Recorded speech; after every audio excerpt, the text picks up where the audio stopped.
Number. Sirius 197. Check. XM 202. The virus.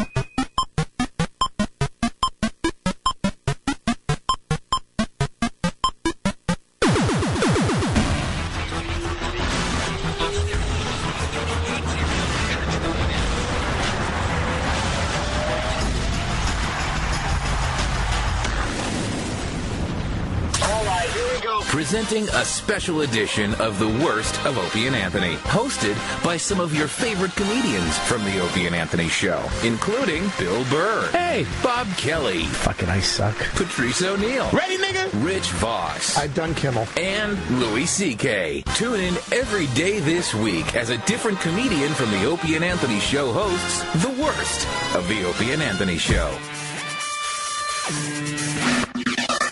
Hey, yo, hey, ooh. Wait, what's up, y'all? This is Patrice Oneal hosting The Worst of Opie and Anthony, and let me tell you something. That's just fucking redundant. Hosting? Fucking, what does that even mean? When I'm doing a monologue or something? Really? Yeah, you're introducing all the bits and everything. Really? Oh, get the fuck. You niggas want slaves still in 2009. 5 hours of Opie and Anthony. You didn't get sick of the first fucking 2 minutes? You want 5 hours of this shit? What's the matter with y'all? Well, it's Bad Guest Day. You know what? Listen to this chick, Amy Sutherland, right? She gets on to promote her book. Like, what's the name of the book? I'm trying to remember. I think it's What Shamu Taught Me About Life, Love, and Marriage, I think, if I'm not mistaken. Anyway, you know, I was in on it, and, you know, I was brought in to debate her goofy-ass advice. Hey, check out Bad Guest Day with Amy Sutherland. Oh, God. Just a big yawn. Amy Sutherland, she's emailing, like, the show right after because I guess she got hung up on.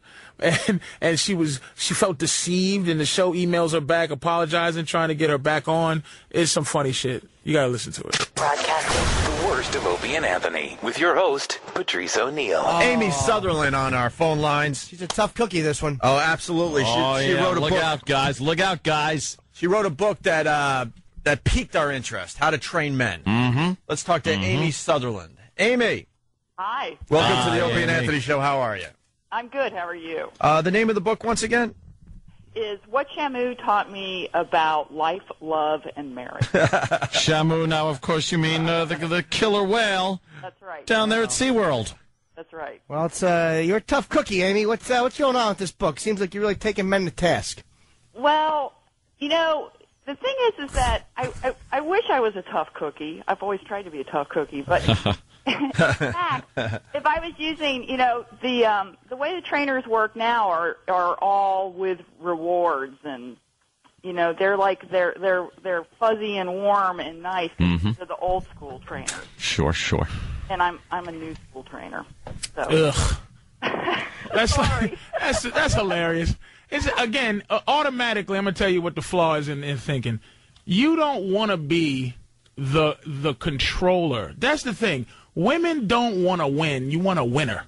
You don't want to rule the nest. That's why you've never met a happy woman boss, because you don't want to be there. You're angry about being a boss. You want a boss. You want your man to be the leader.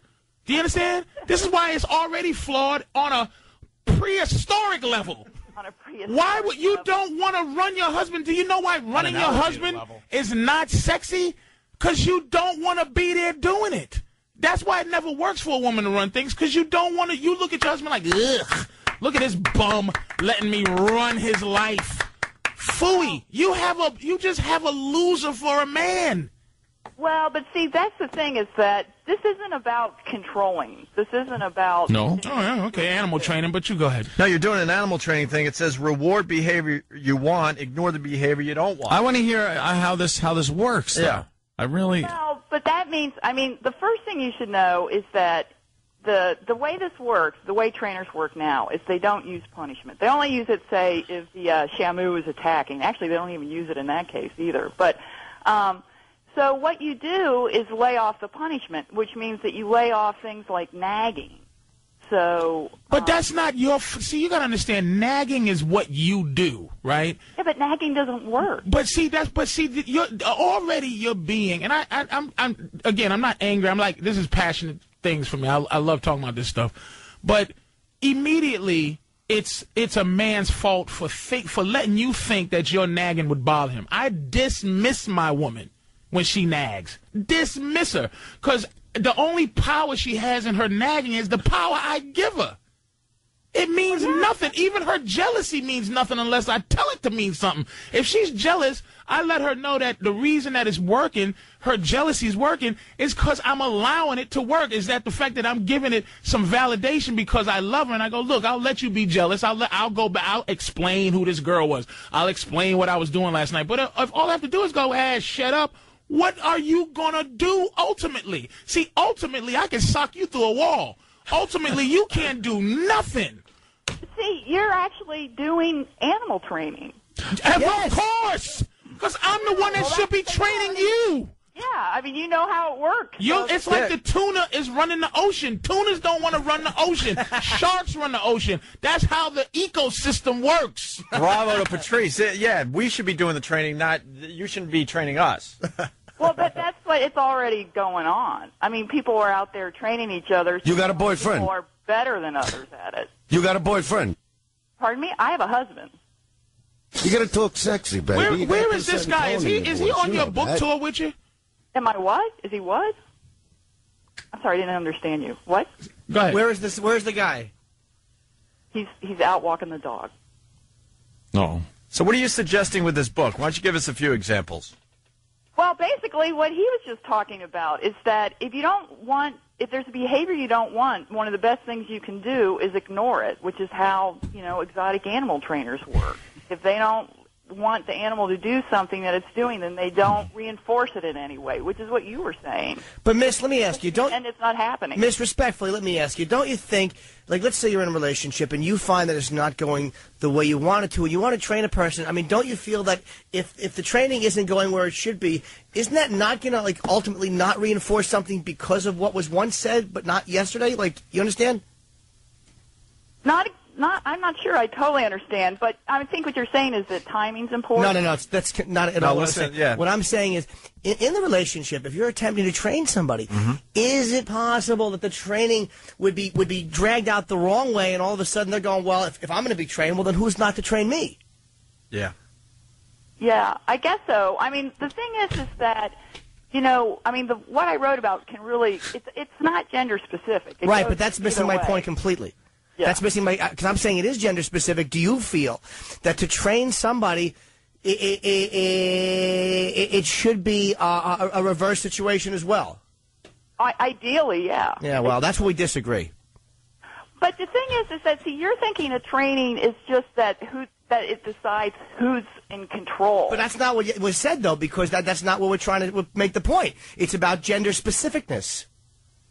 It's about just about communicating. You're talking about your idea of training. What I wrote about is how you can use your behavior to communicate what you want. Yeah, but Patrice, I'm sorry. Go ahead. You talk. I didn't mean to. I apologize. It's essentially how using the ideas that exotic animal trainers use to get animals to teach animals what they want them to do without using any kind of language, any kind of English.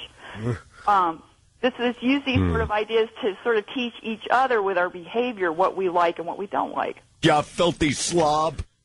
What? So the book is titled "What Bob Kelly Taught Me About Life, Love, and Marriage."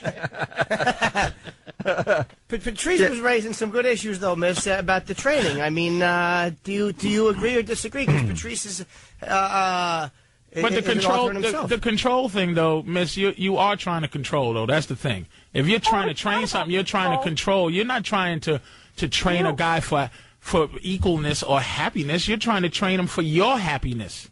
But see, that's all old school kind of training. Right. That's not the way trainers work now. But if you train a dog, you're not training a dog to be your best buddy and on an equal level. You're training them to do what you need him to do when you need him to do it. That's what training is. Yeah, but I mean, when you communicate to somebody what you would like them to do, is that taking control of them? Yeah, if communication is not enough where you go, hey, can you do this? And he goes, yes. Then training is when you say, can you do this? And they go, no. and then you have to figure out ways to get him to say yes and make your life better. So basically you're saying people should never change each other's behavior ever. No, this should be a leader of the relationship. Yeah, or just get a divorce and find a new one that might be So more basically, compatible. the way in your world, the leader says what goes, and that's Absolutely. That's what happens in the Army. Do the soldiers tell the general what they think? No, they just do it. And that's what makes the Army or the Navy or the Marines what it is because there's a leader of the situation. Or the Air Force. Or the Air Force.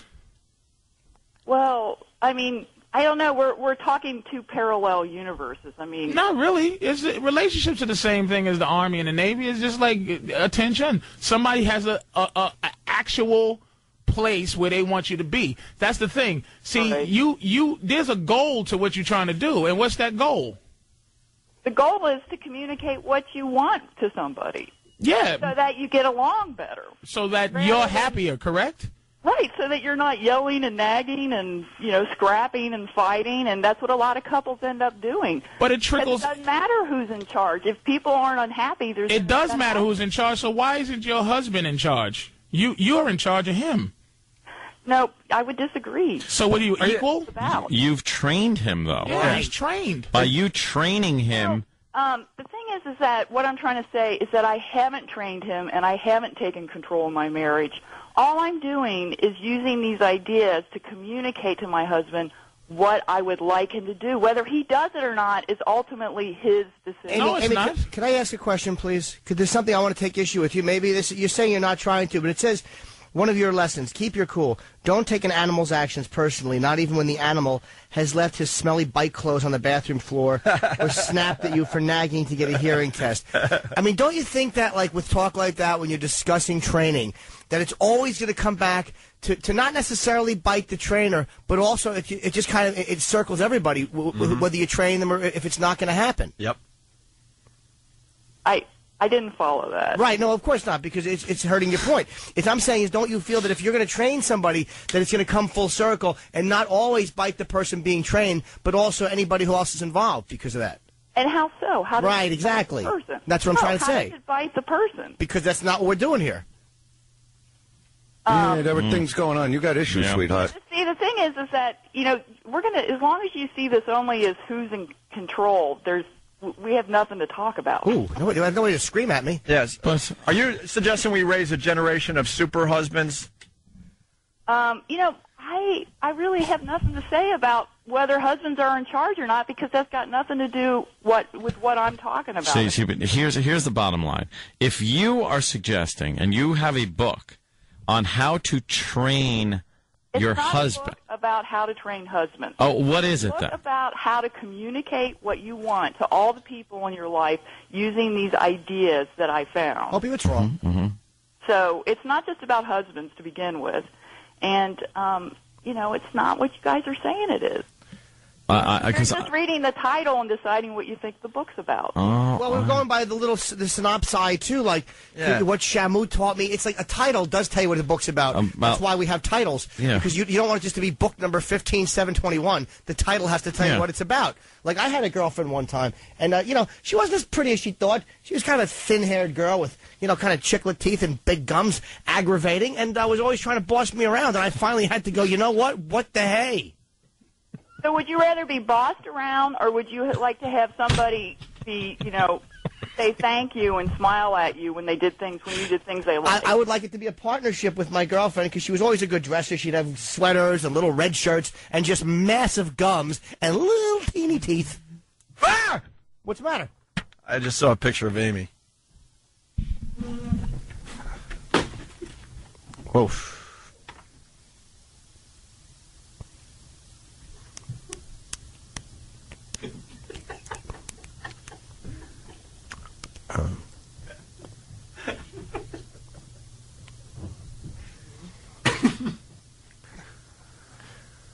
Comment.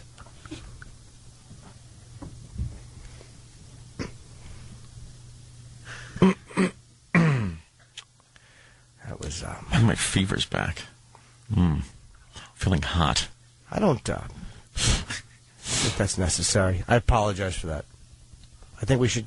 There's this, Amy, look. Hang the phone up, you skank. No, listen. Listen, we don't need that. Oh, dice. What I want to do is discuss the issue. Oh, Hello? I just heard a click. Oh, Jesus. Hello? Amy? Oh, you won't be, Hello? You won't see her, you won't see her no more. Hang up. You won't see her no more.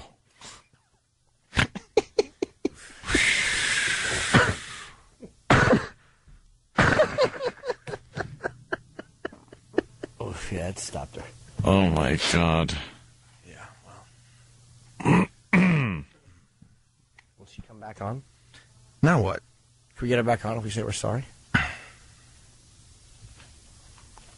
Let's say we're sorry.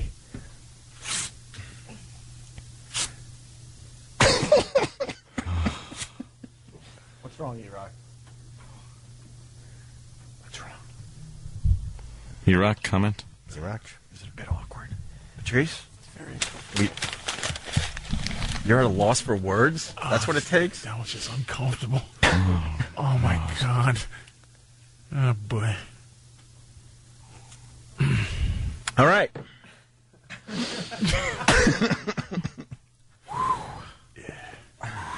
Ladies and gentlemen, Patrice Oneal is hosting the worst of Opie and Anthony. Hey, check out Bad Guest Day. Hey, listen to Bad Guest Day.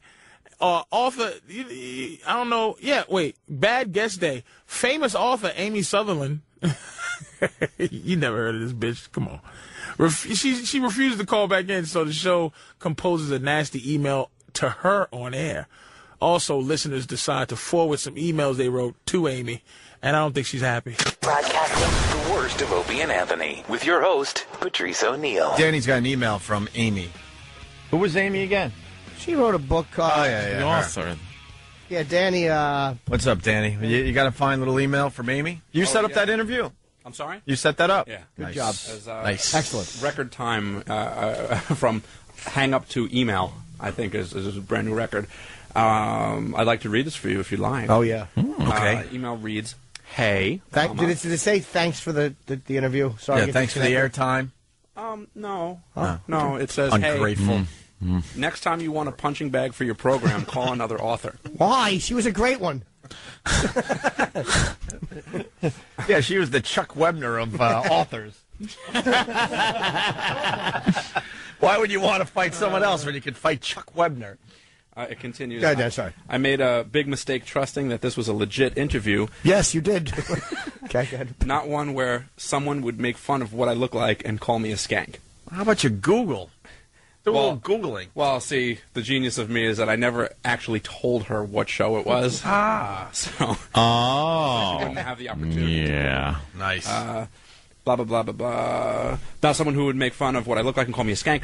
That was by far the worst treatment I've ever gotten. Hey, congratulations, guys. Wow. hope so. On this show. You imagine if this was like the third or fourth worst? Yeah. Yes. We'd have to try harder, She had Jimmy. emailed me some press materials last night and also had asked if I could get back to her, letting her know who she'd be speaking with, and I subsequently just forgot to write back. So, Can we go back to that moment? You got it, E-Rock? All right, we're going to go back to that moment in a second here. I did respond, and I told her that we should get her back on the phone so we can apologize. Tell her you should tell her the guy that did that was asked to leave the I did. studio. I let her know that we had a comic guest who was, trying a little too hard for shock value, and we would like to handle this appropriately. Mm-hmm. And? What happened, Danny? And What'd she hopefully say? she'll call the hotline. I wouldn't count on it. Yeah. We got it, E-Rock? Yeah. All right, here's the moment. Amy, who wrote that relationship book that really frustrated Patrice, for sure. It was dumb, right? You just smashed her. You just schooled her. So would you rather be bossed around, or would you like to have somebody be, say thank you and smile at you when you did things they liked? I would like it to be a partnership with my girlfriend because she was always a good dresser. She'd have sweaters and little red shirts and just massive gums and little teeny teeth. Ah! What's the matter? I just saw a picture of Amy. Whoa.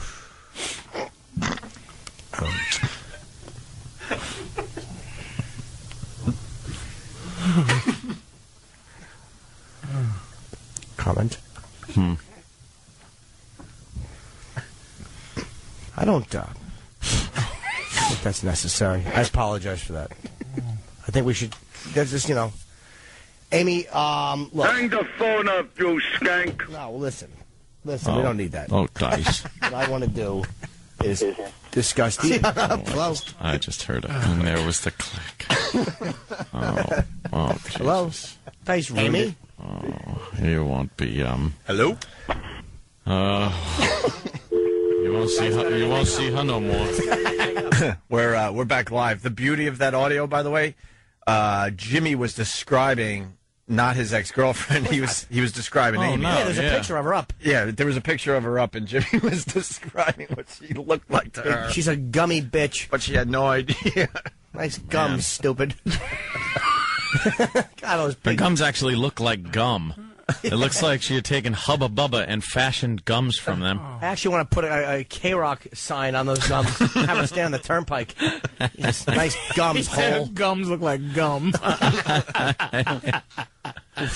Oh, that poor man she's with. Well, hopefully she'll call back and we'll apologize. Yes. Is this the thin-lipped, gummy woman? She's just chock full of gums. Lonely man seeks woman with large, protruding gums With for that- emasculation. With that nice, easy-to-care-for hairdo. For emasculation. If you like pina colada. Yeah. She has hair like Sandy Duncan and just that stupid, there's no place on her face without a few crow's feet. Oh, those crow's feet. Crow's feet, crow's knees. It's a flock of crow's feet. Crow's been stomping. Just crow's legs. I believe it's called a murder. A murder of crows. Her face is a crow shoe store. Like the crows are just stomping all over her face. A little crow podiatry shop. All over her face. You're not supposed to have crow feet on your cheeks. She has them on her cheeks. She has They're them by her everywhere. eyes, under her eyes, on her forehead. The crow podiatrist. Oh, yeah. She's just crowy. She really is crow. There's no... I could see if she was... like model pretty to be writing a book like this, but when you look Yeah. like that, just But Model Pretty wouldn't even need to even discuss that book. Right, They just- she should be thankful for whatever she's got. she looks like she has dry gums. Only Like when her lip goes over her gum, it goes. It Like the sticks. spray, yeah, because there's no saliva. yeah, only a woman that looks like that could think about writing that book. She's smiling, and look how dry those gums are. Oh, jeez. How That's many? why she saw Shamu, so he would splash water onto her gums. She sat in the front row and just left her gums there for Shamu to splash. She won in high school. She was voted girl most likely to have rainbow gums. How many colors are her gums? Because they're so dry. They're like light pink with they're dark, and there's a streak across them like Saturn. She's the only one that needs chapstick for her gums. It looks like put in Halloween teeth. Like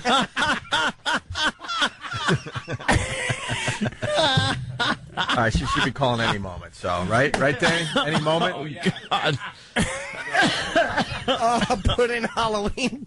We're men here. We'll apologize. We'll apologize. Oh, she's hiding the fangs.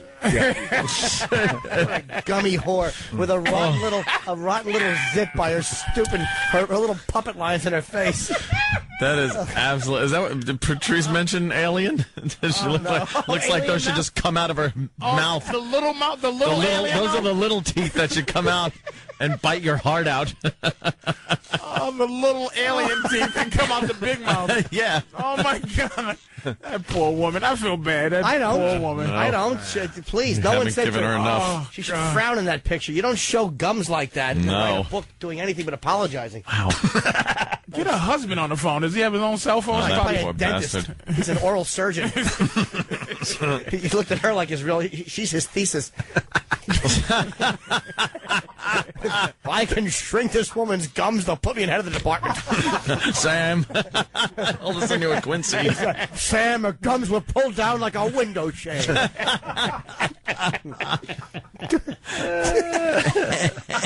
my God.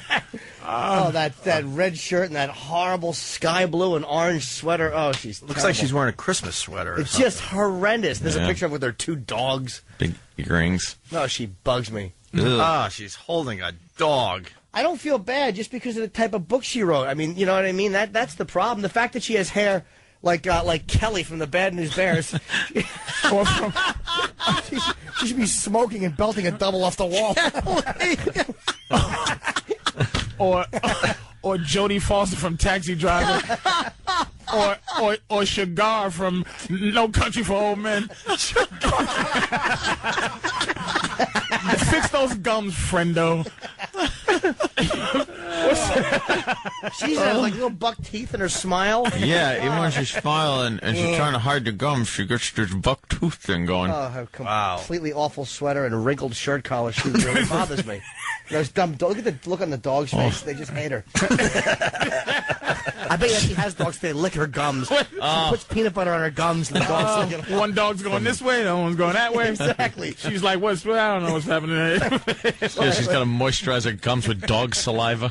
She's very religious. There's a thing. It's called footprints. There was times where I saw only one set of prints on your gums. Oh my God. Why, crows, did you abandon me? I guarantee you this will make at least 20,000 more people buy her book just to read it. Of course. Trash her. Just to see a picture in the... we got audio of her on YouTube. Should we... what is she doing here? Get some of this audio, She got the sweater show. vest. Oh, she's She terrible. looks a little younger. She looks a little... Her hair's a little longer. Wearing Ellen's clothes. She's Yeah. Very manly clothing. And Billie Jean Hathaway. Miss Hathaway. Yeah. I want you to go down to the Clampets. Well, I don't know, Chief. That dyke. Oh, my God, was she a dyke? It's Martina Natural to Hathaway.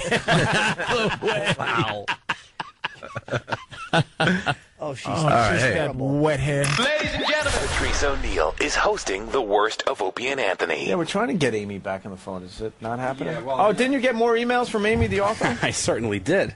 Yeah. The update is that she won't come on the air because she doesn't trust us. Okay. Meanwhile, she's the one that said we should call her, but she won't come on the air. Okay. However, she is forwarding me many of the pests' emails that have made it her way. Are they all sorry about what happened today? Yeah, sort of, yeah. We all heard Coke Logic's email. Here's one that was forwarded from Amy to you. From Amy to me. This is from a guy named William. He says, loved your time on Opie and Anthony show today. Keep up the good work, old silly putty gums.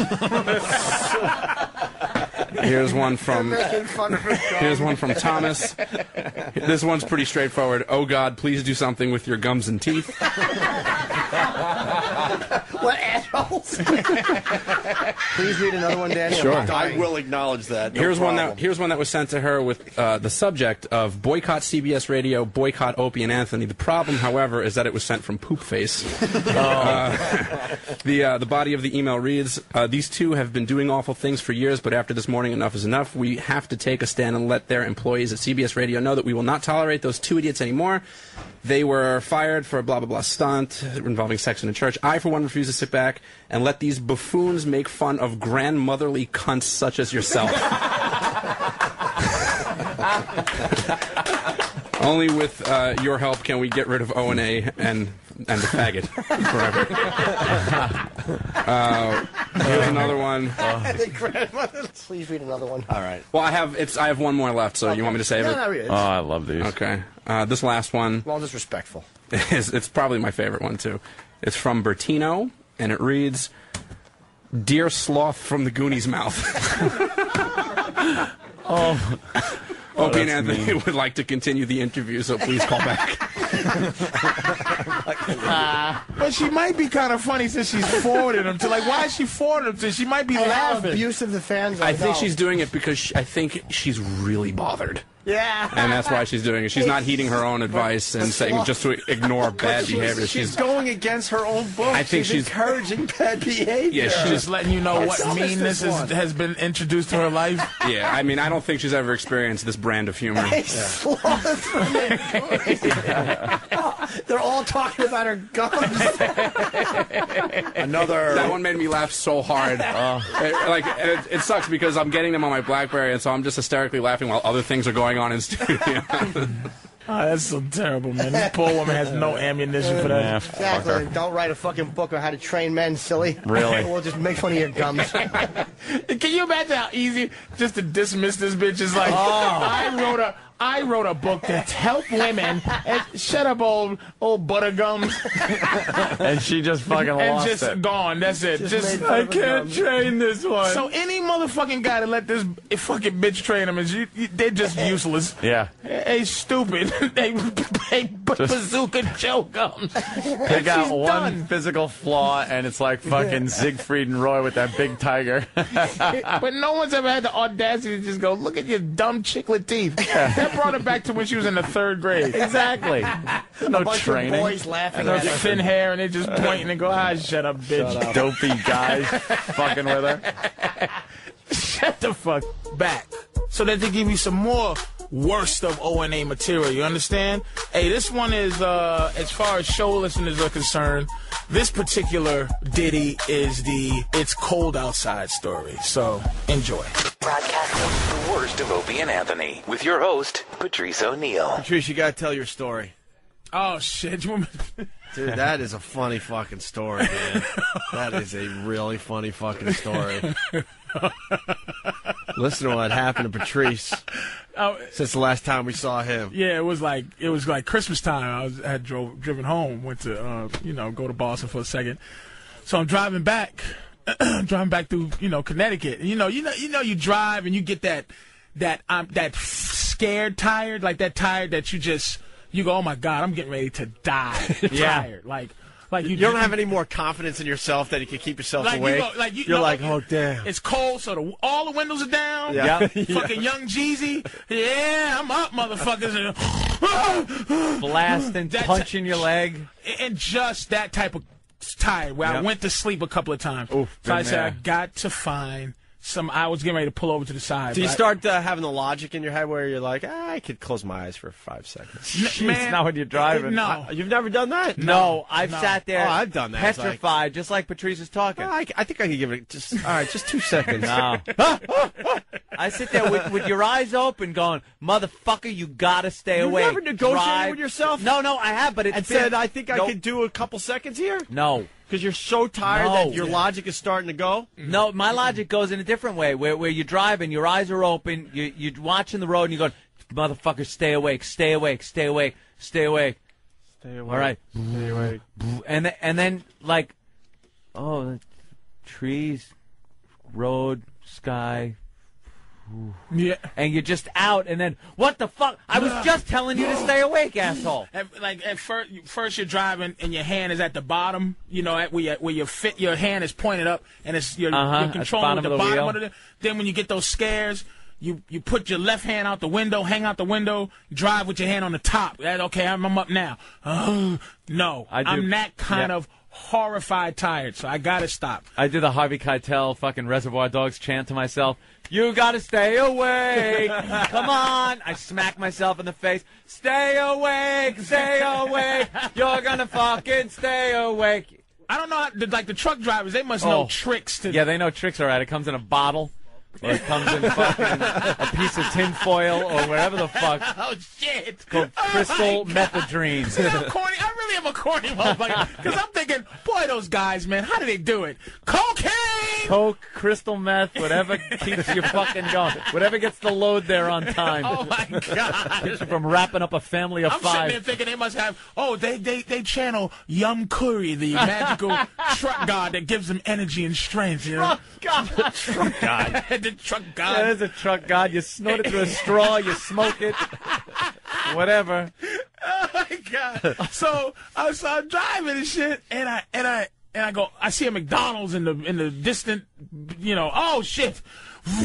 McDonald's fucking rest stop. Yeah. So I just do 95 till I get there. Pull in there, park. I go, thank God.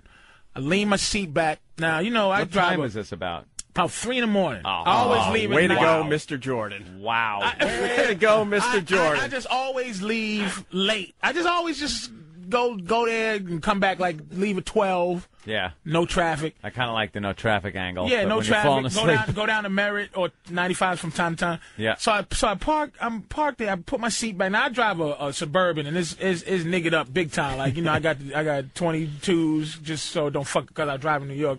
I would get 24s. Yeah. But the potholes fuck your shit up. So I got tent that's like as black as anything, you know, and the whole nine. So, you know, I put my seat back. Whew, thanking God. Put my my skylight up. I look in the sky and shit, just fall asleep. I lean back. You're probably out in like 2 seconds. About 2 seconds, Yeah. but for some reason, you know, after about good 5 minutes of sleeping, I just, my eyes open. Nothing woke me up. Just my eyes open. Right? Not a sound, nothing. I go like Just this. open your eyes. Oh, boy, I look to the left, then I look to my right, out my passenger side. There's a guy looking in my window. Clean-cut white guy. Abercrombie and Fitch. Fucking ties. Clean, and I'm looking at him, and I'm you staring jump, at him. or- No, I don't get scared like that. Like, I can't fucking have movie anybody. fear fucks me up. Like, you know, creepy Nah, man. shadow figures, but like people don't. Dude, fucking if I open my eyes and someone's there or something, You gotta try to stay cool. oh, And you When gotta I almost got understand- raped by that big black guy, I had stayed cool. You gotta understand how tinted my windows are. Oh, you Yeah. gotta understand this. Now, I look at him to try to give him like, for 30 seconds we're looking at each other, like just kind of staring. So I finally go, okay, this nigga ain't leaving. I turn my key backwards, crack my window about an inch. I go, what's up, man? He goes, it's cold out here.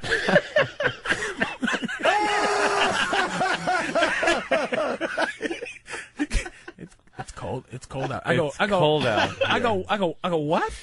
He goes, it's cold out here. And he tries my handle on my door. He pulls my door handle. Holy shit! It's cold out here. Pulls my door. I said, what? What Well, go the inside. I go, well, go inside. It's coffee in there. Now, I'm sitting there not thinking anything except for this is some crazy motherfucker man. who needs warmth. And I'm going, well, you know, I'm sorry, dude, but, you know, you're not going to warm up in my fucking car, you know? He thought you were a gangster fan. And so he walks away. I'm looking at him. And I'm still not, my energy still isn't like, what the fuck? I'm just like, that was weird. You That's know, a little from odd, New York, right. you know? Yeah. So I watch him. This motherfucker gets into a Subaru Outback with a Christmas tree on top and drives away. And that's when the adrenaline kicked. I said, "This motherfucker." He was going to suck strange black dick before he went home to take a Christmas tree to his fucking family.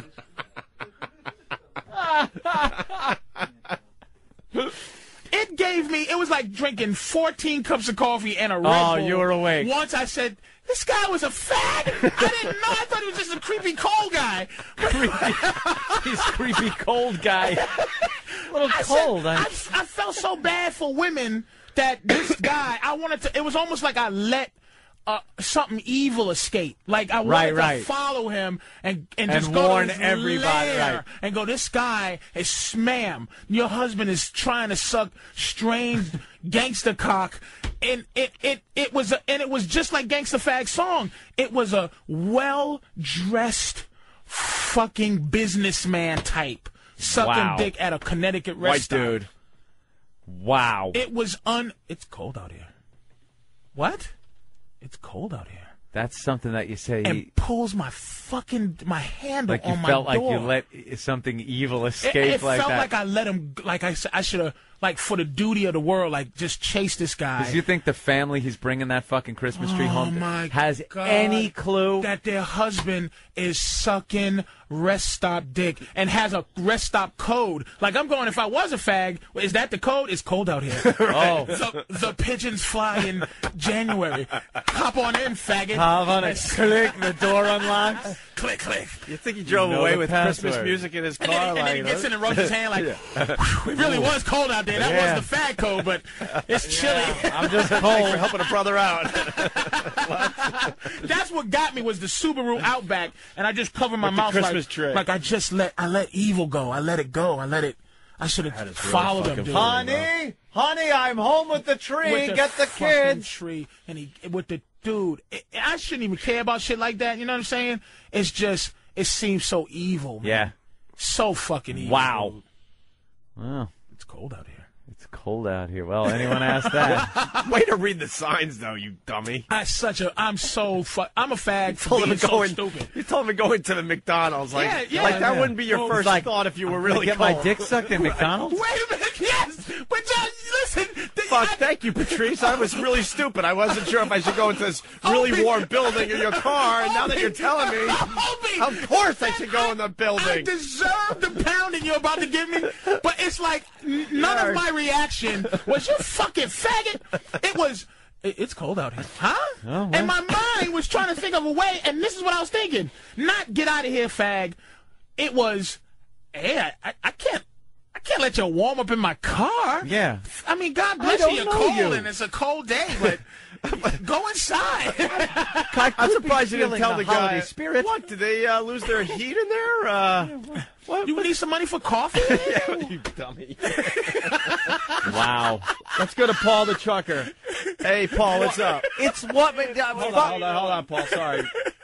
Yeah, fuck the McDonald's or anything. He had his own car. No, I didn't see warm him. in his car. No, you gotta Holy understand. shit, even better, Patrice. Yeah. I didn't. Wait, I woke up to So see you him. didn't know he had the car I until didn't later. even see this motherfucker. I woke up to see him at my passenger side with his face in my shit. But that even confirms it more, because let's say he was a fucking drunk and he got thrown out of McDonald's, and that's why he was cold.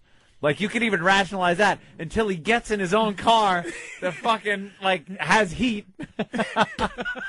Someone's making a great point here. Brian in Rhode Island. Go ahead. Brian, go ahead.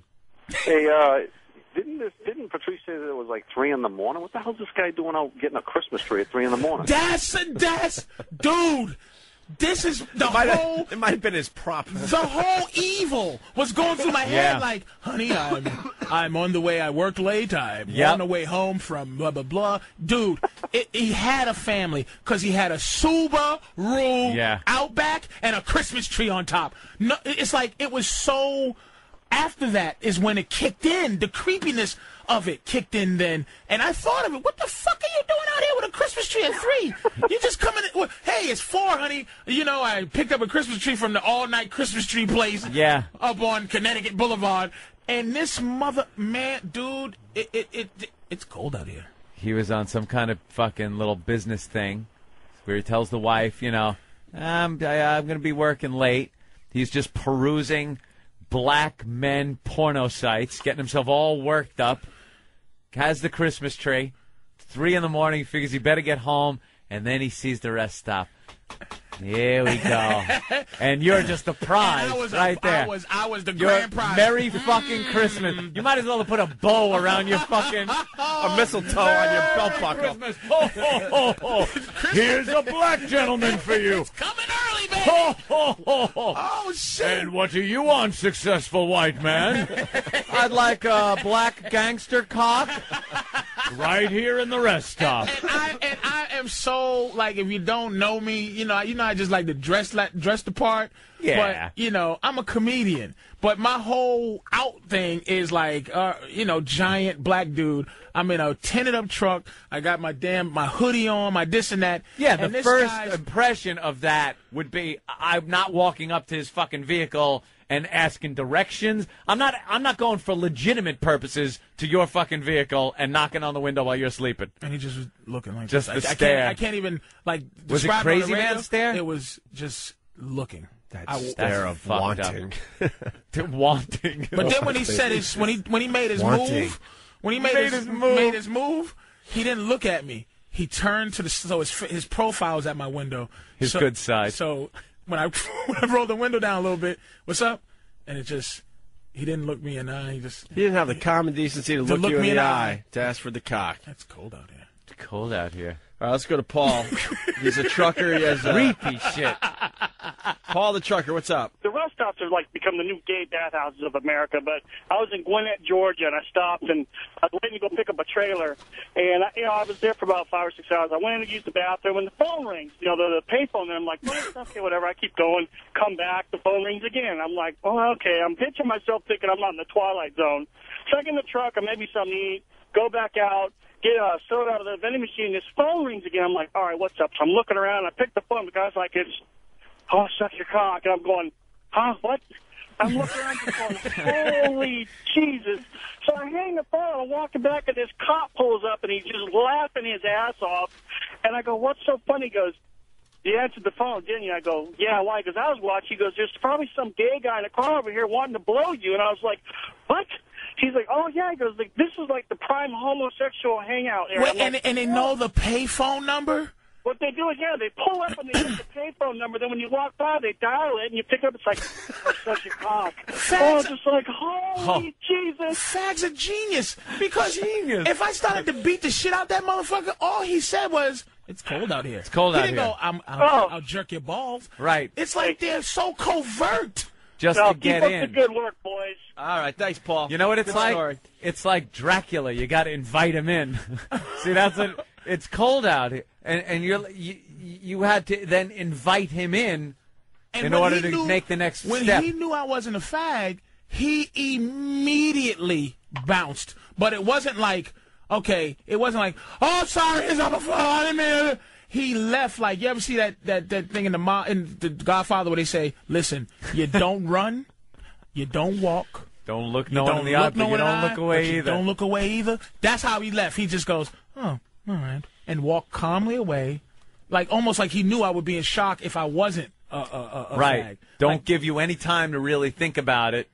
Just leave the situation. Ladies and gentlemen, Patrice Oneal is hosting the worst of Opie and Anthony. Hey, this is Patrice Oneal. You can find me on myspace.com/Patrice Oneal or patriceoneal.com, because hopefully that should be up by the time you hear this. Or twitter.com at Big Mama Productions. Actually, it's Big Mama Prods, which is short for Big Mama Productions.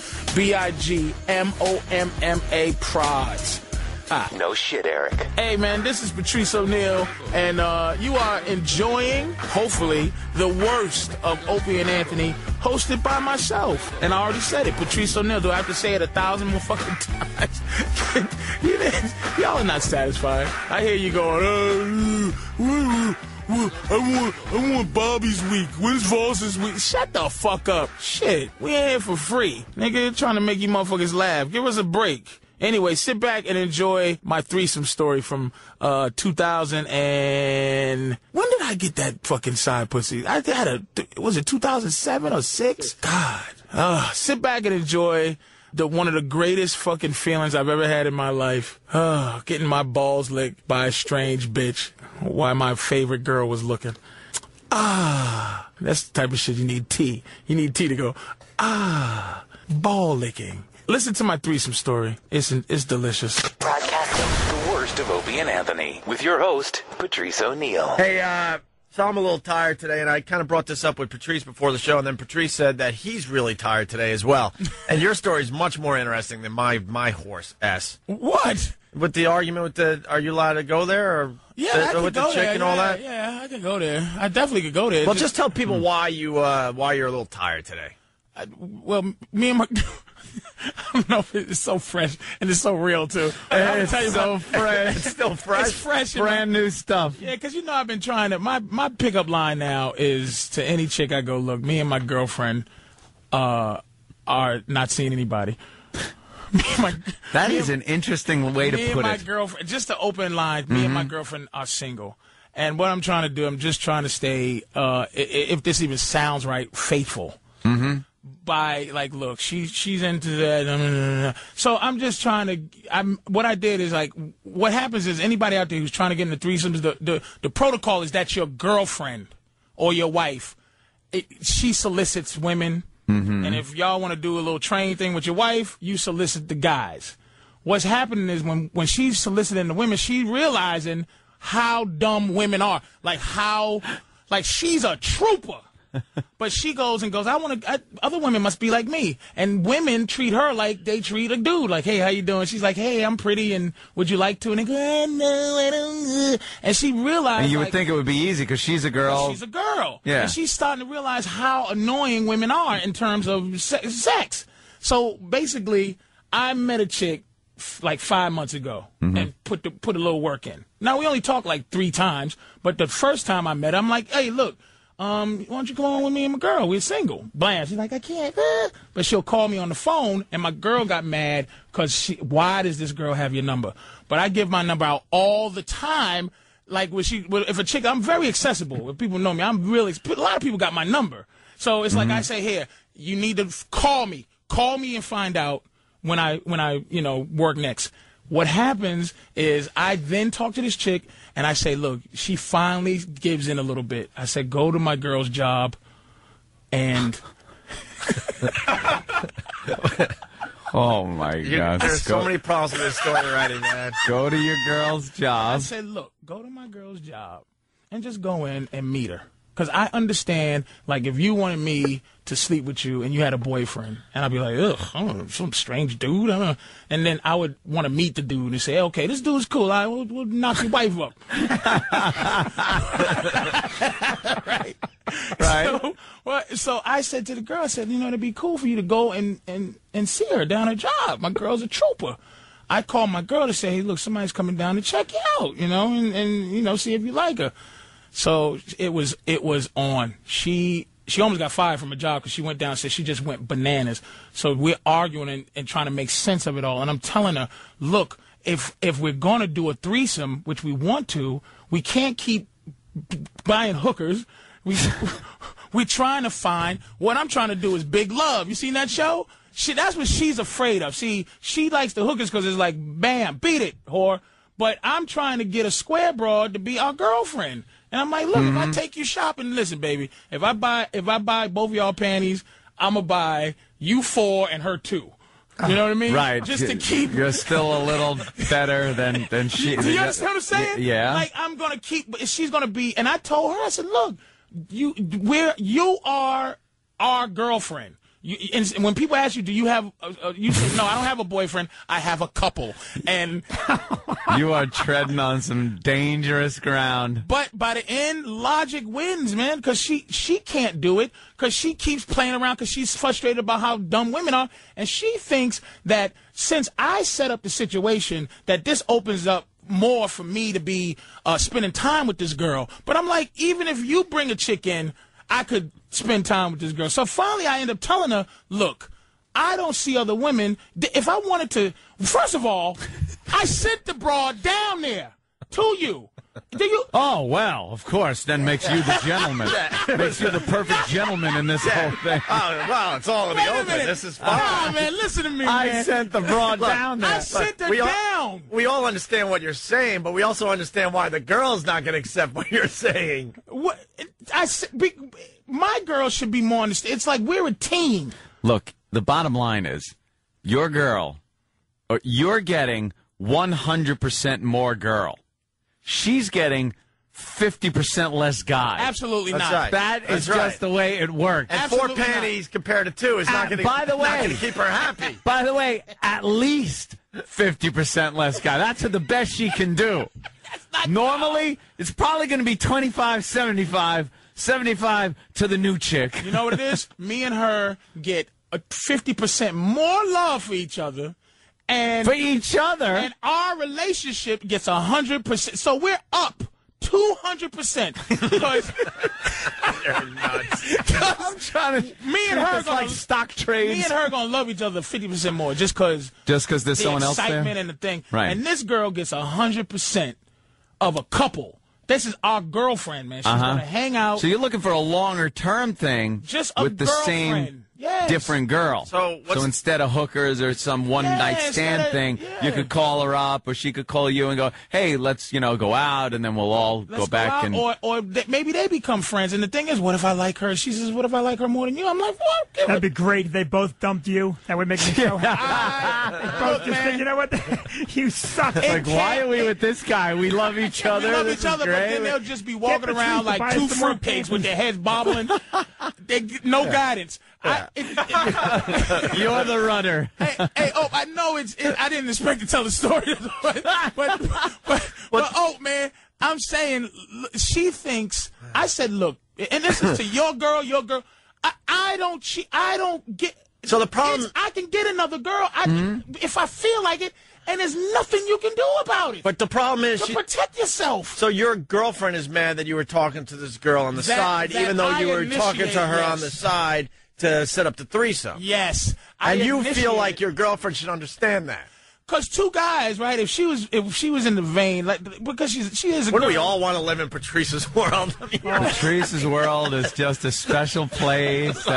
It's way out. You need a passport to get there. It's far away. Either that, or you need to live in Utah. You got to take or some connecting third world flights. country somewhere where you're the king. Get your shots. It's just so far away. The only thing she was mad at is the idea that this girl would get attention beyond her. Like, all of a sudden, I'm walking around with this girl.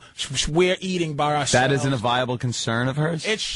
Yes, but everything is a viable concern. But I'm telling her, have faith that it ain't going to be, because why would I send this girl down there to exercise the faith in the threesome? I send her to her. I said, go to see this girl. I love it. He's putting so much credence in that. Oh, yeah, he gets so mad. Like, why doesn't this dumb broad understand this? Patrice, do you understand? Really? You sound exactly like Opie's parking lot story to everybody. And I'm talking about stupid parking. No one's agreeing with you. I'm just, we understand, but we also... Right. It is very similar to what I'm talking about. Look. All I want to do is get into parking lot B. He's justifying it by saying, look, right. I sent her over there. Yeah. You know, so the honesty is there. You're being very forthright with this. You could just go out and cheat. I could easily, because this girl likes me, man. I could easily just go, I don't have a girlfriend, or my girlfriend, she's on the way out. And I could just schmooze this girl, and it's possible that we'll be... Don't you understand that's kind of gunboat diplomacy you're using there? You're holding that threat over your girl's head. Like, it's not so much an explanation of, look what I could do. It's like, look what I could do, but I'm not. No. It's there. The gun's at your head. The gun's at your head, but I'm not going to pull the trigger because, I'm invited. I'm not holding her hostage with that. I am not holding her hostage with that. What I'm saying is... Why, if we're two people who are into, it's like Bonnie and Clyde, man. We are into what we're into. Right. But it's like Bonnie breaks protocol, Clyde breaks protocol where he shoots the cop first. And she goes, I always want to shoot the cop first. But we're doing what we do. But this time I messed up by shooting first. But we're both shooters, man. Yeah, we're both out to kill. Yeah, but you know what? You're wrong, because if you had just a girlfriend on the side, you wouldn't be having a threesome. You found a girl that wants to have another girl. You want 3 at one time, or 2 at one time. You wouldn't get that with just a girlfriend. What are you talking about? If you had just this new girl on the side, right, that wouldn't be a threesome. Oh, see, that's just another girl. You're going laterally. No. You want to go up. No. Wait a minute. Time out, Vinny. Time out, Mr. Family, everybody. All right? You kiss your wife in the mouth the same way you kissed her 10 years ago? Yeah. No. Yes, I do. Shut up, I got so many kids. You liar. I'm spitting out kids every 9 months. Let me tell you something. No matter how fine that girl is, after a few years, man, you want a little strange. I'm a fat hog. I'm a mess naked. I make me sick. And my new house got big mirrors. You're a mess dressed. My girl should not be in the bed. She shouldn't be loving me this much. I'm telling you, man. Hold on. I'll save that rant for when we get back, because we're late. Damn. Stay right there, because we're not done with this. By a long bunch shot. of people calling up. The threesomes are a disaster. That's all women. That's a guy. All women. It's a disaster because... Wait, Bruce in PA says threesomes are a disaster. Jerry in Connecticut, some of us live just like Patrice. So just hold that thought. Ladies and gentlemen, Patrice Oneal is hosting the worst of Opie and Anthony. Hey, what's up? Hey, man, listen to a little more from my wonderful threesome story. This is Patrice Oneal, and you are enjoying the worst of the fellas, Gregory Hughes and Anthony Cumia, a.k.a. O&A, a.k.a. Opie and Anthony, a.k.a. fucking XM and Sirius greats, a.k.a. bad motherfuckers, a.k.a. not paying me for shit. Anyway, enjoy the second half of my wonderful threesome story. I still jerk off to this. You know how you have a jerk file? This one is high up in there. Enjoy. Broadcasting the worst of Opie and Anthony with your host, Patrice Oneal. That last 8 minutes could have been on the radio, but we had to play commercials. Pal Talkers heard it. We're trying to do something for XM. We're still waiting for the equipment to come in, but we're going to do a thing where we start recording the stuff that happens during the commercials and then playing that stuff back. Yeah, because sometimes things happen. Oh my God! It sucks that we had to take a break there, but Patrice Oneal's in the middle. Great of idea too, man. Is in the middle of an amazing rant, and a lot of people are saying that his rant is just like the rant I started with. I'm talking about a dumb parking lot. He's talking about a relationship, but it's pretty similar. With trying to get a threesome together, and it is the same thing. It's personal entitlement. You feel entitled. But there's a difference, man. The difference is this. All right. Here's Opie's like, hey, I can't get in this stadium. This is making me sick. It should not be like this. I am angry about it. All right, Opie, what are you going to do? Nothing, but it should be better. Yeah. All right, Patrice, I want to do threesomes. Preferably have 2 girlfriends. All right? Or basically one girlfriend and we have a girlfriend. So your relationship has a girlfriend. Yes. You and your chick, your girlfriend, have a girlfriend. Have a girlfriend. All right. That's what I want. I am trying to make strides in doing that. I am trying to make it happen. Because I think that... You're trying to park closer to the stadium. And only that's all I see. I want parking. I want parking space. He wants VIP parking. And your girl is at every single aisle waving you further from the stadium. And you're trying to explain to her that you'll be happy if I'm closer to the stadium because I'll be happy. Because she's in the car with me. And she's always going. She's riding with me. So my happiness is happiness, man. A woman's happiness is not based on anything except for trying to figure out how to be happy. So if I'm happy and I have to cause her, I have to bring happiness to her. I have to be happy so that I'm in this mood. All right. Well, to give her this happiness, to give her what she needs. So how does this come into another girl dropping in and having sex with you too? That makes me super happy. And I'll have enough happiness to give 2 women now. So you're using the Reagan's trickle-down economics. Trickle down, man. With happiness. Trickle down, man. Because a woman's happiness, she doesn't know, like, what makes her happy. She just, okay, women go from place to place, specific to specific. When me and my girl argue, I always try to argue the context of the entire thing. But is she even allowed to argue with you? Absolutely. Oh, it doesn't seem like it. I got a big in mouth. Patrice's world, it seems like you shut your mouth and let me rule the whole place. When I met her, okay, I had a few women, okay? She asked me, and I think I told you this, she asked me, how did she end up being my girl? And I said, because you hung around.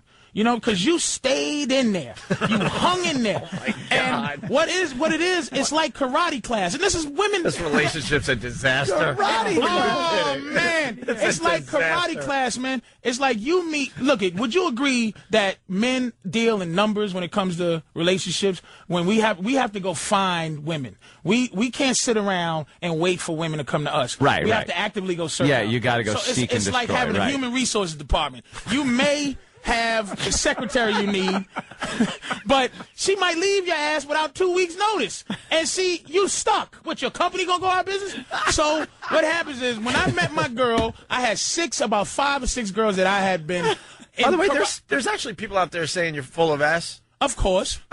We know Patrice for a long time. He's not. He lives by different rules than most people. I know there's a few out there also saying I live just like Patrice, but in general, the average guy is not getting away with what Patrice is doing with his relationships and his life. Did you ever think that your current girlfriend, just wants you and that's it? She does. But she's playing these little games to keep you happy, hoping that maybe someday you're going to give up on all this other crap and just settle down with her. Can I tell you what my girlfriend is? Yeah. I'm going to tell you what she is. Hi. She is a lesbian who is in love with me. She hates men, but she loves me for whatever reason, because I was the first dude to be into her without being sexual with her. Where she would hang out with me, I'd give her guide, and she would go, "Don't I look good in this?" And I'm like, "You look good, but you do." But I would be honest. You'll do. But I would be honest. Yeah. I would be honest with her. where other guys would lie to her to sleep with her, just to sleep, and she'd be like, well, why? I'm a cool chick. I do anything. I'm down. I don't play sex games with nobody. But why is these dudes not making me their girl? And I was telling her why. And as I was doing that, she was falling in love with me. And I was just being frivolous. So once I realized she was in love, I added her to the karate class. And she happened to be, after I flip everybody, right, and they go, I'm getting out of this class. By the end of the thing, there's 2 girls left, and they're both black belts. One loses, and she's just like, out of here. Yeah. So now I have a black belt, and she has a black belt in my crap. Because I can't feed her. So that's why I don't cheat on her. Because if I go out and I go talk to some girl I just met, and I give her white belt, like, lies. Hey, baby, some old easy white belt, yellow belt stuff. Yeah. I come back to my girl with white belt mentality. I come back to her. I go, hi-ya. And she goes, she kicks me in the face and goes, I've never been able to kick you in your face that easy. What you doing? Talking to a white belt? I got to stay focused with her. Because she has a black belt in you. She has a black belt in me. She knows I'm not, like, I was going to say jiving her, but I ain't jiving her. I'm not playing games with her. And she's not doing this she's a soldier, man. I went to Brazil with her. She's not doing this for me. She is definitely getting enjoyment. She is a soldier. All right, there's the answer. I'm just asking. Okay. Now I understand a little more about your relationship. But now that's Brazil, where you're paying for things. Now there's a hooker out there that likes me. She didn't like her. I said, "Are you out of your mind? You could have gave her $100. She would have took it. You could have smacked her around and made her and say, yeah, you like my man, you a whore. Smack upside the head. She didn't think like. Yeah, what's this don't like stuff? You're paying. There was a chick that she was my play girlfriend out there. Yeah. And she had more than just, I want your money. She was like, I want your money, and who's this? And my girl's like, who's this? Oh, looking at you like, she like you like that. So she's getting into it with third world whores when they give her that vibe. But the ones that don't give her, that's all she wants is not to be challenged, man. And she won't be. Let me ask you. You're bringing another girlfriend, and that's what's going to happen. Let me ask you. I was just going to say that. Now, this other girl comes in. Your girl digs her because she's a lesbian that's in love with you. You love the situation because now you got the 2 chicks. But I got one chick. You are well. Let me just say, one chick, you got one chick. We have one chick, and you have one chick, right? Yeah, but she only gets 2 panties. The other one gets 4. By your logic, my girl gets 4. I'm sorry. By your logic, you are so fantastic that this girl is going to have to fall in love with you. Because you are a master of women. You will understand this girl. You will start treating her. Here's the trickle down. She will fall in love with you. It can't be 2 queens, Anthony. There's one queen. So are you going to have them duke it out? No, my girl. Death match. My girl will guide her through. Like, okay, I love my nipples licked. Right? All right. Now. Damn it. That's just an ugly. We was in Brazil. Can I go back to talking about parking lot? Wait a minute, though. We was in. My girl's looking nipple, and there's a hooker licking the other nipple, right? Uh-huh. And my girl looks at the hooker and taps her on the top of her head, and goes to let her know that he likes. Oh, right. Yeah. So what'll happen is if we find us a girlfriend, my girl will trickle down what I like to her. I'm not gonna have that much access. So to you're not even gonna. It's going to be all filtered through your chick. She's gonna have your a little wants, relationship needs, daughter. everything else. Filtered through your chick, filtered to your the new chick. Yeah. And that way you don't have much contact with her, so she can't fall in love with you, but she will know to do your bidding through your real chick. Yeah, Patrice's main girlfriend will be like the manager. And then the girl will be a worker bee, and she can tell her what to do. Yeah. And then Patrice could fire her through that manager. You're out of here. You need a reality show, man. Oh, hell yeah. Your people should be freaking... Are they crazy not having Patrice on a reality show? They should be, like, pushing a reality show, Patrice Oneal and his chick.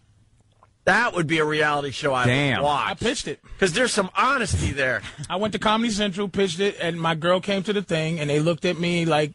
She came in and looked at me like y'all would look at me. You know, when I'm talking, and I go, look, the show is going to be me guiding women, right? But I have a girlfriend, and all I'm doing is trying to find a woman that this could be my girlfriend if I was looking for one. Go to VH1. I think go you to go to VH1 Hustler or Playboy TV. You can't go to Comedy Central. Go to VH1. Yeah, because this is no joke. This is just very serious. So this started with Patrice saying that you didn't get much sleep because you had the argument with your girlfriend because she found out you were talking to another girl, but you were talking to this other girl to bring her as a new girlfriend, but not as important as the main girlfriend. She only gets 2 pairs of panties. Your girlfriend that you love gets 4. It's always better. So how did it end? We had one of the best sessions we've ever had. It ended with She walked to the bathroom limping. She crawled to the bathroom. We had one of the best sessions we've ever had.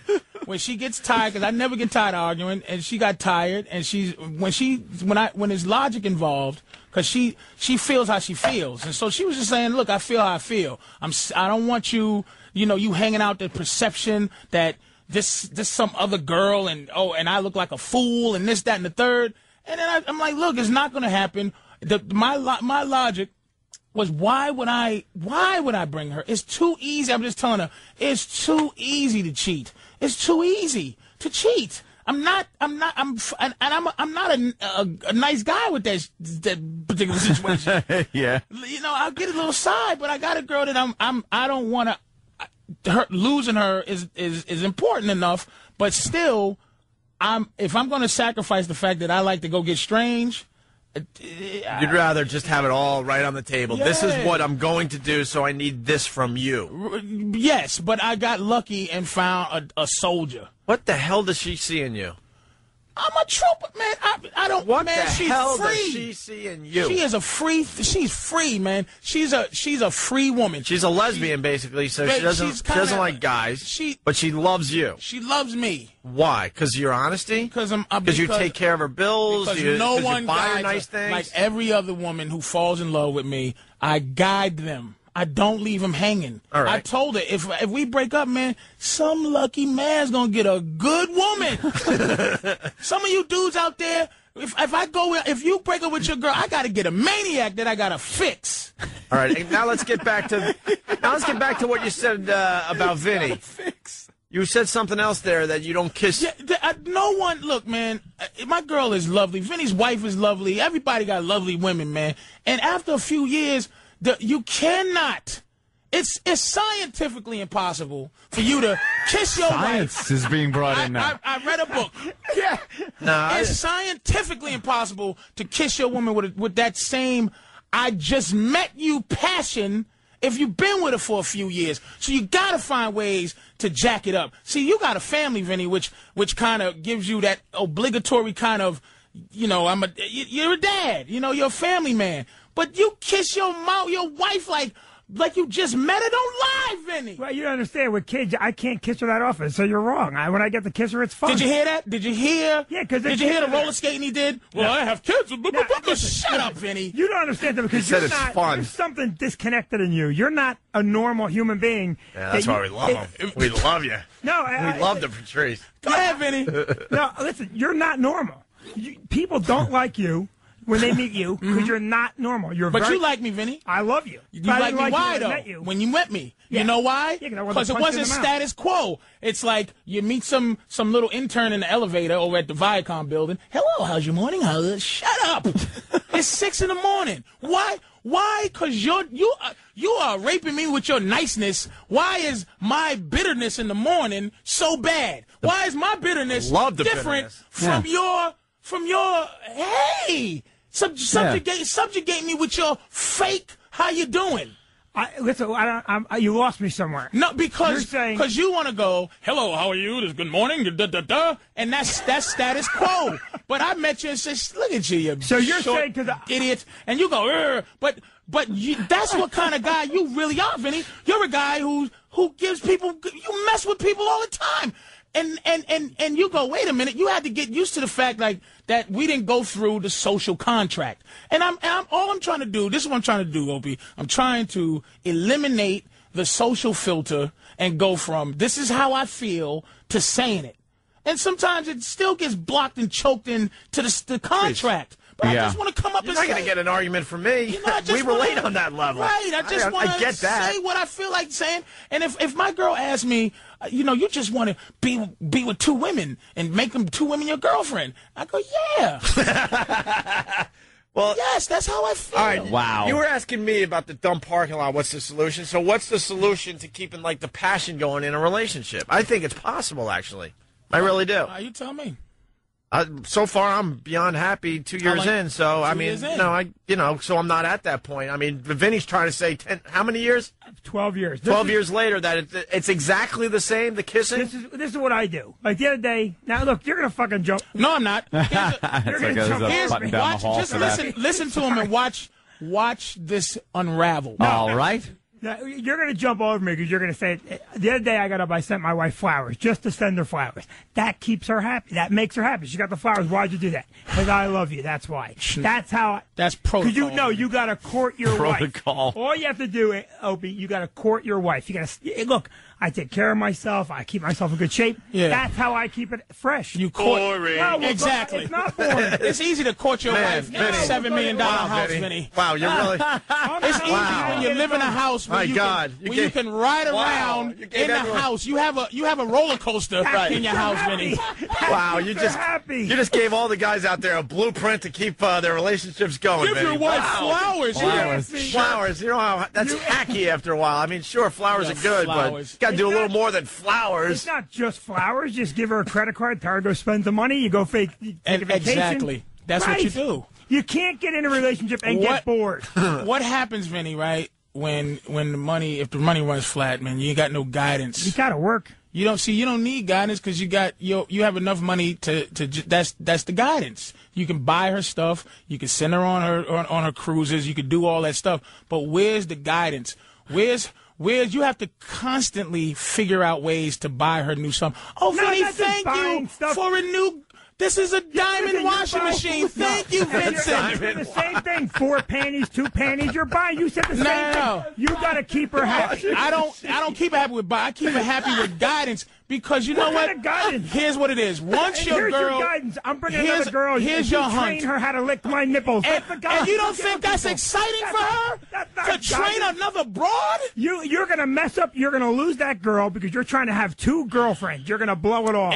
Here's the reason I'm not going to lose her. Because I'm trying to have 2 girlfriends. I'm not trying to have 1 each.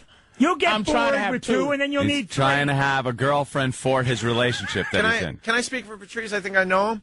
If he loses his girlfriend because she's not into the girlfriend with another girlfriend thing, right? Mm-hmm. 4 panties, 2 panties. So the other girlfriend's not as good as the main girlfriend. Yeah. And the main girlfriend leaves because of all this. In Patrice's world, he's going to go, you know what? She wasn't worthy of this anyway. I'm back out there. The dojo opens back up. That's right. I'm and back out there. And he trains another black belt. In his mind, he believes this is how he wants to live, and he also believes that he's going to make it happen. Whether it's with this one that he's currently with or with someone that's he hasn't even met yet. So to answer your question, Vinny, if he does lose that girlfriend, he doesn't care in the end. Oh, I don't think Patrice cares. He doesn't care in the end. Yeah, I don't think he cares at all. He's going to go, you know what? I don't think he cares about anything. But I do. I love my girl, man. I love my girl. I tell her, look, man, I love my girl.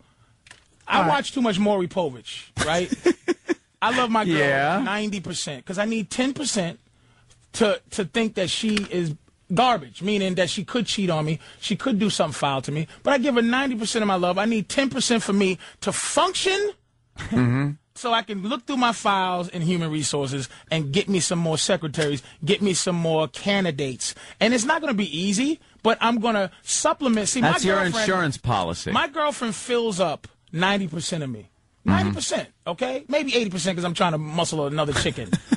So she fills me up 80%. That means you figure if it was 10 women, 10 women, just go down. It would take 8 women to fill up the space sheet. So I would actively go out and find 8 women to fill the void. But you love this girl. I love my girl. Let me ask you something. You love her. She comes to you tomorrow and says, look, Patrice, I love you too. I can't have a girlfriend for our relationship. I say, fine. And if you want to talk to her, I've said it to her. I said, sweetie, last night I said, look, man, let me tell you what a trooper she is. All right. I said, look, and you think this is reverse psychology, but it ain't. I said, look, I don't want no trouble. Just we'll cancel this, man. I'm sorry. I was out of, and she said, no. I'm just saying. She wants a piece of this girl. She saw her. She was a hot mama. Little Amazon, 6 feet, nice booty. And Patrice my girl almost wants has a it all piece. figured out. You almost have this puzzle figured out. But there's some pieces that got to be put, like, rearranged. Is that it? But Patrice's main girlfriend is more lesbian than straight, and that's what's making this whole thing kind of work. Making it work. Patrice almost has this puzzle figured out completely. Almost. You're almost there. Would you accept a show on XM where it's you and your chick trying to find a third girl? Did you? Another girl in the relationship. No, because they'll just come out the woodworks, man. It's the hunt. It's the manipulation. He doesn't want him like fish in a barrel. He's got to go out. I gotta find a trooper. He likes the game. It's the game. Yeah. Finding a trooper, man, is exciting. That's the game for him. All right, listen, we got to get one person that agrees with Vinny. There's one out there. James in Oklahoma. James. What's going on, guys? Hey. I've been married 17 years, got 4 kids, still have sex 3-4 times a week. Oh, he's really selling his life. Listen to him. He sounds like there's a razor blade to his throat right now. You listen to you, man. Let me copy how you sound. 17 years, man. 4 kids, we've been doing this radio show a really long time. I can tell you what's going on right now. His wife is in the passenger seat. You call him. You know you're happy. It's been 17 years. You get on the phone and defend our long relationship. I love the show, but this isn't necessarily the show you should gauge relationships on. Oh, we had a big fight 3 days ago. All right. Well, I'm telling you, man. It comes and it goes, man. We have seen that, though, where all of a sudden a guy will call up and like, hey, that's pretty cool. And then you find out that his wife's going to work with him or, they called that together. show because we've been together, and I want people to know that you could be together for 17 years and it could still be allowed. This is the radio show you listen to? Well, you call them right now. He's calling from his minivan with his car seats in the back. And, sir, if you're in the car listening, 2 things you ask yourself. If she left you, what would you really miss? Oh, my Jesus. And 2, if you told her how it was, where would she go? And what would she do? She can't get another you. You can get another her easy. That's what I'm talking about. You're not a normal person. Wow. I love this guy. If your woman left you, Vinny, she could not find another dude to take with another Vinny, I haven't been to your house. Vinny has the best house I've ever seen in my entire life. Me, personally, I haven't been to... all right. Yeah, we got to take a break. Can she find another you easier than you can find another her? You tell me that. Yeah, listen, she's listening. Yes, she could. Ladies and gentlemen, Patrice Oneal is hosting the worst of Opie and Anthony. Hey, what's up? This is Patrice Oneal, and you're listening to the worst of the great Opie and Anthony, hosted by me. And I told you my name already. All right, youngsters, sit back and enjoy the final little chapter of my threesome story. Oh, it's delicious. It's delicious. And all you racist white guys, just pretend the girl's white so you could do something with it. It could be you too, pieces of shit. Jesus. White guys can't appreciate nothing. Oh, I don't like that fucking black pussy. Really? Faggots. Anybody that even... Pussy should never be racial. Pussy's pussy. God damn, bitches. Enjoy. Broadcasting the worst of Opie and Anthony with your host, Patrice Oneal. Wow. Man, it doesn't stop during the breaks. Patrice just keeps going on and on, just with all this knowledge and wisdom of relationships that is from the planet Krypton, because it's nothing that can work here on Earth. If for some reason, I think it's our oxygen, nitrogen atmosphere that just screws this whole plan of yours up. Maybe you got to go to, like, Venus, because you are just talking fantasy world. It can happen. Whatever you're talking about, let me tell you. There's somebody out there living it more than I want to. No, whatever you're talking about is possible. It can happen. Mm-hmm. But it's the after effect, the repercussions, these things. You're making it sound like you do this, and then it follows up with this. No, you do this, it's like, all right, we got to clear out a spot here to build a house on. So let me nuke it, and then I'm going to build a house without thinking it's going to be irradiated for 8,000 years. You're like, what? It cleared the ground, and now it's clear. When you look at it like that, that's pretty funny. you like, your plan is good up until the repercussion point. Well, we just asked repercussions. You're kind of assuming too much you're planning too much on what this girl that you're bringing in is going to be all about. Don't forget one basic thing. that I am not putting it on her to know anything. I am guiding. Right. I am driving. But you're not going to get an empty vessel. So what'll happen is she has two choices. Mm-hmm. She ride, or she gets out. That's what I was saying earlier. Well, we asked a question during the break about your. Can we say? Go ahead, man. I don't know what you want to air or not. It's fine, man. But It's basically, like, your girl. I'm not gonna say a name, you know what I'm saying? But she's a good girl. You know Basically a girl. We asked if your girl's been with another dude and if that bothers you. And then you said what? I've seen her pop another dude. Yeah. I've seen her with another guy. We went to a swing joint, and because of what I wanted to do, I had to. There was no logic. It would have just been pure hypocritical to say you can't sleep with another dude. I didn't even want to put that in my head to say that. So I said, okay, we're going to do this. And what happened is the dude, what happens is when you swapping, when you're swinging, you go in, he goes in with his girl, and I go in with my girl. We go and we start with each other. You just get the sex vibe going. And we kind of, switch, Trade up. Switch up. And he was very gentle with my girl. She liked him. No funny, no strange fingers, no weird action. And she nailed him like a soldier. He was very good to her, and I was very good to his girl. Hey, when you're in these situations... All right, now I'm thinking, like, what is it? You're just standing there watching? When they're in these situations and people look at you and go, damn, that's Patrice Oneal from Web Junk. Do you get recognized in those situations? Whatever. Like, most people that watch... I mean, look, most of the people... My fans are more the fans of this show... And my fans, like, from HBO or something, than Web Junk. Web Junk people are like the little kids and the teenagers. Yeah. But a lot of those college boys, they crazy, man. And they just know me. I'm honest, man. That's why I got Web Junk. It's like, I'm trying to be honest as I can. Well, you absolutely are. I'll give you that much. Call me out, and I might have lied about something. So I might have, I got there's girls out there that mush my heart, couple, when I was young. And you just learn. You live and you learn. And my happiness, I just want to be happy. It must have been a hell of a mushing. What's wrong with some happiness? It must have been a hell of a mushing because you have gone, like, in a wacky direction, Patrice. Let's go to... There's nothing wrong with your happiness. Yeah, let's go to Jerry in Connecticut. Jerry. Hey, boys, what's up? Hey. Is this my boy? Patrice. Hey, man. What's up, man? This guy's a trooper when I was doing Black Phillip.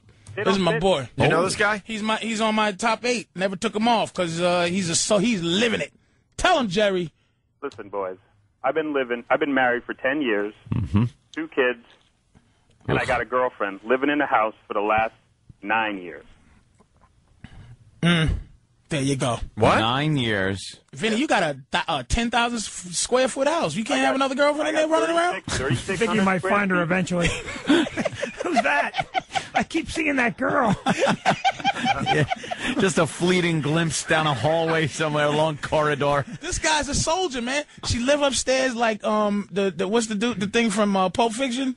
The Gimp. The Gimp. She upstairs. Him and his wife. I remember the whole thing. Him and his wife, the girl and the wife have a little thing going. He doesn't care that they mess around with You know why this works? Let me tell you why this works. Because Jerry is like one step away from serial killer. Like it's got to be. He's a black guy. We don't serial kill. Well, the mentality is that of a serial killer. Like, how can you say that? Because it's so out there. He's got a kept woman in the attic. No, she's not kept. They know each other. They hang out together. They watch movies together. They go shopping together. You're like a Mormon. 4 panties and 2, baby. You're like a Mormon then in the old days. No, he's happy. Happy, very happy. How did the fight happen in that house? Like, in other words, does you ever get like 2 girls? They ever argue with you, the 2 of them? Team up, double the bitching. Gotta. Well, yeah, but I straighten that out. He's got the serial.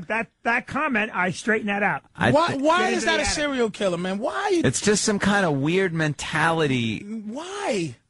No, I'm exactly what Patrice is saying is exactly the way it is. It just doesn't seem to. I train both of them. I taught both of them. See, training, it's this. He's raising a good bitch. He's raising his girl. And you know what? Neither one of them would leave if I asked them to. Why did you marry the one? Did you know the other one before you got married? I did know her, but we weren't sexually involved. And then after 1 year of marriage, you got this girl moved into your house? Well, we started having sex first, so probably 2 years or so in the house. Just you and her, or you, her, and the wife? Me and the wife were living together. We started having sex with my girlfriend, and then within 2 or 3 years, she moved into the house. Delicious. That's my plan, too. I just got a house myself, Jerry. It has a nice attic. Oh, man. Oh, man. And does she come to you and say, like, I need money for, something, or no, we just clothes? No, we just started living together, and I started taking care of her. I bought her a new car. I bought her... What does the third person get out of this? That's what I don't get. A new car. I can see what you get. I can see what the wife gets. But what the girl, in the attic with the chain around her ankle, what does she get? She gets a fulfillment, man, that she's not going to get. He has enough guidance to lead two women. He can guide these women to something that virile feeling that they don't understand. If you ask them why they love Jerry, they won't be able to tell you because there's some kind of weird nature happening. You don't think she's waiting for the wife to, die or something? After 10 years, of course. Yeah, she's been slowly poisoning like flowers in the attic. She's been giving him arsenic in the cookies. And he's a trooper. Why can't you understand that? I'm trying to understand this. I can't understand it. You have kids? Yeah. You have kids? And you got kids. What do they call her? Aunt, what's her name? Aunt Whore? Aunt Whore. What, Jerry? They just call her by her regular name. Yeah. And how old are your kids? One's 11 and one is 7. All right, and what do they think about this relationship? What are they being told? She's the nanny.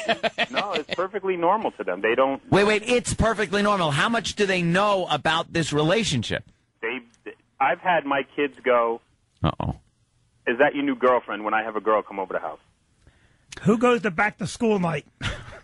Yeah, who goes to the PTA meetings? Look at Vinny. That's all he cares about. I can't understand that. He can't wrap his... You do understand it. He can't wrap his arms around this in any Jerry, way. man, I'm sorry I left us hanging. One of these days we're going to... So who does the laundry? And if I bring flowers home, who gets what? Yeah, are there shared duties?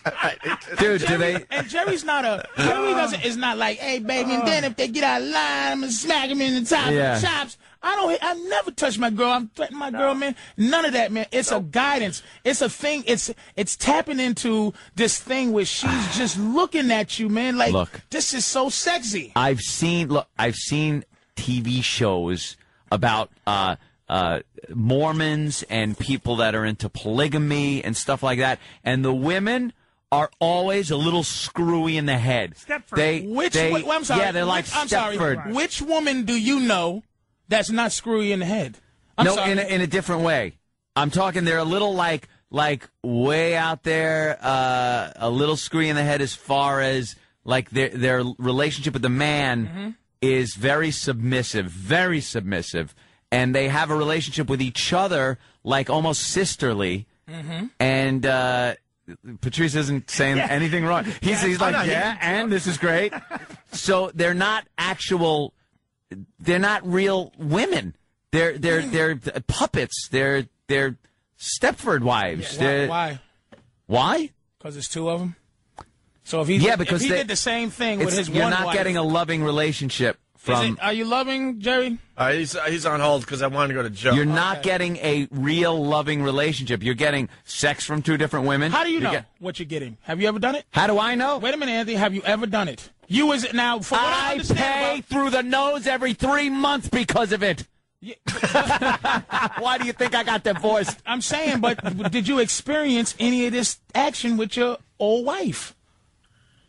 Did you find out if this is wrong? Didn't I just explain everything? Do you think I'm talking out my ass about this whole thing? Did you do I am so with your wife? experienced that. Of course I did. All right. I know everything. What happened? What happened? I write huge checks every 3 months. You got divorced because of a threesome? That was part of it. That was the straw that broke the camel's back. The threesome was it? Yeah, that was the straw that broke the camel's back. There was a lot going on. Joe in Jersey. That was the one where when the questioning came about in the courtroom and I would watch the news and the Post report is there, I said, let's go in the back and settle this. Immediately. Joe, what's up?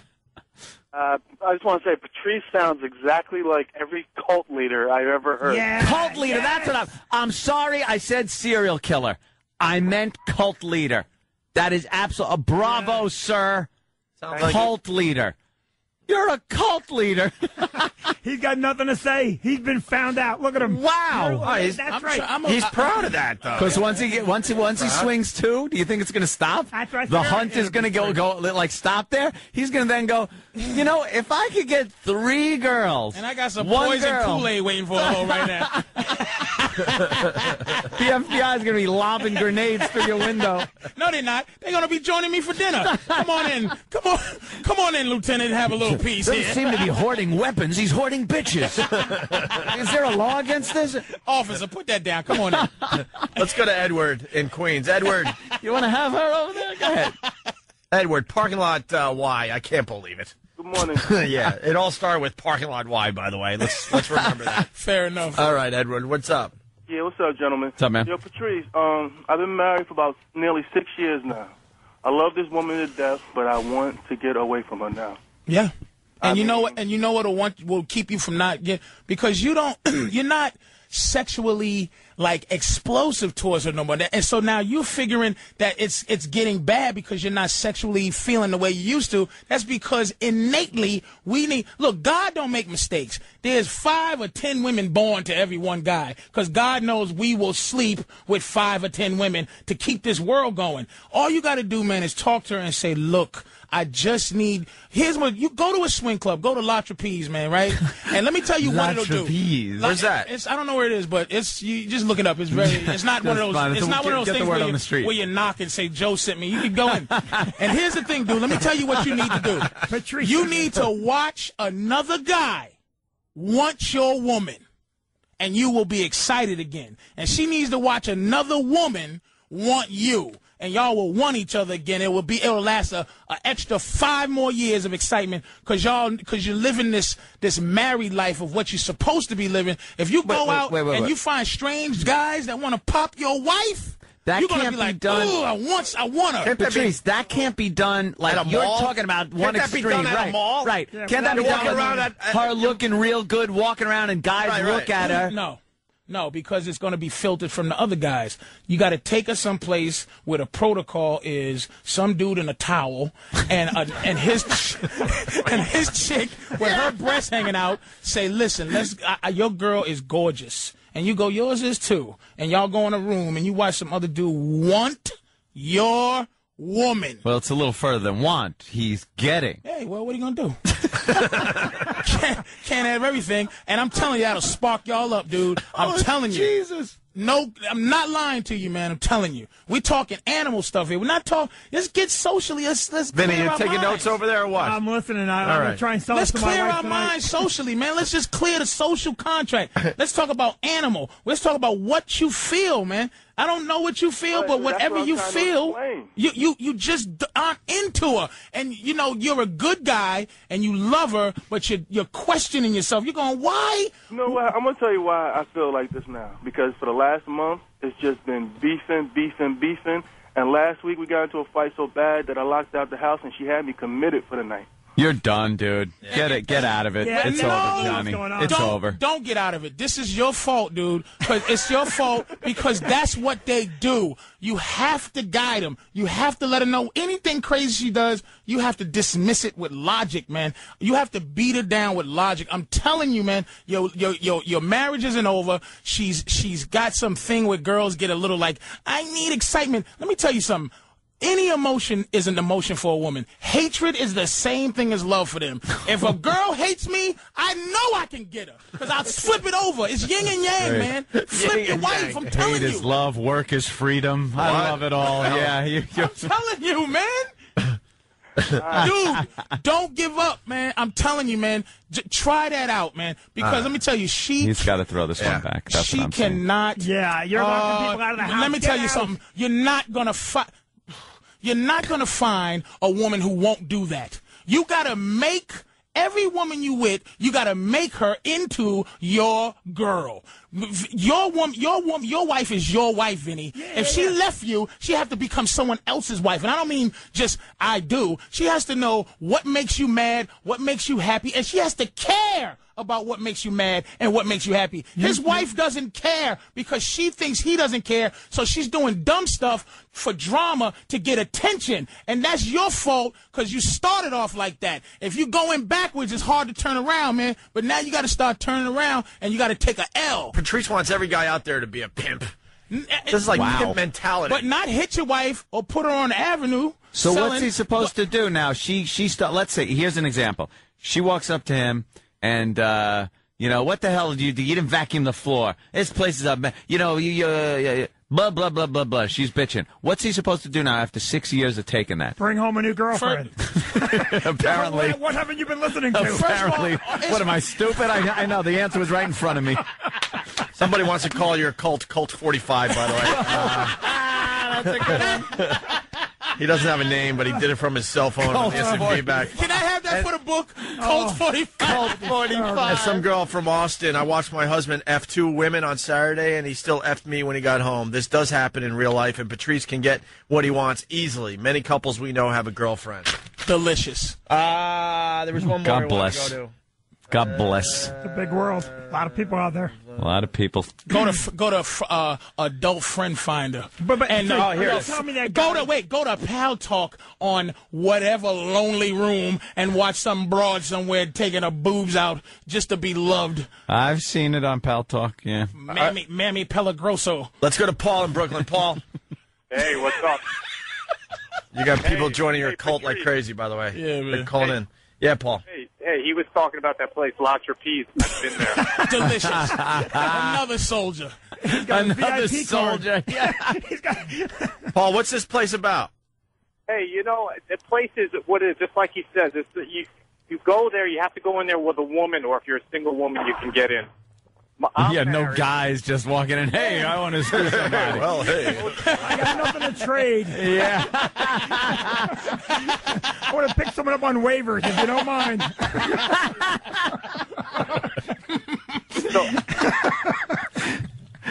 So you go in, you bring a chick.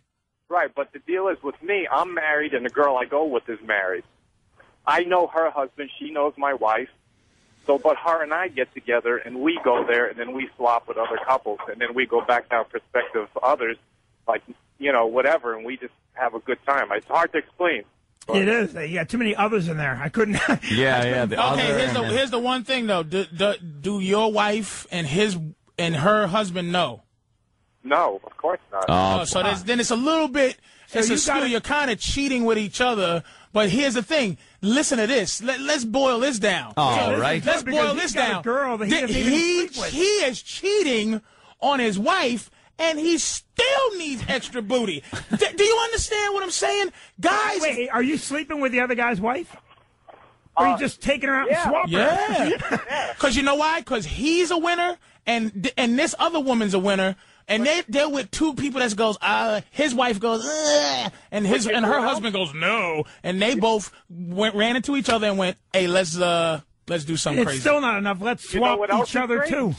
Yeah, let's go down there and swap each other. He's just using it as swap. I could get a lot more for you than I can for my wife. Come on. You're what I could get for you. Hey, you know what else is great? Yeah. She loves other women, too. Jesus, she's all over the place. Do you hear how happy this? Wait a minute. Time out. Do you hear how elated this guy is to talk? He sounds like a straight-laced dude, right? Did you hear Mr. I love my wife, 17 years, 4 kids? He sounded like death warmed over. He sounded like he was praying for cancer. He sounded like he was practicing to have cancer. Night of the Living Dead. I love my wife. 4 kids. And everybody throws their 4 kids and everything. Like that's the validation for your misery. This dude's like, dude, I'm cheating on my wife. I love it. I love my best friends.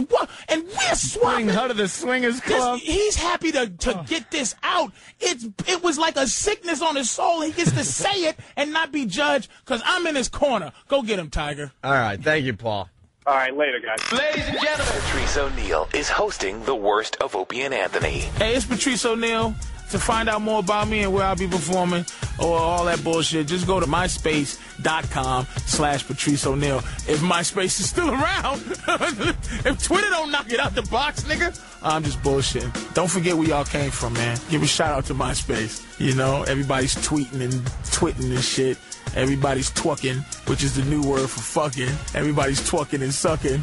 You know what I'm saying? But you can check me out on Twitter, too, on Big Mama Prods. I'm at Big Mama Prods, and you spell Mama M-O-M-M-A, not M-A-M-A. You understand what I'm saying?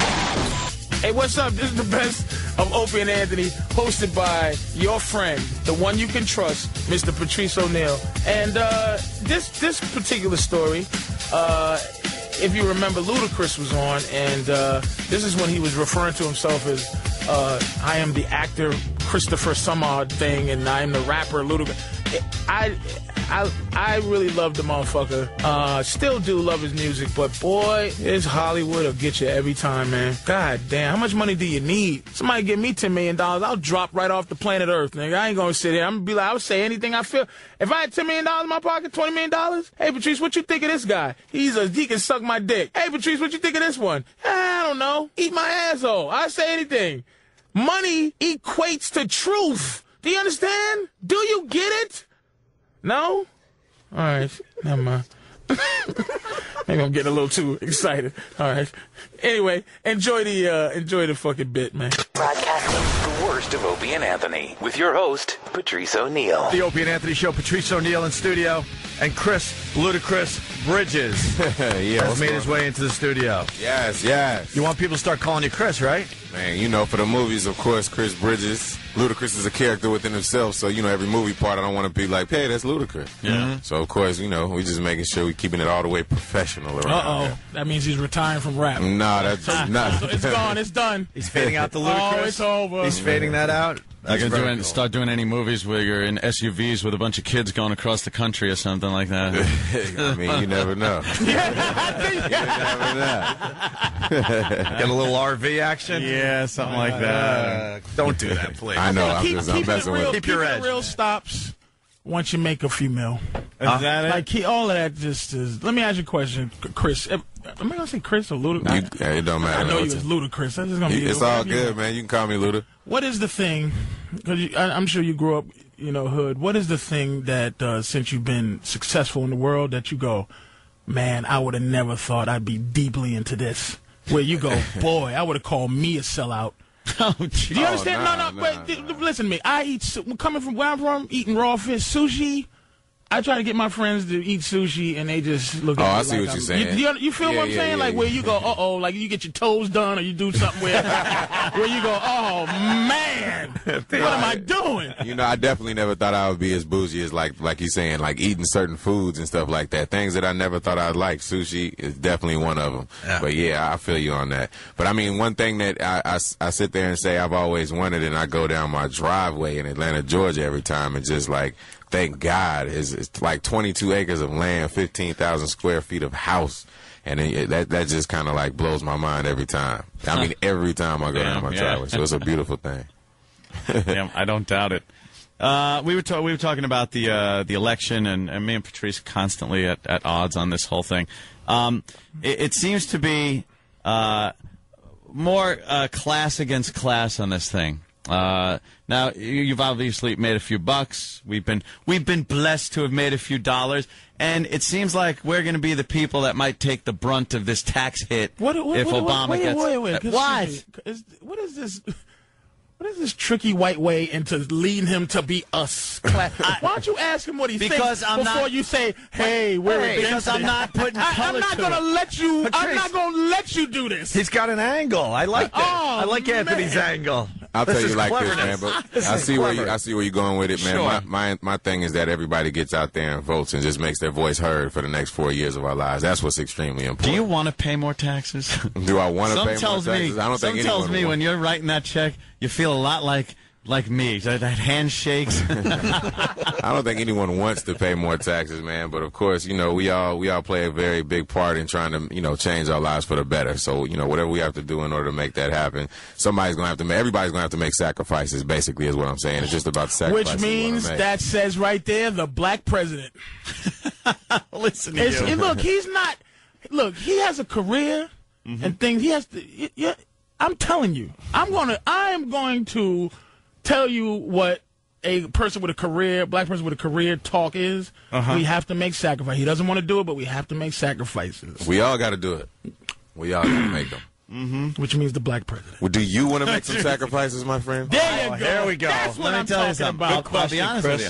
I make giant sacrifices. That's great. Well, then there you have it. I'm already making sacrifices. I just don't want to make more sacrifices. By pressing that button that says Negro. It's not pressing the Negro button. Boy, is that a sacrifice. I know you got carpal tunnel syndrome in both wrists when that happened.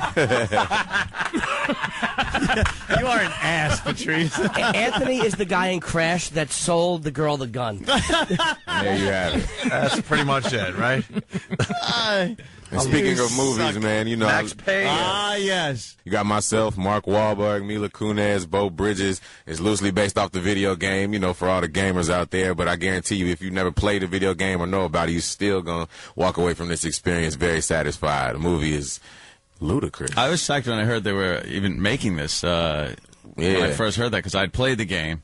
Right. Very cool, very creepy, eerie kind of a thing going on, and. How does the movie compare to the game, the character himself? Man, honestly, it's like the game is one thing, but it's like the movie, it's loosely based off the game, but it takes it to a whole nother level. So, the cinematography is stylized. It has that kind of film noir feeling, that dark Matrix type feel. But, the storyline, a man that his family's brutally murdered and he's out to seek revenge and he's definitely destroying anything in his pathway to find out who killed his family.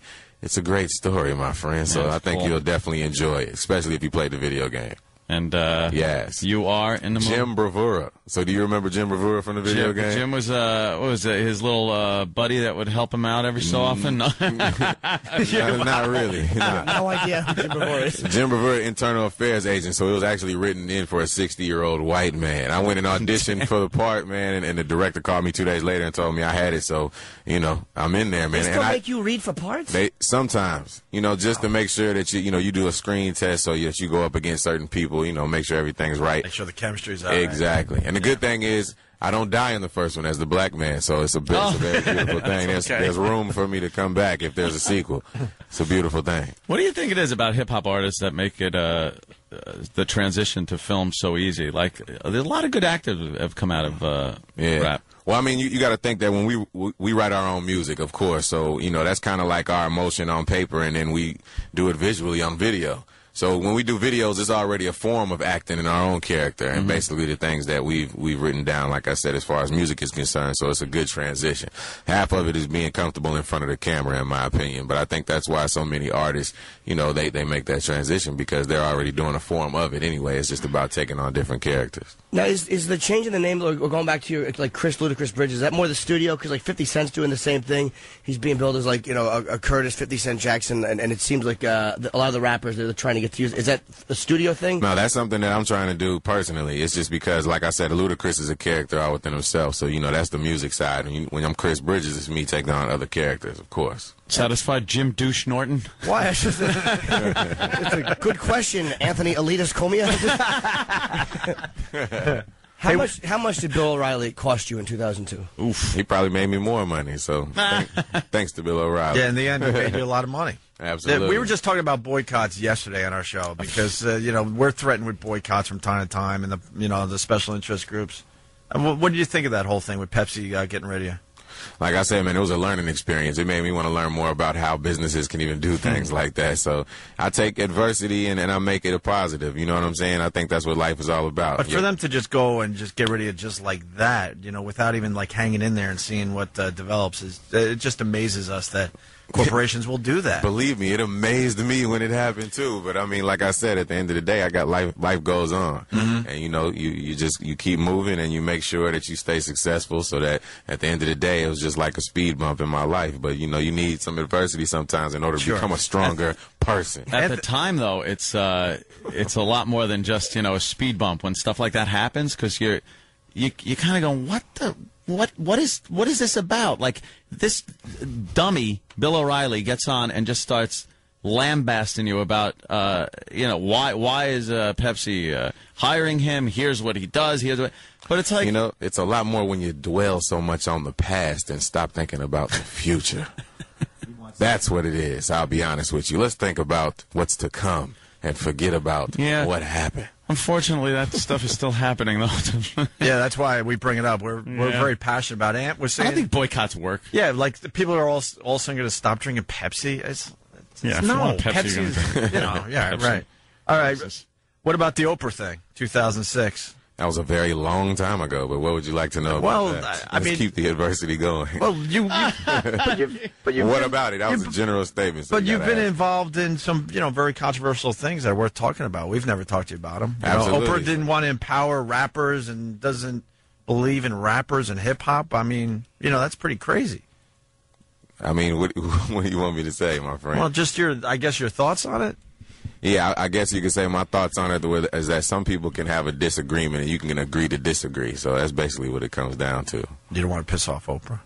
Huh? No one does. No, all right. She's very powerful. I've openly voiced my opinion about the whole entire subject, and that's what I'm doing now. So Yeah. No, it's not about keeping controversy going. It's like a lot of times these things happen, and they're frustrating to watch from the outside. It's frustrating to see, especially when I see other artists getting attacked. It's really irritating, and they're getting attacked on content, and when I see the corporations buckle, or I see someone like Oprah, who's an artist who made it, attacking it, it's aggravating to watch. And it's like, we don't get to talk to a lot of the guys until, unfortunately, 2 years later.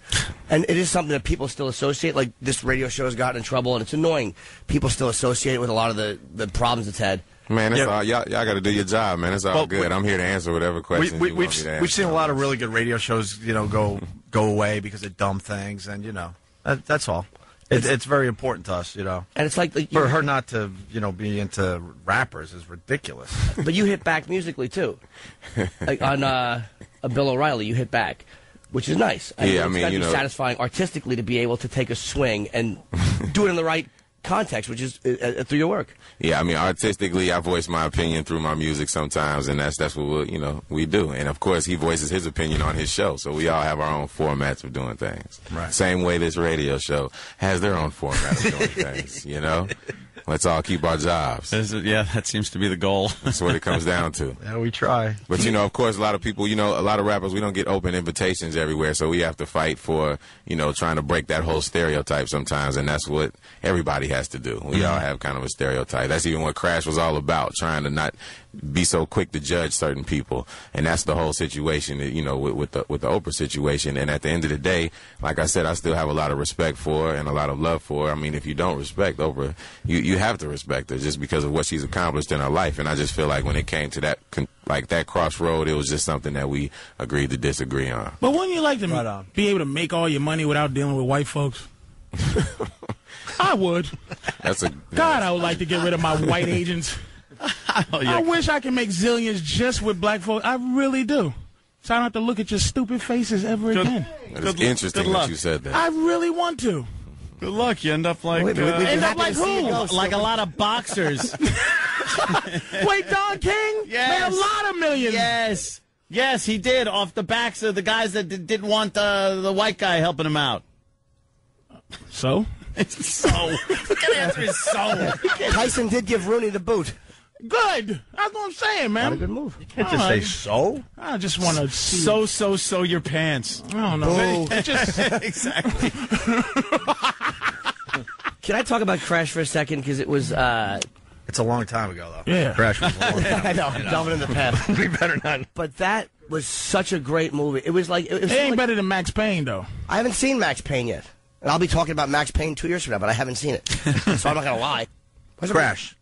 We all loved Crash. It was about, it was about like stereotypes and not judging people, but it seemed like every character in that got redemption somehow, which was great. Like they show like the ugly stereotypical side of every person, and then they also show like every person kind of getting redemption. It was just a great movie, man. Thank you, man. I greatly appreciate it. Were you surprised it won the Best Picture? You know what, man? To be honest with you, it was up against some really good movies that year, and I knew we had a shot. But, you know, I absolutely, like the whole cast, we were kind of wondering whether or not it was going to make it. That's why we were so surprised when it did. But I knew it had a shot, and I knew it was a great movie. And it was kind of one of those word-of-mouth type movies that just built up over a long period of time. So I was real happy about that. But, no, I didn't know right away that it was going to get the Oscar. Did everybody get that money? That situation worked itself out? That situation is still going. People didn't get paid, right, from that lawsuits. movie, right? Yeah, like back ends. Man. Oh, wow. Oh, really? Yeah, the people stole some money from Crash. Oh, yeah. Got robbed. Probably a lot on DVD sales, too, because a lot of the DVD stuff, the actors are still having trouble getting all their money. I'm talking about actors like I can do it. It's amazing how pompous I am, because I'm surprised that you had to read. Well, I've done some acting. I don't like to be called in to read. I'm like, they should just kind of offer me something. And I can't even get into a Dane Cook movie. So the fact that you're still reading kind of makes me feel better. Like, well, if he has to read after, you know, some of the stuff he's done. Makes you feel better?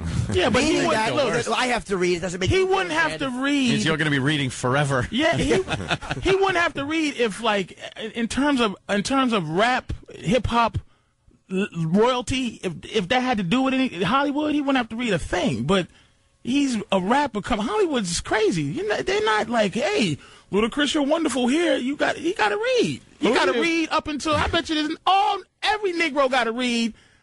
It's probably except for Denzel. Except they just fired Terrence Howard from Iron Man 2. Did they fire him or did he quit? He fired. Why would I didn't know he was fired. He was black asking for too much money. Whiteness. Oh, Jesus, Patrice. They almost got rid of Favreau. And find out what happened. Favreau was getting ready to go, well, I should get double. Really? Because Marvel's like, hey, look, Iron Man sells himself. We can put, somebody in a wheelchair play Iron Man, Jack. We don't need you. So everybody in Iron Man that started standing up for that money got the boot. Starting with Terrence Howard, which is, that's how it starts. Replace Terrence Howard with Don Cheadle.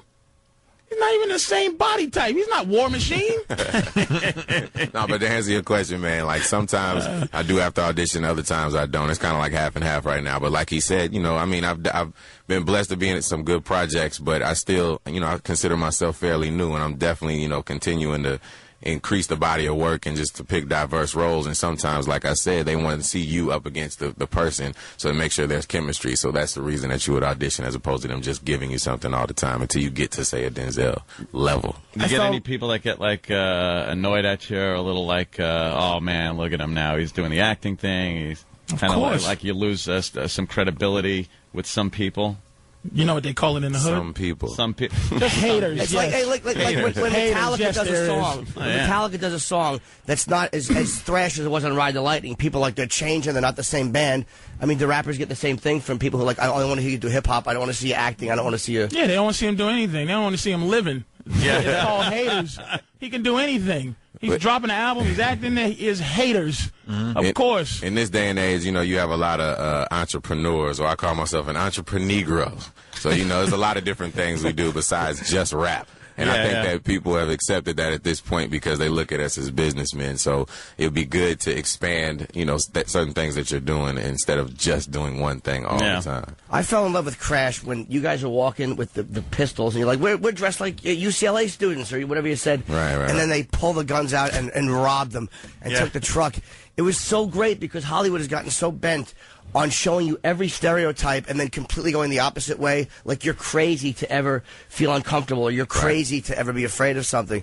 And Crash just put it right in your face. It was just, I can't stop talking about that movie. It was brilliant. And again, I know. Max Payne is, I know, but it's. Are you a good guy, bad guy, gangster? In Max Payne? Yeah, what are you doing? Internal affairs agent. So, Max Payne is considered the anti-hero, I guess, or the kind of the bad guy. You're playing an internal affairs agent. Yeah, man. Just doing something different. Yeah, we are acting now, Luke. Absolutely. I already signed on just to be able to point a gun at Mark Wahlberg and get away with it. So that's really why I did it. We got to get Chris out of here. Jesus. Greatly appreciate it. Got a lot going on. Hopefully Oprah and Bill O'Reilly will all go purchase the album. You're right there. They did help. Aerosmith did the same thing. They thanked Tipper Gore when they won because her complaining about labeling and all that stuff helped push them through and somewhere else. He thanked O'Reilly when he won the Grammys. Yeah, that's what I said. Yeah, and Oprah for that matter.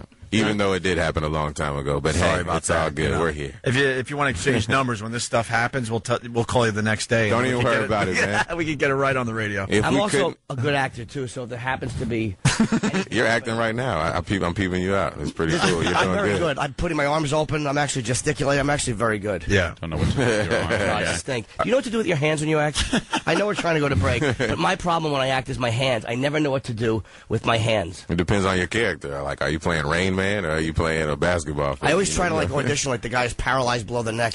I just kind of sit there with my head moves. Something you got to work on, man. Just work on it. You'll be good. Ladies and gentlemen, Patrice Oneal is hosting the worst of Opie and Anthony. Hey, what's up? This is Patrice Oneal, and you are enjoying the worst of Opie and Anthony, and you're also enjoying the rest of this ludicrous situation.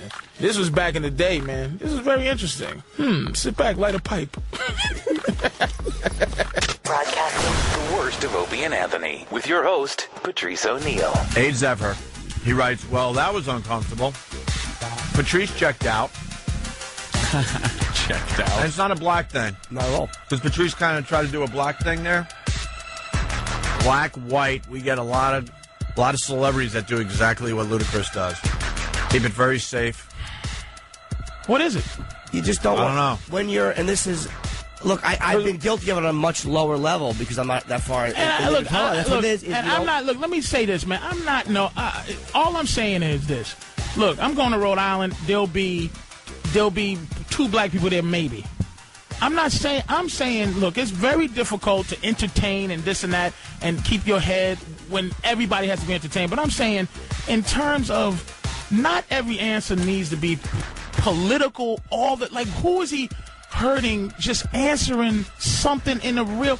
Oprah doesn't want to have anything to do with him. It just... On our level, it's like when certain comedy clubs don't pass you. This is for us.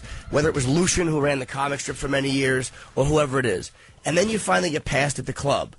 And my anger towards Lucian, he was a guy, he's dead now, but he ran the comic strip for years. I hated him. Hated him. When I finally got passed at the strip, right. I really kind of stopped bad-mouthing him. Like, I was like, And this was not even in a public forum like this. My anger towards Lucian wasn't as bad anymore because good is good if it's good for me. You were happy because it was you. It wasn't phony. It was just I wasn't as angry anymore. Even though I would have been like a little more likely to bash him than he was Oprah. But again, it wasn't on that level and it wasn't public. But let me ask you this. Okay. I just want to say the whole Oprah thing. You made a great point during the break. You said the reason he doesn't want to even talk about the Oprah thing because there's a possibility Oprah will have him on, bring him back to promote Max Payne. Mm-hmm. Like the question I got for Patrice, how would you have liked that interview to go? Just what we were doing. You know what it was? Ready? Yeah. It was not going to. Here's what stopped me. Here's what stopped me from being involved. Because look, I'm on you guys' show, and it's just not for me as a black dude to challenge Ludacris, man. I'm just not going to do it on your show. It's up to you guys to challenge him. But when he said he segued into Max Payne, that's when I left in my head. When it went there because that's what he's here to do, and he has to go do it at this place and that. That's the job and everything. But maybe I don't. This is what I was saying off air. Maybe I don't want what I have to do to get at that level. Maybe I can trick this business into giving me a couple of mil, and then take it and hide it under my mattress, and then go back because I don't know what do I have to do. Do I have to be that way? I don't know, man. As an artist, and that way is. It just wasn't nothing significant was going to happen, you know? But as a comic, you're always going to talk as a comedian. You're always going to speak through your work. I'm certainly always going to speak through my work. As an artist, he did his attacks through his... And I'm only playing devil's advocate because he did hit O'Reilly, and he did address that stuff through the work. And when you're out promoting a film... You're out promoting a film. He addressed it though. We're gonna get the Max Payne plugs in. But the stuff that has happened to Ludacris is it hits close to home with us, and we want to know, hey, what do you think of this, really, and what goes through your mind, and blah blah blah. How could Oprah not want hip hop artists on her show, and she says she doesn't want to empower them? That's crazy. What do you think? He addressed Bill O'Reilly, and he addressed on the bio. He addressed Barack Obama. He addressed Bill O'Reilly. He addressed Oprah in what? In rap. in his rap songs. That was his what the interview should have been. Yeah. He did it in a rap song. Right. So here, it was like, there's the rap part, which is the whole Ludacris last name. The thing is, I'm here as the actor Ludacris, and he said that Ludacris is a character. Yes. And I did he think can that was a little odd. rap as that character. This is how his character felt. So he's now separating what his rap is saying to what he's going to be saying when he's Chris Bridges, dude, the actor. Dude, it was. You were really annoyed because you bailed. Because I didn't want Patrice to put his head down and just I looked over at one point and I'm thinking, well, why isn't Patrice asking any questions or talking? Because I'm the only. It's just the only honest mother in the room. No, right? No, You want to try to keep it real? No. Well, what's the deal? When I talk, it ain't E.F. Hutton, man. I'm just a maniac, a loser, a maniac. Nothing I say means nothing. Did you not when I go on Fox and talk about Don Imus, I'm a fool. Like, no one cares. But these guys, man, Chris Rock, Ludacris, 50, these guys are powerful, man, and they can say something.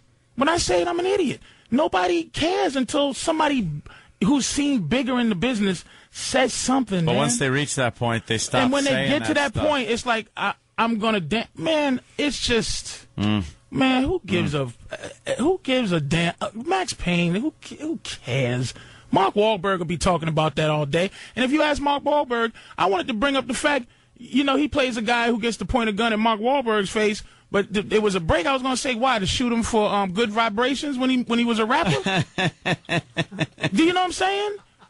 But I'm not saying he ain't keeping it real. I'm saying the dude, what he can, man, he can mix something up, man. I mean, is it because I got nothing that maybe I'm talking because I don't know what's out there that's going to make me change. So I'm setting myself up to be a hypocrite right now because somebody go, Patrice, here's $100 million, and I never want you to open your big black mouth again. And I might go, believe me, we're trying to pull our cash. Yeah, no kidding. Why did he get annoyed so fast at the Bill O'Reilly? Talking about like the past. Talk about Max Payne, but that's not just the past. Talk about that's that already. I know. No, I'm saying like you said it was the past, and it was kind of like. Yeah, but for us, it's not. We've like never weird. talked to you before, and it's it's yeah, good stuff. Is it annoyed? And another thing that we weren't doing it just. I'm a fan. I'm a fan of him. Is it annoyed? Or is it like when you walk into a radio show, because we do enough press on the road, we know how some of the radio shows are cool, some are dicks. Is it annoyed or is it defensive, like you don't know what the show is trying to do when they go after something or mention something? We know what we're trying to do, which is just basically talk about something, which is what put them in the spotlight in our eyes. What difference does it make? If you go on a show and they ask you anything, what difference does it really make to you? No different. But this show gets sick of every time that somebody asks about Sex for Sam, the response is, yeah, all right, we've addressed that. Like, and it does happen sometimes. So that's one of the, like, where if people ask about certain instances of the radio show, like, what about the voyeur bus? Like, they'll ask me that in interviews. But if they ask you about Sex for Sam, Norton, and you're tired of it, but there's context to everything. Right. If they talk about Sex for Sam to make you look like you're an idiot and you were fired, it's a different context than they want to know about it because they don't know about it, and you know the difference. Most time, I know, but either way, and I'll answer it. But when they ask for the reasons of just wanting to know about it, I don't get angry. I don't get, like, but I'm like, ugh, with this, what are they, because it does happen, or every time it's brought up in the paper, it's just a reference point. Right. But even though you know it's just a reference point, again, it's still a little annoying. I'm not saying he shouldn't. I'm a comic. I answer things differently. Why I checked out of the thing, I'm going to just tell you why I checked out. I'm a fan.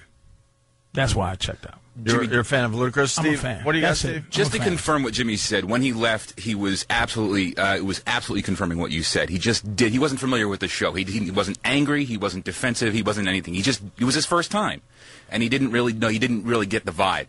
But he wasn't angry and he wasn't upset. He was just doing what he was supposed to do. You walk into a room with a station that you don't listen to, and again, I've done it where you're just not exactly sure where everybody is coming from. You don't know exactly, all right, why are they raising this? Like, what, we've been through this. They're just trying to start some crap on my name.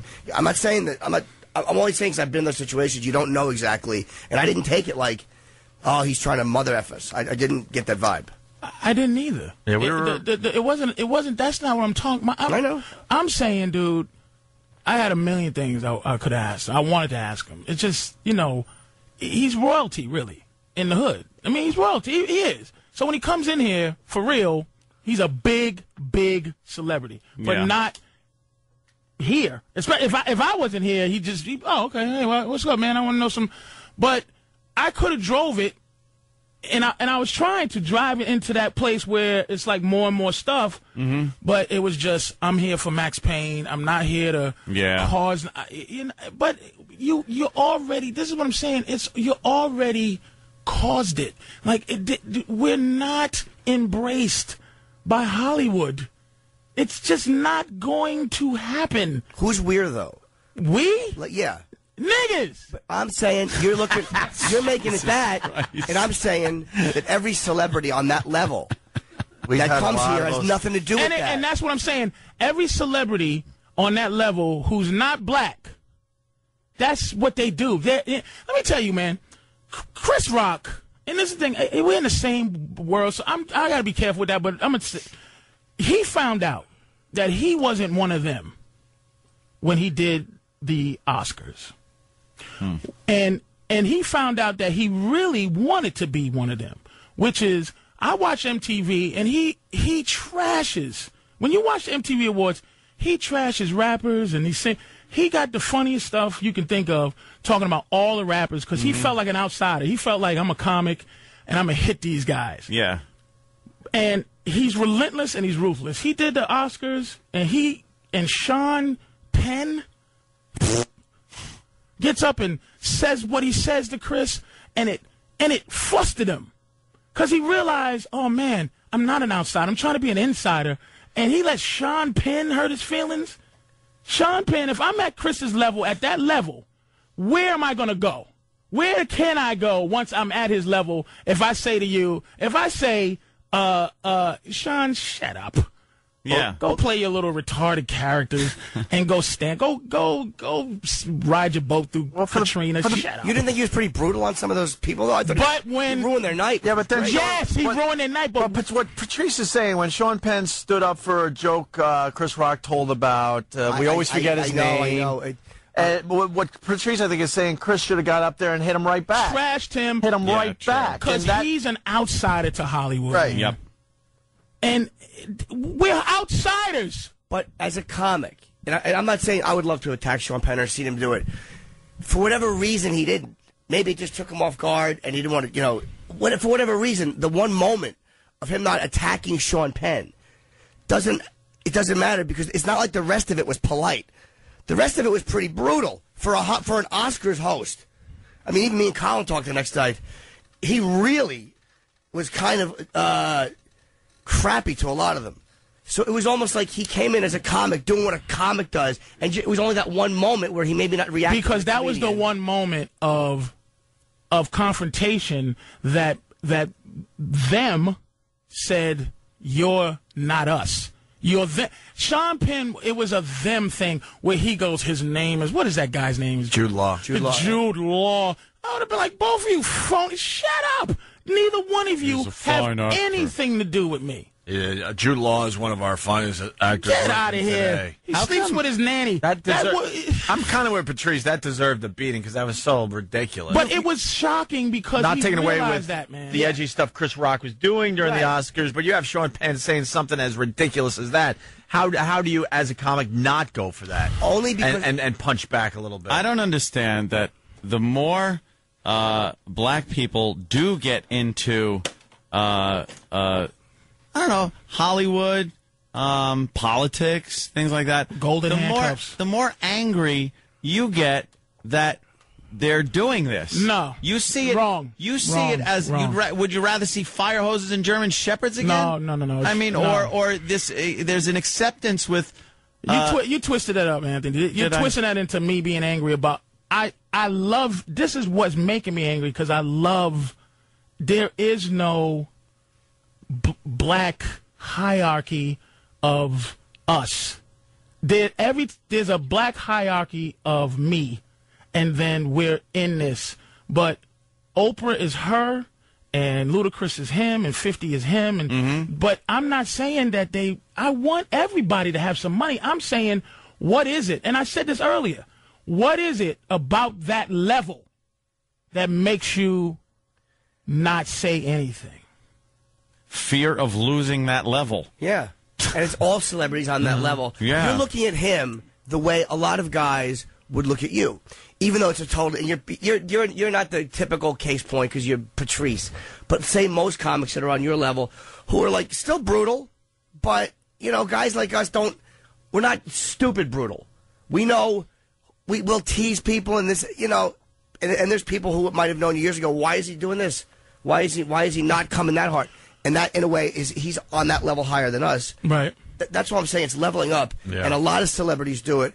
Like when they. And I'm not saying you're supposed to be a maniac, Norton. No, I know. I mean, look. We're talking about it, but it's like, I'm going to say the wrong thing until I say the right thing. I'm not saying that he's supposed to come on here and go F Bill O'Reilly, or I'm just saying we just wanted to get his point of view on the whole thing. That's all. Exactly. Hey, we weren't about. It would be fun if he did because we hate the guy, but. We just wanted his thoughts on it. Just not like the carefulness. I'm not saying All right. I'm not saying a maniac. I'm saying just carefulness of I'm here for Max. Like just the careful. Just what?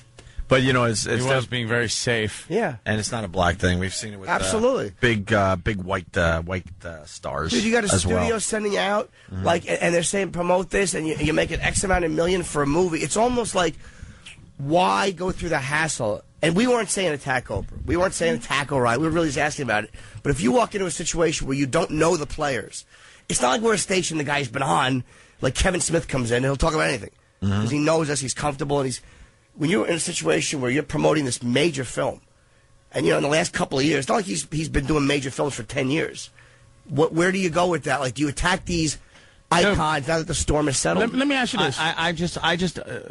I think he should have, because all we were asking was, how did you feel at the time? Yeah. You could be honest and say, well, you probably wanted to go down there and twist Bill O'Reilly's head off at the time. He cost you so much money, and that's why I said. And I said to him, I went, at that time when it happened, like that's when you can say, yeah, this is what I wanted to do. In hindsight now, it wasn't that big a thing. At the time, that was my livelihood this son of a bitch was taken away. That's honestly, we could talk about Bill Donahue. It's the same situation. At the time, I wanted to take his gray head and smash it on a curb. And now he's been on the show, and I'm like, all right, he's just doing what he does. I'm not kissing his ass to get advancement anywhere, but water under the bridge, whatever you want to call it. But at the time, and I can be honest, I could sit here and go, yes, at the time, I wanted to smash him. Okay, so you're right. At the time, I would like to have heard a little bit more about that. Yeah, but be a little honest. Once you get to a certain point in your career, and you see how fast it can be taken away, or like he happened to rebound and do really well. But when you see how quickly one of these guys, one of these massive people, like when you see how the machine works and how it can just chop you off, like for you to lose a major endorsement just because stupid O'Reilly, you're probably hesitant for no reason at all. So that's considered a sellout. No, it's not at all. Technically, I wouldn't. You're just not disagree or not do it. I would do it too. Can I ask you about what you said? I think a sellout would be if O'Reilly attacked him again, and he was like, that's just been. Norton, you said a thing like if he knew the show. And you said Kevin Smith knows the show. Let's say this: if he knew the show, and then you asked him those questions. If he knew you, he knew what you were about. His friends, say his radio show friends, asked him those questions. Then what? Maybe you're just more comfortable to go back there and know that if you say, man, I was really aggravated, I hated the guy, you kind of know that when you answer certain questions, you might not know where this show is going to take it or what we're going to. I don't know. I'm only speculating because I've been on different radio shows before. Right. And I know, you know how it is, man. Sometimes you walk in and there's a weird vibe. Sometimes it's a great vibe. But once you're on more than once or twice or three times, then you're more comfortable. I can't wait to get back to that show. They took care of me. They treated me right. I felt comfortable there. First time in any show, especially, look, the reputation for the show is very aggressive. I mean, I'm amazed at how aggressive this show is when I do other shows. Like, Jesus, we really do say some harsh things, even on terrestrial radio, where we really do address things with brutality. So a lot of times you're going on a show that, look, people are aware. This is what they know about Opie and Anthony. Oh, those are the guys, Sex for Sam, Sex in the Church. They know the crazy, outrageous stuff about us that he probably thinks we know about him. So I'm only saying, look, I would love to have had answers, but that's why I'm not mad about it. That's why I'm not, because I didn't feel like he was trying to be a dick to us. I think that a lot of times you're not 100% sure where someone's going. Yeah, I don't think he was. Just always on my take. I don't think he was. It's that.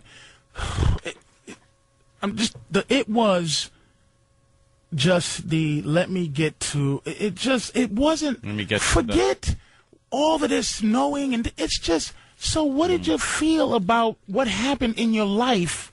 And then it just answer it as opposed to I'm not.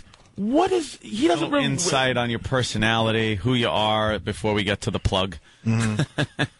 That might have been, and that's way more interesting to us than talking about Max Payne for 20 minutes. Sure, because people don't know it. There's a problem. We need to get our listeners into what we're doing, and we know that talking about Max Payne for 20 minutes is not going to get the job done. I'm sorry, it's just not. Don't forget, and that's why you look at these bios and go, "Wow, that's something that's worth talking about." And he's had some interesting stuff happen in his career. And he might give us another. He might give us another angle. Well, these guys don't understand our side of this. They want to come in here and just give us like very, very boring Max Payne plug type radio, and that's not going to do him any good or us any good in the end. See, I know that as a comic and stuff, and I'm sure he's done a lot of radio stations. But a lot of the guys, a lot of celebrities do TV, and when you're doing TV, it's a very set way of doing it, where you're on for 6 minutes or 7 minutes. You get a little clip of the thing shown. They talk about the movie a lot. It's very, you know what I'm saying? It's like you know exactly what the drill is. You know exactly what the routine is. When you walk into a radio show where you have 15 minutes, and all of a sudden there's 5 guys, and they start bringing up stuff from the past, and the studios, you just don't know exactly where it's going to go. I know why we do it. Yeah, we get to go long form, I call that what you just described, who gives a crap TV. It happens all the time. I couldn't agree more. And that's why I don't watch any of that stuff, because I know nothing is going to happen. Dude, I agree. No, I know. I'm with you. I'm just reiterating. And I would just like to, look, if I ever got to the level of respect and money and glory, I would love to just let every other black person who knows what happens on that way, what you got to do and got to deal with, and explain even the fact that he had to do Max Payne. Explain that. Just tell me what it's like to be at your level and be black. Let me know. Yeah, he didn't seem to want to be black at that moment. Are you voting for Obama? He just wanted to be the guy. Yeah, I know. You voting for Obama? Well, I just got to tell you, it's just important to get out there and vote. But most celebrities on that level would say that. Most celebrities, it's not a black-white thing. Most celebrities on that level, promoting for a major movie with Mark Wahlberg or any. We're not talking about I can't tell phony white people. That was a little odd. That's what white people do. That was a little odd. It's a celebrity thing. It's not a white-black thing. That's a celebrity thing. But I didn't even catch that because, if he says I'm voting for Obama, then everyone voting for McCain might not. Some of these people aren't going to go see Max Payne now. Yeah, or it might just open a political argument. I'm not saying that. It might open a political argument that you don't want to get into when you're promoting a film. Well, you know something? You're promoting a film. You want people to kind of like you, know you a little bit. I think it would have been good. It would have been compelling radio to hear his point on a guy that is successful, making a lot of money. Why are you voting for Obama knowing that more of your money's going to be taken away? Just things like that. And then you get that answer, well, the important thing is just get out there and vote. I agree. That was kind of a It's answer. obvious he's voting for Obama. He has a rap song about it. Yeah, he loves the Obama. Yes. But it's about, people that might be buying the movie tickets that are voting for McCain, and next thing you know, they're going to go see some other I'm with Patrice movie. on this one. Definitely. I'm not even against Patrice. I'm not yes, against. you are. I'm really You're not. racist. I'm only listening to you his argument. could kiss our black asses. I'm only listening to his argument, and it's almost like we've seen enough guys who don't want to go into certain areas and they're doing promo or whatever. For it to not be as much of a black and white thing. It's just a celebrity on a certain level thing. You get to a certain level of celebrity, and you get exactly what happened today. Ladies and gentlemen, Patrice Oneal is hosting the worst of Opie and Anthony. Hey, this is Patrice Oneal, and you are listening to the worst of Opie and Anthony. And I don't know why they call it the worst, man. They should call it the best. Because these guys, they're great. They're good people. They don't want nobody to know it, but they're good guys. So this worst of, you see what they're doing? It's the worst of, but it's really the best. You see what I'm saying? How they do it? You see? You don't get it? Okay. The worst of Opie and Anthony, brought to you by Halloween 2, a Rob Zombie film, in theaters August 28th. Now listen. Your attention, please. Station of Virus, Sirius 197, XM 202. It's the worst of Opie and Anthony, hosted by Patrice Oneal. Let's begin now. Hey, this is Patrice Oneal, and you're listening to the worst of O&A, hosted by me. Oh, shit, this bit is hilarious, I think. I think it got me my reputation on the show for hating women, but I hated them long before this shit. But this one was that girl, I don't know if you remember this girl that came in, and it was a bunch of, some more bitches that take their clothes off or show you half their titty or whatever. And one of them had a coat, and the rest came in with good attitudes. And I think she ran out crying. I don't know. I'm not here to make bitches cry, even though it still feels good. And I'm 40. I'm a childish motherfucker. All right, listen to this shit. Broadcasting the worst of Opie and Anthony with your host, Patrice Oneal. Hey, girls. Wow-wee. Hi, ladies. Oh, well. We got girls. Girls in the studio. Girls in the studio. Woo. Were you enjoying the radio? We didn't mean to make you wait that long, but we were on a roll there with the country music and stuff. Sounded funny. It sounded funny? You guys were entertaining, I'll say. Thank you very much. Definitely. Ooh, look at that. We're entertaining. That's good. You guys are on the webcam. Why did two black girls outside like fucking niggas? Yeah, what's up with the black girls? They weren't hot enough? No, one's our tour manager. Bring these bitches in here so I can have some fucking fun. They don't want to be in here. Yeah, bring her in. Benita. Looking like 5 light bulbs. My eyes are for my cornea are burning. Bring something to fucking lower the fucking... lower the tungsten down in this motherfucker. Jesus. You know how pathetic we are, man? We got girls from the lingerie bowling studio, and one of them's wearing a winter coat over her lingerie. Yeah. That's how scared they are of us. We're the worst. No. I'm not a cheerleader. I'm a tour manager. Oh, we thought you were... No. Oh, wow. But you could be. Fit in very nicely. Go back? No, I'm just... No? Well, I want to look at No, it. maybe you could help us... Hi. Maybe you could help... The one in the coat is the fucking cunt. Like, she's the asshole. She's not control. She's out of control. She's the only one without a phony fucking smile plastered on her face. She hates this shit. You got dreams and aspirations, don't you, dear pudding pops, huh? Well, give them up and go down the road of hell like the rest of these fucking girls here. Stop trying to have dignity.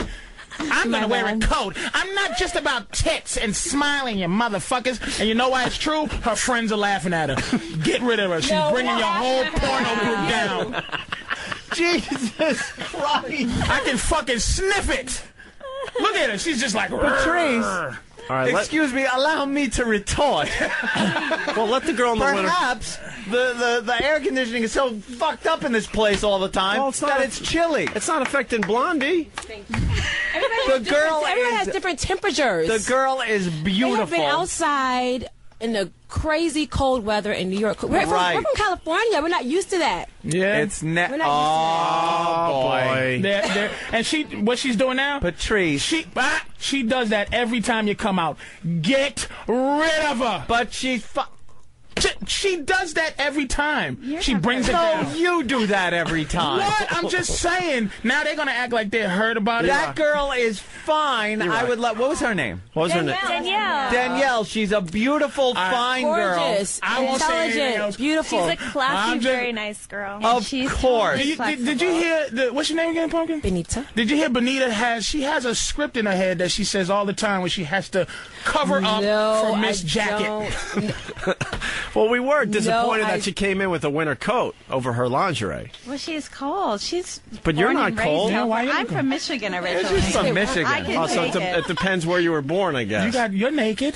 I am partly naked. Yeah, they got their tops on and their tight jeans. Disappointed about the coat. E-Rock, go interview black, her. and you know how we don't like the fucking cold. Patrice. Now, this lovely young lady here is wearing some type of outerwear, but at least it's a sexy coat. Yes, it's an inviting. I am chilly, but I'm still in the fucking character coat. Yes. Exactly. She put on fucking Spanky from the fucking Our Gang coat, came in here with this. Everybody here, look at this girl. She can't stop smiling. She's a trooper. Put a surgery smile on. She's a sexy bitch. And we call her a good egg. She is, but the one in the back, playing the role. She stood in the you back. You are one of the most misogynistic, women-hating sons of bitches. Let's talk about why you hate women. Wait, Patrice, you hate women. Oh, we know. I'm with Patrice though. No. Called her out on it. And that's why she left. Because people... If she was being righteous, she wouldn't have left. She'd be like, oh, no. E-Rock, go talk to the girl. You said the C word and that's You jumped to conclusions. All right, I forgot. Let me explain something. Wait, we're going to talk to her. Let me explain something to life real quick that people don't know. Cunt is the bitch for black girl. You call a black girl a bitch, it gets the same reaction if you call a white girl a cunt. Now, cunt to a black girl is not that offensive, but cunt to a white girl. All right. Yes, that's the biggest word. That's the A-bomb. I was saying it because I call my girl a cunt sometimes, but she's black, so it doesn't fuck with her like that. So I didn't mean to make her go because you call me a cunt, but I wanted to let her know that I could smell her vibe and that you came in and you're always playing good cop for her horse shit. No, you're absolutely positively wrong. I don't see that at all. E-Rock, wait, what happened? I see you as a woman-hating man who had to pick on one of these beautiful girls. I like that. Yeah, I see that too. Hold on, we got E-Rock back. Hold on, we got E-Rock back in the studio. You might be right. We're trying to get her word on this whole thing because you chased her out of the studio. Yeah. E-Rock went outside the studio, and what happened? She's going to come back and you're going to make it up to I'm her. not going to. She left. I feel it. What? She left. She walked out. Jesus. She wanted nothing to do with this and walked out. And she wanted nothing to do with it in the fucking first place. Nigga, I know shit like that. She didn't want to come in here. Tell the truth, Benita. Tell the motherfucking truth. Oh, man. I gave her an excuse to fucking leave. Anita's like, damn, now I got to replace a girl. How am I going to find a hot girl in 2 weeks? Oh, my God. No, I'm just joking. Don't make me look like a complete dick. Someone get a phone and let's talk to this girl. She's running out of the studio now. No, I don't think you're getting a comment. I will say nothing else. I'll sit there and shut my face. Oh, great. Let us pick up the pieces? Now, I'm saying, I'll defend myself, but I didn't want her to run out. But I'm saying that before she came in here, she didn't. And I can tell, you can't see his name. Really? Criswell? The great Kreskin? He's like telepathic. Before when she woke up. No. Because the one with the sexy winter coat on, she keeps looking around with like, oops. He caught her on her face. No, he didn't. She knows. These girls, regardless. Wait, that one's laughing. You got her. She's on your side. The one in the tiny blue top's on your side, Patrice. The only. I don't know. I'm sorry. Listen, tell her I said I'm sorry. You chased her out. I'm Tell sorry us coming out on the air. I'm sorry for saying cunt to her. I really am. And you're also I'm so sorry for. No, he sees himself as completely right. He won't apologize for that. Okay, look, I didn't want her to run out. I could be abrasive. Tell her I'm sorry.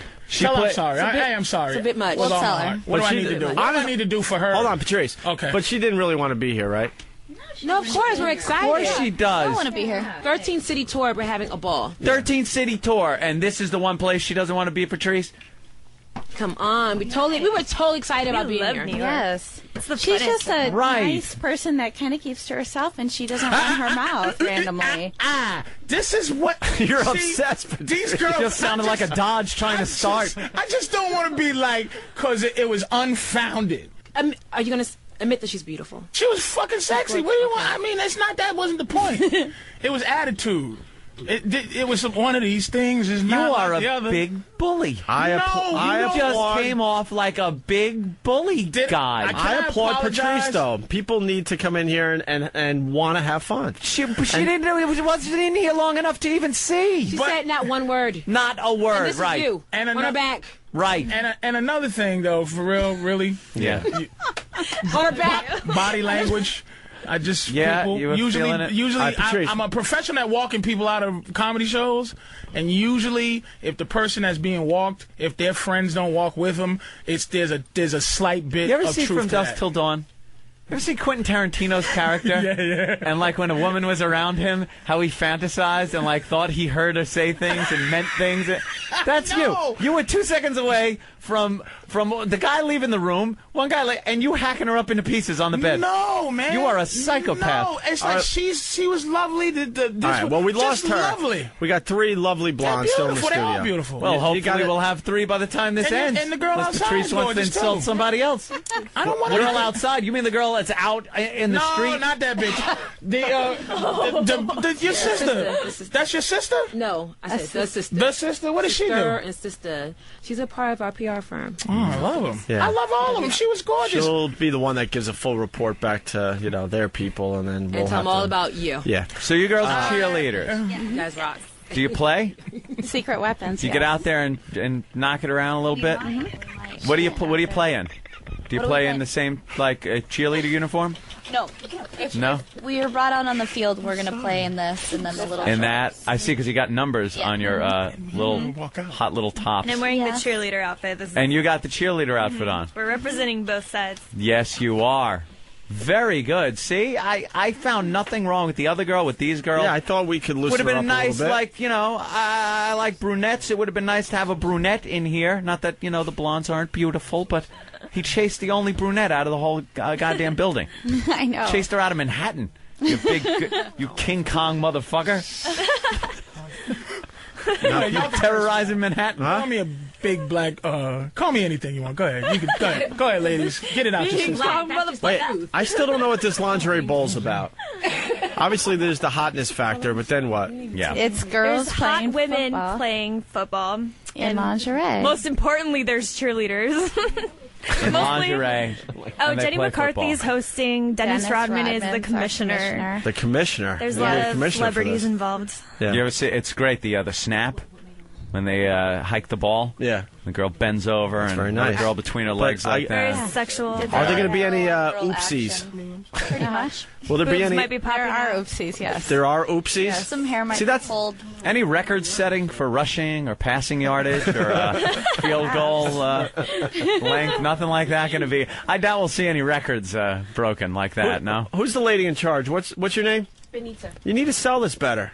The guys out there need to know that there's going to be oopsies. There's a Who possibility. cares about the football? But all of a sudden, like, this morning. all of a sudden there's. This morning of oopsies. You ever see in pro football where a guy, maybe the shirt gets pulled and the shoulder pad pops out? Yeah. Think that. Think that?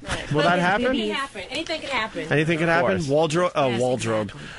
Anything can happen. Yeah? Mm-hmm. Yeah. All right. Writing a letter right now. Are you penning a little note? Dear. He's got a good heart. Wait, you're Big making teddy him bear. apologize? Dear Big Dan. teddy bear with a good Dear, heart. what's her name? He can admit when he has made a mistake, Dear and that's what he's currently Danielle, doing. He's I'm writhing. so Is that a I'm picture standing of next to him, Sorry. and I'm feeling a great deal of pride. Yeah. So sorry. Where did you get that picture of me? I've seen him be such a big Calling. teddy bear Yeah, look sweetheart, at that. and I've seen him just be a You- despicable human being. Some people have those extremes. Yeah. And we've seen one extreme, and now we're seeing another. He's the guy.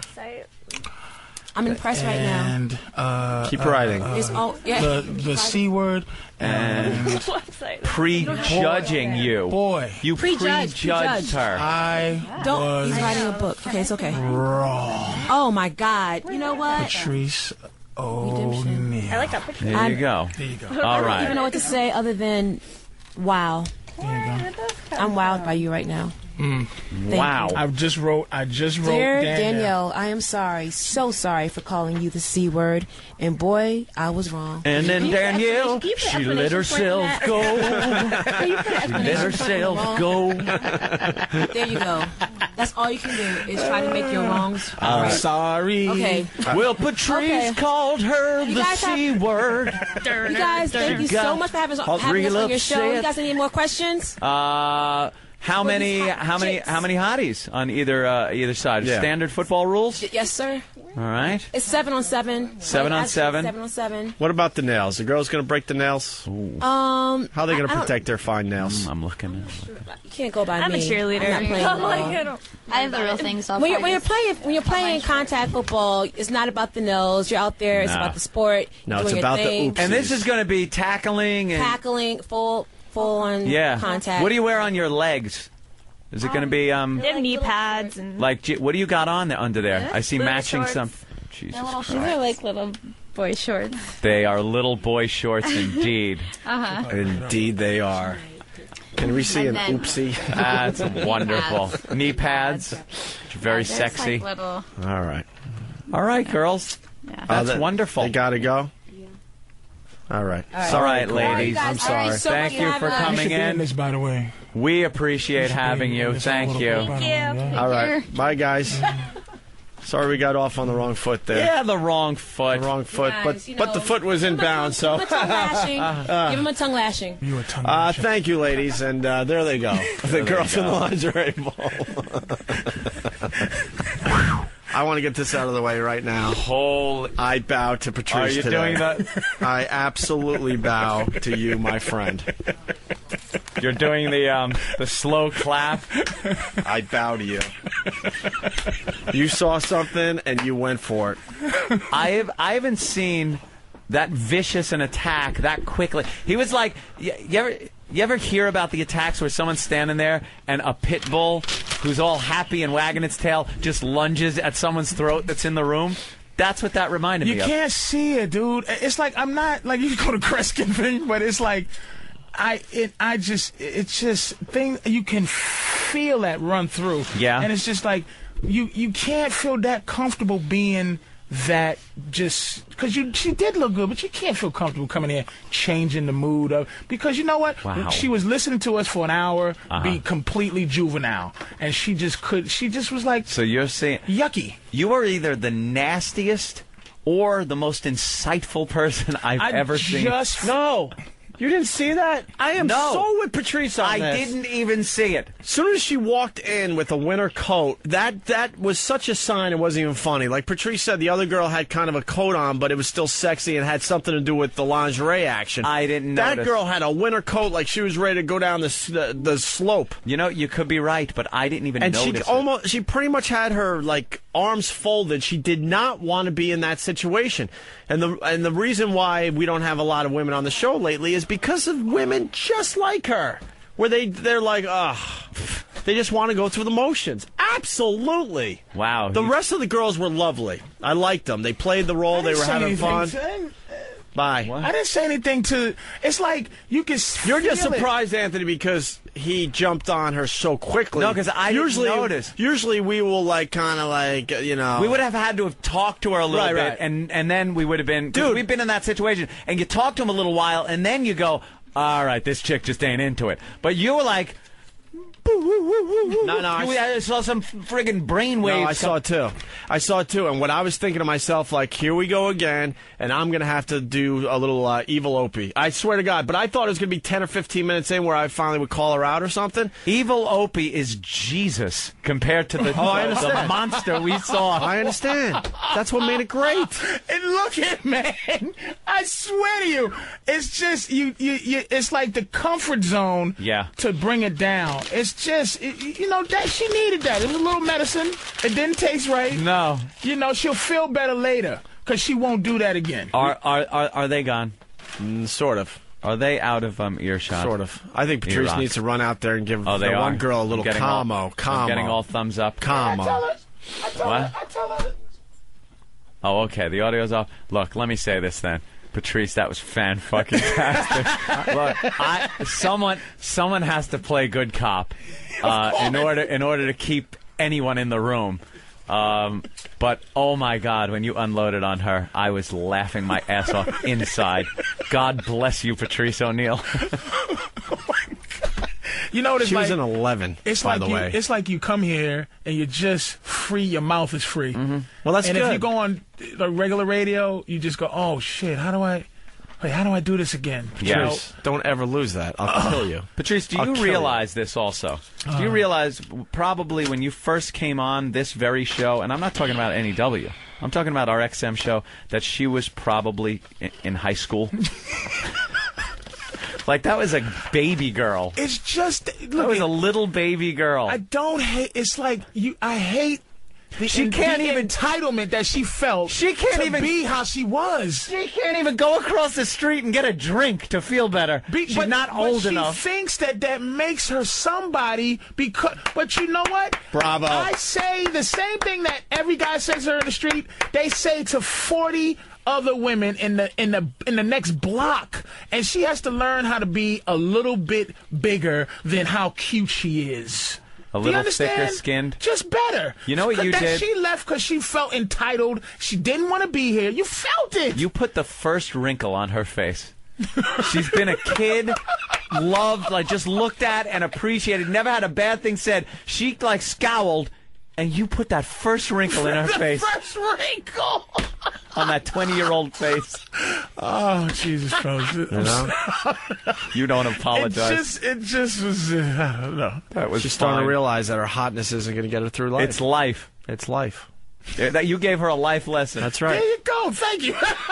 You're an asshole. I know. Ladies and gentlemen, Patrice Oneal is hosting the worst of Opie and Anthony. Hey, this is Patrice Oneal. You can find me on myspace.com/Patrice Oneal or PatriceOneal.com, because hopefully that should be up by the time you hear this. Or Twitter.com at Big Mama Productions. Actually, it's Big Mama Prods, which is short for Big Mama Productions.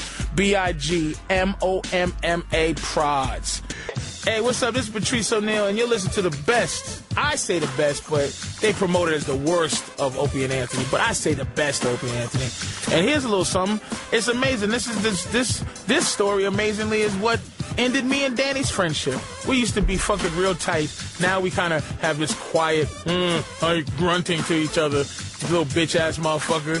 Get over shit, man. I still love you with your dry hair, but now you're fucking anti-Patrice, you little bitch. I asked you for a couple of fucking, hey, can you burn me a CD, Danny? Now you can't get a hold of the tapes. You know what I'm saying? Ain't that a bitch? But I love you. We lost our friendship over a virus that may have been downloaded on the computer. Well, why don't this company get Apple, nigga, so you don't have to worry about viruses, cheap motherfuckers? Hey, have all the comics come in and read for free. Sure, master. I'll do it now. Mr. Sears, sir. Mr. Sears XM, sir. Motherfuckers. God damn, ain't that a bitch? I got a job, but not getting paid for it. This is volunteer work. I'm volunteering for Sirius like I'm an intern. Motherfucker. Broadcasting the worst of Opie and Anthony with your host, Patrice Oneal. I want to have 4 or 5 or 6 White Castle burgers. I've been really jonesing. Never really liked White Castle those. almost made me. I got violently ill once with White Castle, and I never had it again. Did you ever get the chicken sandwiches from White Castle? Ooh. I don't like the burgers. I can only imagine what the fuck that is. You get them with cheese and some mayonnaise and pickles on them? Oh, my God. Since 1992, when I came to New York for the first time, 91, I traveled to New York with my friends from college. Yeah. Ate White Castle. And that was the first time, by the way, I never forgot it, was the first time I ever jerked off at a White Castle? No, first time I ever applied for a job. In a booth.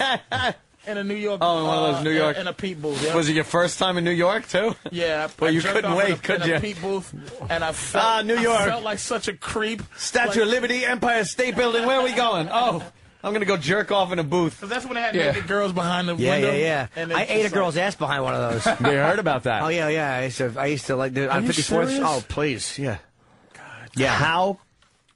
You're like the I'm not Wolverine. even, I was just going to ask, how would you do that? But it's Jimmy. The ass is right there, and I would fucking give her extra money. But don't you know, like, guys are all over that shit? Where was I? What She's did I know? Filthy. I was a good boy. Oh, Jimmy. And you just eat it. What did it taste like? You were talking those was it awful raw? phones. I don't remember, actually. I just remember doing it. Oh, the phone itself just must have been covered. Yeah. Covered with just jizz and bacteria. Bad breath would probably smell like. I did a phone one in Atlantic City, and it was the saddest fucking thing. You know when you go to the zoo and you see the sick animals? That's what it was like.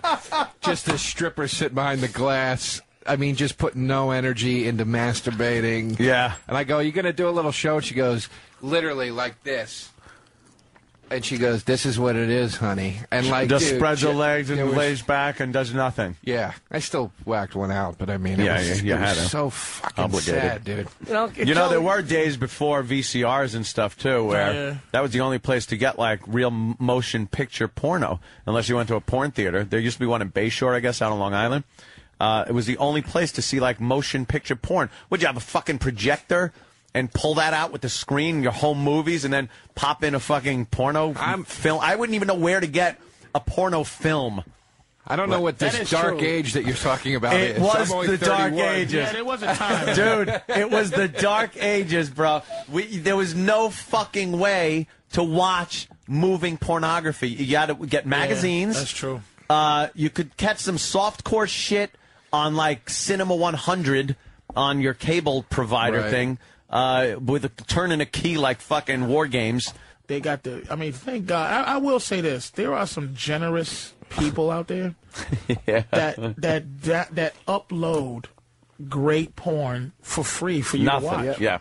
And that's what I do now is that uploaded any porn, any category. Yeah. Hey, I'm in the mood for cream pie today. Dude. I'm in the mood for fucking Asian, and it's just a movie. The weirdest thing is, we went through this phase with the internet where at the beginning, you could get fucking porno. It took a long time to download shit, but believe me, you would wait. Right. And then you'd get it and watch it, and it was like, fucking look, it was great. It's porno. And it was free. Then everything cost money. They shut the fucking doors down. You could not get on a site. They try to taunt you by saying, hey, free here. Put in your credit card. And everything was like pay for, so you couldn't see anything for a while on the internet as far as porno went, unless you knew news groups and stuff like that. And then, now, it's back to being free porno again, and at lightning download speeds. Because of Kazaa and all those sites that were stealing it. Do you guys got any good free movie ones? Free movie sites? Regular movie ones? I got one, movies/on-demand/ .tv. Like regular movies, right? I fucking watch Notorious, Friday the 13th. Everything. How is that? I don't know. I mean, I don't understand how that's even done. It's illegal. Freepass.tv. It's completely illegal, right? I didn't fucking... it's on. Motherfucker, I didn't make the site. You're not even downloading. You're just streaming it, right? I'm just watching a movie on my computer. They shut down watch-movies.net or whatever was one, and they shut it down.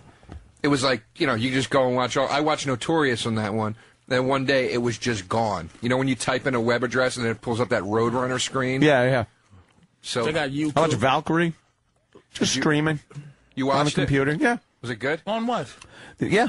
On what? I thought it was pretty good. On PC. On a computer. What's the name of it? Just streaming it from one of those sites. What's the name of it? I don't know. What's the name of the site? Patrice, tell me that site that you just said. Movies. What's the slash? Yeah, just the slash. Everyone knows what the that middle means. slash, not the underscore. Oh, a dash? The dash. Dash and slash, very different. That's what somebody cursed me out about. I told him, go fuck yourself, nigga. Don't be slash talking is the to me like sideways an one. asshole. Dash is the dash. Okay, ready? Mm-hmm. Movies dash on dash demand .tv.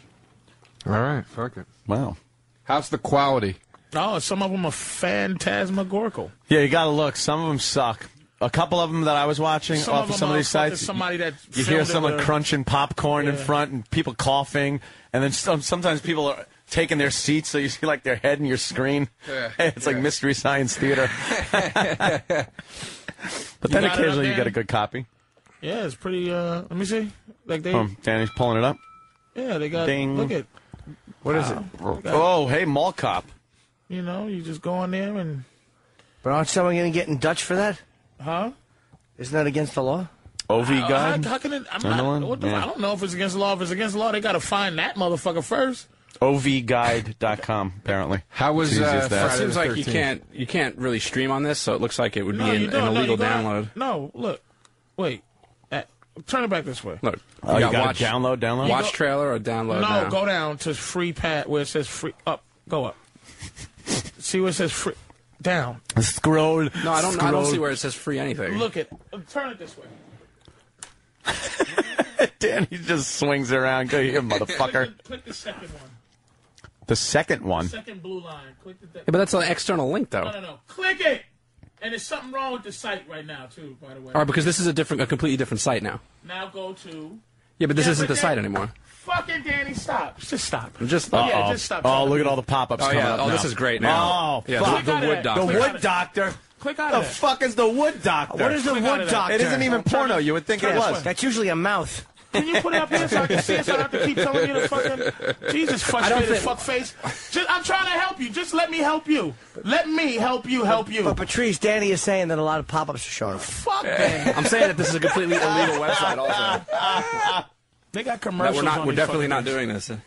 Huh? No, that one ain't working. He's saying it's an illegal website.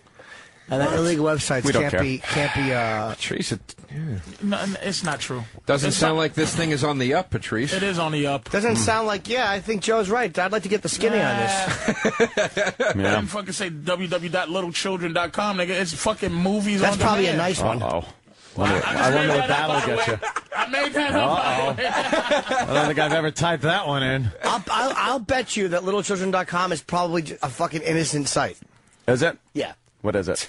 Go Okay, wait, close go that. to it. Danny, close this thing. Wait, I just want to gotta see. go to Little Children. I want to see what this I guarantee you it's something cute. Don't fucking Pete Townsend. Cute and us in here. cuddly. Nah, it's not. Yeah, I guarantee you. Of course it is. Yeah, it's just a bunch of links. It's nothing. just being saved. Okay, so what? Click out of okay, go to... Who got that one? Go Some down. creep. Yeah. I want little children. Go to Oh, Uncle left. Paul, you Where it did says- not. I came in on a Fast pass, .com. watch. Boom. Go down. Go down. To the second, that one. Over to the left. Up. Okay, these are Google results. Right there. Yeah, because this site is down for a second. So, but they give you other sites. There's a bunch of these fucking sites. Click that, Danny. Oh, Jesus. That's the one I went to. It's We just a got all the portal. pop-ups. Just click it. No, Danny, the other one. He's going to click the one he wants to. Okay, there you go. All right, Danny, you just do what you want to do. Patrice, I clicked the one that you wanted, and a whole bunch of pop-ups came up. Danny, click the one that I fucking just said. Which one? The second one. Fine. There you go. Click that. Yes. Click. Go down. And now Don't it goes click there. nothing, Danny. I didn't click nothing Go the down. first time. Go to part one. Click where it says... Down. Click All out right. of that. Just X that, Danny. Mm-hmm. Exit. There you go. Go to down. Pop-ups Go down keep coming up. to part No, one. this computer works. I'm not Part clicking on one. anything. Part one. Part one. Yeah, I see it. I'm not clicking Click it. No. I like my computers to work the right way. What a fucking sissy. What would happen if you clicked on it? Probably nothing, but I don't really feel like Probably being... nothing, but I don't want to. Fucking homo. The rapture. Do it at your house. I do, stupid. I do it at my house. Nothing's wrong. Yeah. No infection now. in That's the why I've been computer. trying to help you. Stop No virus. living a scared life. So I should Stop just being horrified. So I should just watch illegal movies on my computer, and that'll make my life better. There's not a fucking ball out there that said, "Yeah, you go, Danny." You embarrassment. Patrice, I don't want to fuck up the computer. It works. Don't make your voice higher like that. You're making a stand. Just be there. Just Be mad what I you didn't are. call you back. Ooh. Good one. Wow. This is good radio. Good one. Good one. You. Oh, so bitch. it's better radio to watch a movie on the Yes. television. Okay. Ooh. Yes. It Click actually it. is kind of good having you two Exactly. argue.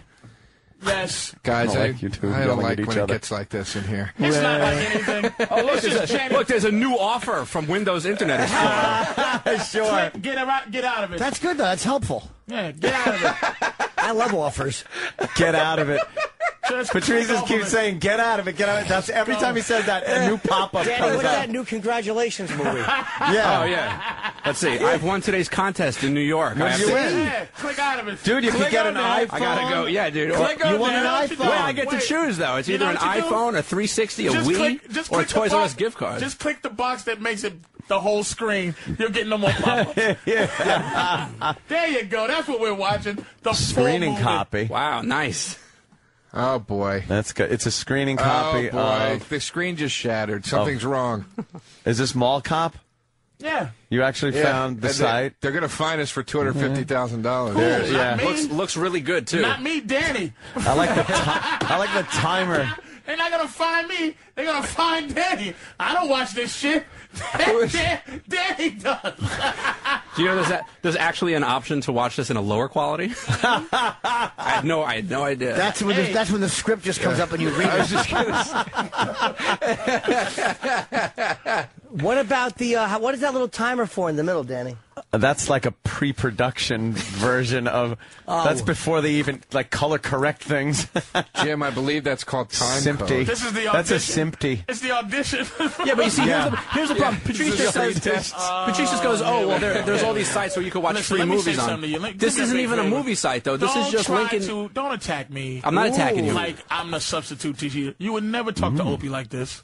You would leave him alone. If he told you to put up your illegal site, you'd just fucking do it without opening your fucking mouth.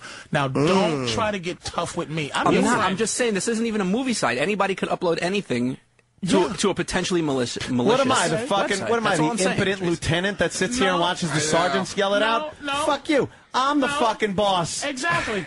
I'm the boss here. But that's what I'm saying. Danny's voice just got higher to attack me about. I'm telling you this. I don't give a fuck. I put it on my computer if it's illegal and all this shit. But don't get all like fuck that with me. If there was an illegal download, there will be an investigation. But I need you two to stand down. That's true. Appreciate that. I'm just saying. Yeah, it's not like anybody's ever been sued over the internet for watching illegal movies or music. Oh, literal Jim. Yeah, let's just broadcast breaking the law. But if that is the case, just don't do it. Well, I wasn't going to. Don't make me. We are investigative reporters. So yeah, we're just investigating. Just like Pete Townsend was just doing investigating. He sure was. Yeah, and that's he all happened to we're spill doing. tapioca on his screen and keyboard a lot. All right, fucking Danny, Google this website, childsasshole.com. But the whole point of this, though, is that this isn't even on a movie. This is not part of any movie site. It's just anybody can upload it to any file sharing website. A fucking movie site. So you never know where you're going. Is my point, though. Right. But what do you know anywhere where you're going? What do you? That is not the way life is. That's true. Life is very, very meandering. What are you talking about? It's really the journey, not the destination. How'd you find out all this shit was fucked up? You found it was fucked up because you used to do that. Now you know.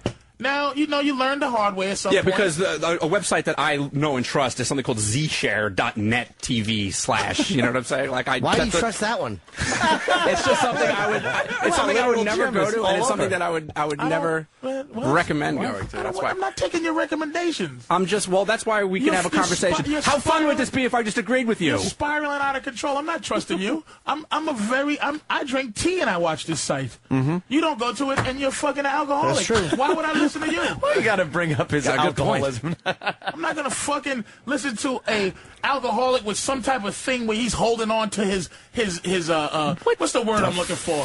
His fucking thyroid. Yeah. I'm not going to go for it, Danny. I'm not going for it. I'm trying to help you out. I don't have to wear velour sweatshirts and fucking sparkle jackets and Indiana Jones hats. What's the point? Wow. Jesus, this is like awful mean of you. Gee. I'm saying you're alcoholic. I'm just saying you're shitting on me, and I don't understand why who cares if Patrice dresses like Gene Gotti? What are you mad at him for? Don't get mad at me. I feel your energy. Y'all shitting on him. I want you to talk on me. A little bit. I'm not shitting on him. Little bit. I'll tell you why I'm shitting on him. Can I say why I'm shitting on him? Little bit. Joke Why? it right away. Getting fucking fresh. To not even make me a victim. I'm getting nervous. I'll tell you why. If you call it shitting, Now go home and shitting. get your fucking sparkle jacket. I'm very good. Go get the fucking bedazzler. Go home and get your fucking spyware. You're very good at context. Context. I'm very good at sniffing out vibes. Yeah. Okay? I love Danny. And Danny knows I love him, right? Danny, we always hurt the ones we love. Danny is in deep shit. His soul is in deep shit. And he's attacking me because he knows he can. But he's not. He comes here with his dumb face, listening to everything.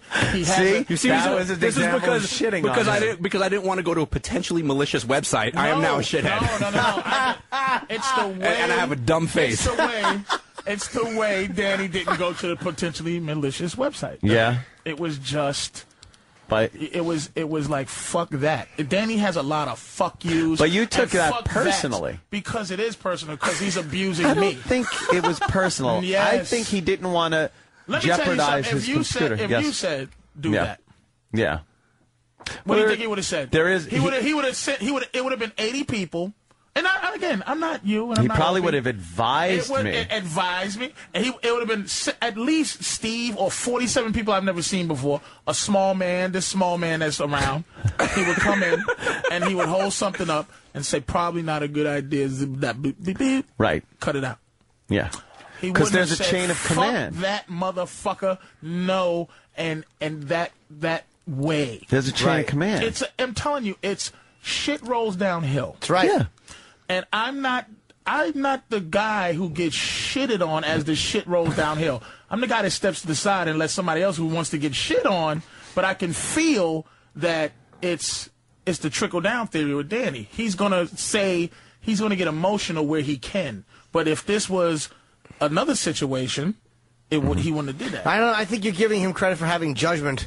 I'm just saying. Yeah, I think in a weird way he's saying, I can't believe you'd listen to your boss, but you won't listen to me.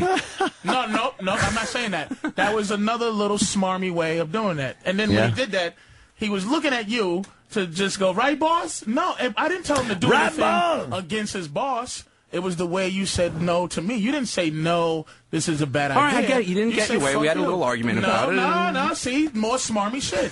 That was smarmy. It's smarmy. But the other stuff I picked up the smarminess 10 times before you finally said that was smarmy. But he's been doing that the whole time. But you've been abusive the whole entire time. Absolutely not. Nope. You don't think you've been... Immediately, play it back. Immediately I got abusive once Danny started to go. You don't think that and then he goes, you're just mad because I didn't call you back. Well, that was after you guys were already fully involved in the... No, it wasn't. So when is it? So when is jokes okay and when is jokes not okay? It's not. Nope, I'm not going there. I'm not saying that jokes are not okay. I just know you, Danny. Jokes. Yeah, I just know you. Where's the playback when we want to scrutinize what Patrice said? You had that playback true. on me in 10 fucking seconds earlier Because today. you know why? It will prove... I don't know. That was Danny's kind wrong. of... No, I think that was a process. That was a whole process that just happened there. It wasn't a one-line thing like Joe did earlier. I'll tell you why. I picked it up immediately. It was personal. Because we're on personal. Danny doesn't like me for some reason today. Patrice, no way. We're on the radio. So if something, if we're doing something that is potentially... Don't make him a fucking victim either. Because this is Danny's big chance to be the fucking ass that he really wants to be and never gets a chance to. Now you go ahead, sweetie. That's right. Because I am the opportunity for you to be an ass. Just admit it. That you've never talked like this. Ever. You just you get things up.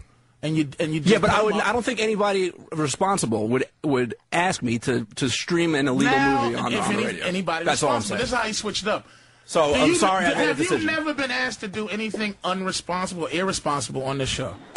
Of course. Well, then shut the fuck up. That ends my fucking argument. You just do it. And you got what you wanted. So why are we still talking about it? See, there you go. I'm not falling for white verbal tricks. Oh, the race card. Keep white out of it. Play the race card. I thought we were all just people for a second. People don't have. You see how mad he's getting just because he couldn't steal something? You're black and you're having this argument. That's what's frustrating me is I have to have a white guy's argument. Black guys don't. We don't. You know we don't. That's true. They just steal and then hit each other. Someone would have been laying in a puddle of their own blood by now. You're right. You're right. You don't argue like this. Verbal song and dance when one of us knows we're wrong. Verbal. It's who stepped on my platform shoes and where's my gun? Motherfucker. I'm recording a diss track. That part of your afro sucks. But to get to the point is the fact is my point was ended by saying, have you been asked to do something irresponsible? At first, and I'm really good at it because I've been to court before. He goes, you would be smart enough to not to be asked to do. What was that? A little jab at me? Because I'm white, I've never been to court before. Not to ask something irresponsible. At first, he says I'm too irresponsible. No one responsible would ask something like that. Have you ever been asked to do something irresponsible on the show? Yes. Ends his argument, and then he reversed it into something else. No, the thing is, because there's a protocol on this show, and I understand if Opie was sitting there and said, "Pull that up." Yes, Danny would do that because he would have the wrath of Opie on him if he didn't do that. Exactly, and I understand. And the wrath of Opie is a lot worse than the wrath of Patrice because he doesn't work for me. But you can't do anything to make his life miserable, but Opie could. But he didn't place it like that. He said it was irresponsible. Why should he have to preface the reason or anything? But he still does. That doesn't mean, right? This is what I mean about the trickle-down theory.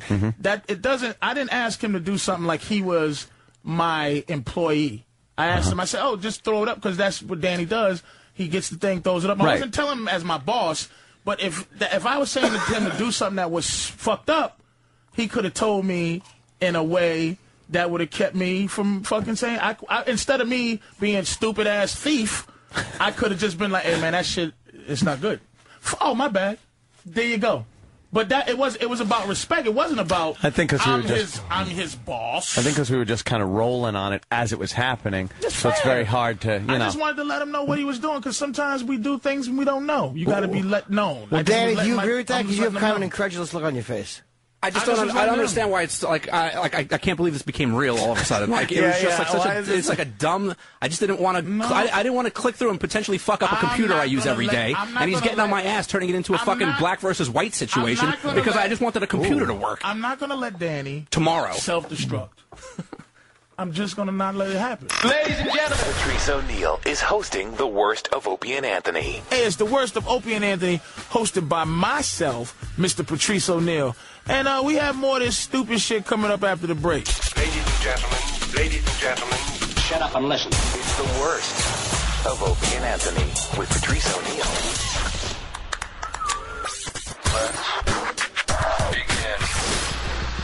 Hey, this is Patrice Oneal, and you're listening to the best of Opie and Anthony. Hey, check this out. This is when me and Danny are still going at it over this same bullshit. We still going at it about this computer and download, but I think some real shit came out. I think this is some shit he wanted to say to me for years. That's what I think. You know what? The more I think about it, the more I want to slap the shit out that nigga. But I don't, because I'm not a bully. I'm not a fighter. I'm a lover. And I love you, Danny. I love you and your fucking ridiculous wig hair that you won't put any kind of moisturizer in. Fucking bitch. Broadcasting The Worst of Opie and Anthony with your host, Patrice Oneal. All right, wow. We could take phone calls. Let's go. Let's go to Tommy in Jersey. Hey, Tommy, what's up, man? Hey, how you doing? Welcome aboard, Tom. What do you got there, my friend? Patrice, I'm sick of you, man. Everything you say, every point you say, race, speaking this far out metaphor where it's like it's called analogies. It helps you understand because you're not communicating correctly. What's your point? You're tired of me? Keep going. And exactly, get it off your chest, and it helps you to understand, doesn't it? It helps you to relate. I try to help people like you understand how to communicate. You're tired of me. I guarantee if I let you keep talking, you'll say tired of me 6 times. You talk about women and relationships for 20 minutes and make no point. Go ahead. You'll talk yourself in circles. I got to disagree on that one. You're just a guy who had the opportunity to hate me. Go ahead. Because Patrice's relationship shows are very good. Fucking stupid. And Patrice, I like you. No, you don't. Don't try to switch it. That's more white tricks. You don't like me. White tricks. That's more white tricks. I wish I knew what all those good white tricks were. Man. It's tricky white shit. You give white people too much credit, I man. know. Yeah, really. No, he doesn't. No, I don't. Not enough what he trying to do, he has an emotion. He has an emotion, right? And once he runs out of emotion, this is what girls do. This is why I'm very key to your life. Calling him a chick. No man runs on emotion. We run on logic. You're running on emotion, and as your emotions die down, your argument gets weaker, and then you eventually agree with me. Yes. Yes. Just be honest. Look at how soft you're getting now. Look how angry you was when you first called. But you see what he just did though? Look at you're agreeing with this guy. No, I'm just saying. You just did to Tommy in Jersey what you did to me. Any little thing that became a disagreement, it immediately became it was black versus white. I didn't do it because I'm white and you're black all of a sudden. And you're giving it to him too. He's just saying that he disagrees with you. White people are amazing. I'm not saying what his disagreement is. Just cut your sentence there. White people are amazing. Exactly. I'll take it. Went to the moon. I'm saying it's not a white people thing. Well, it's white tricks. You just said white tricks. So easy. Stop trying to make me like a hypocrite. I'm not. These are your words. I am. I'm going to tell you why. Because a lot of times white people, what they do, you don't do it. Norton doesn't do it. But sometimes if I catch you doing white things, which is you have an argument and then you'll place yourself in a position to be a victim. He just did it. He goes, Patrice, this is to calm down old screaming ass nigga. Hey, I love you as he's telling me I ain't shit. Look, it's a trick, dude. You just don't know you're doing it. You're too dumb to know that you were raised to do it with your whiteness. No, I disagree with that completely. To do what? All right, well, see, there we go. He don't even know how to respond to that. I just want to see. What?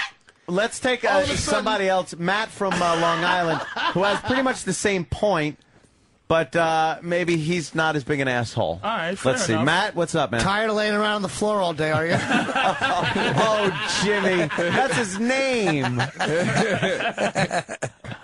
If I may get a word in with the great Patrice. Patrice, I am a big fan. I do think you're hysterically...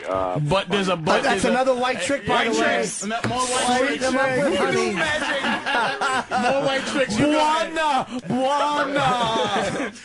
Give that... You're Puerto Rican.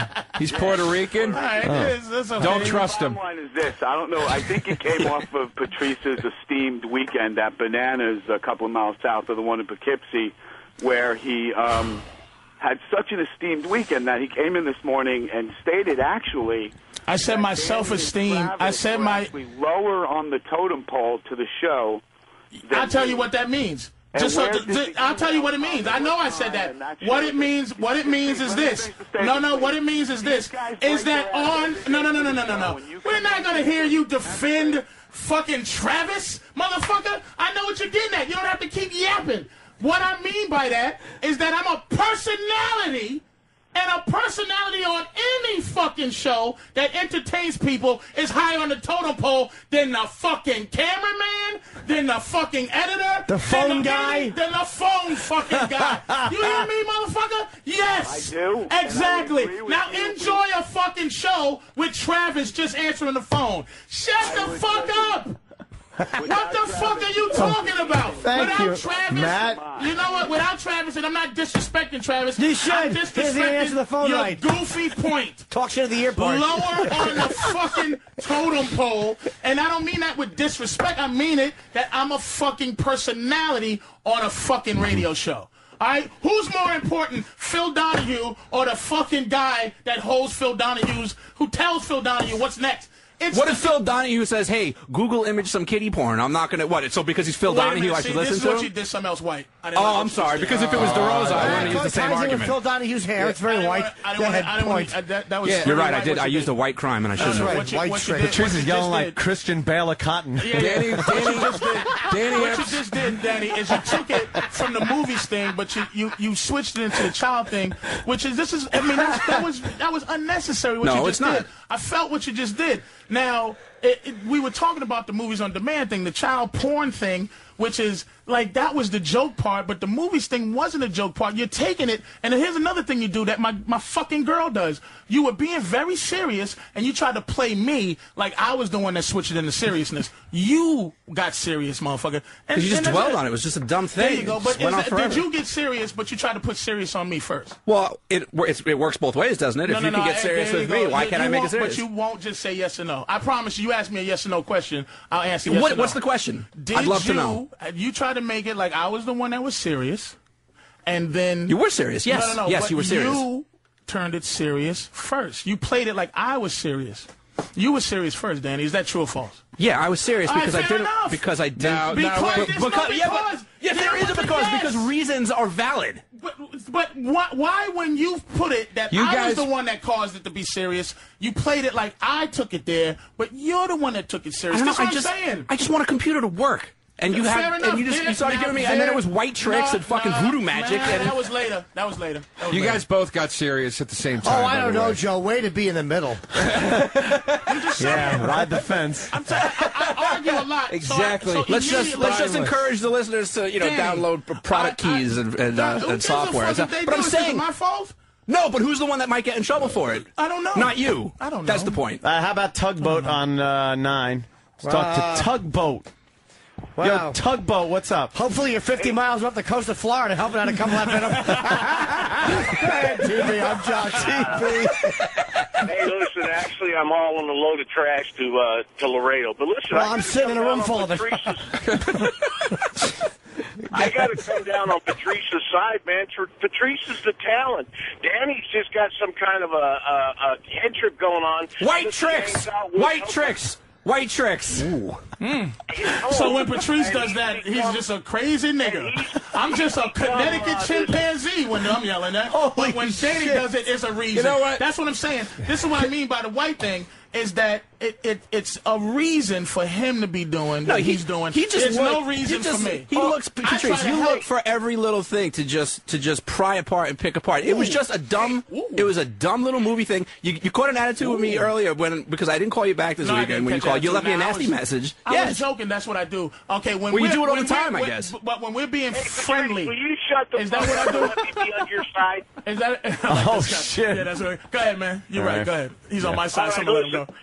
Danny's hanging out at Anthony's house. He's got his own bedroom there, so Danny thinks he's above his station. Right. I don't know. Right. You know what, Danny? You're a fucking employee. He hears Act it. like an employee. He hears what I feel.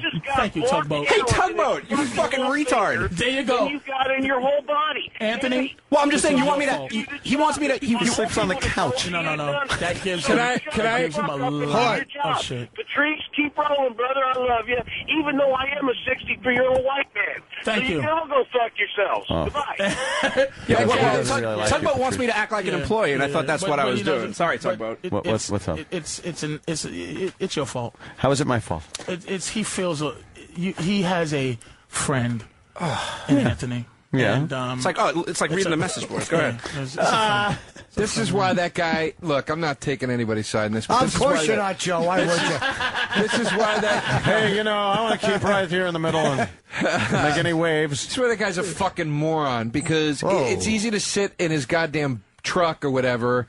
And why didn't you say it was easy? Those other two that was against me to be and a make moron? it. I didn't think they were bright More either. white tricks. I'm just saying, like just the guy's saying. sitting there. These white tricks. The guy's sitting there I'm surrounded by white tricks. The guy's sitting there going, "Do your fucking job, Danny." Patrice, if you showed up at that dude's job and said, "Why don't you do this?" He'd tell you to go fuck yourself. That's the truth. But it's the thing is that this was wrong with sound bites and all this stuff. Look, I'm down with Travis, down with Danny. I'm just saying, when you pick up. Who is Travis, by the way? Travis He's that useless piece of shit over there behind the glass. What bothers that fucking nothing? Yeah. What bothers Tell me him not to look me in the eye. Look, it's context.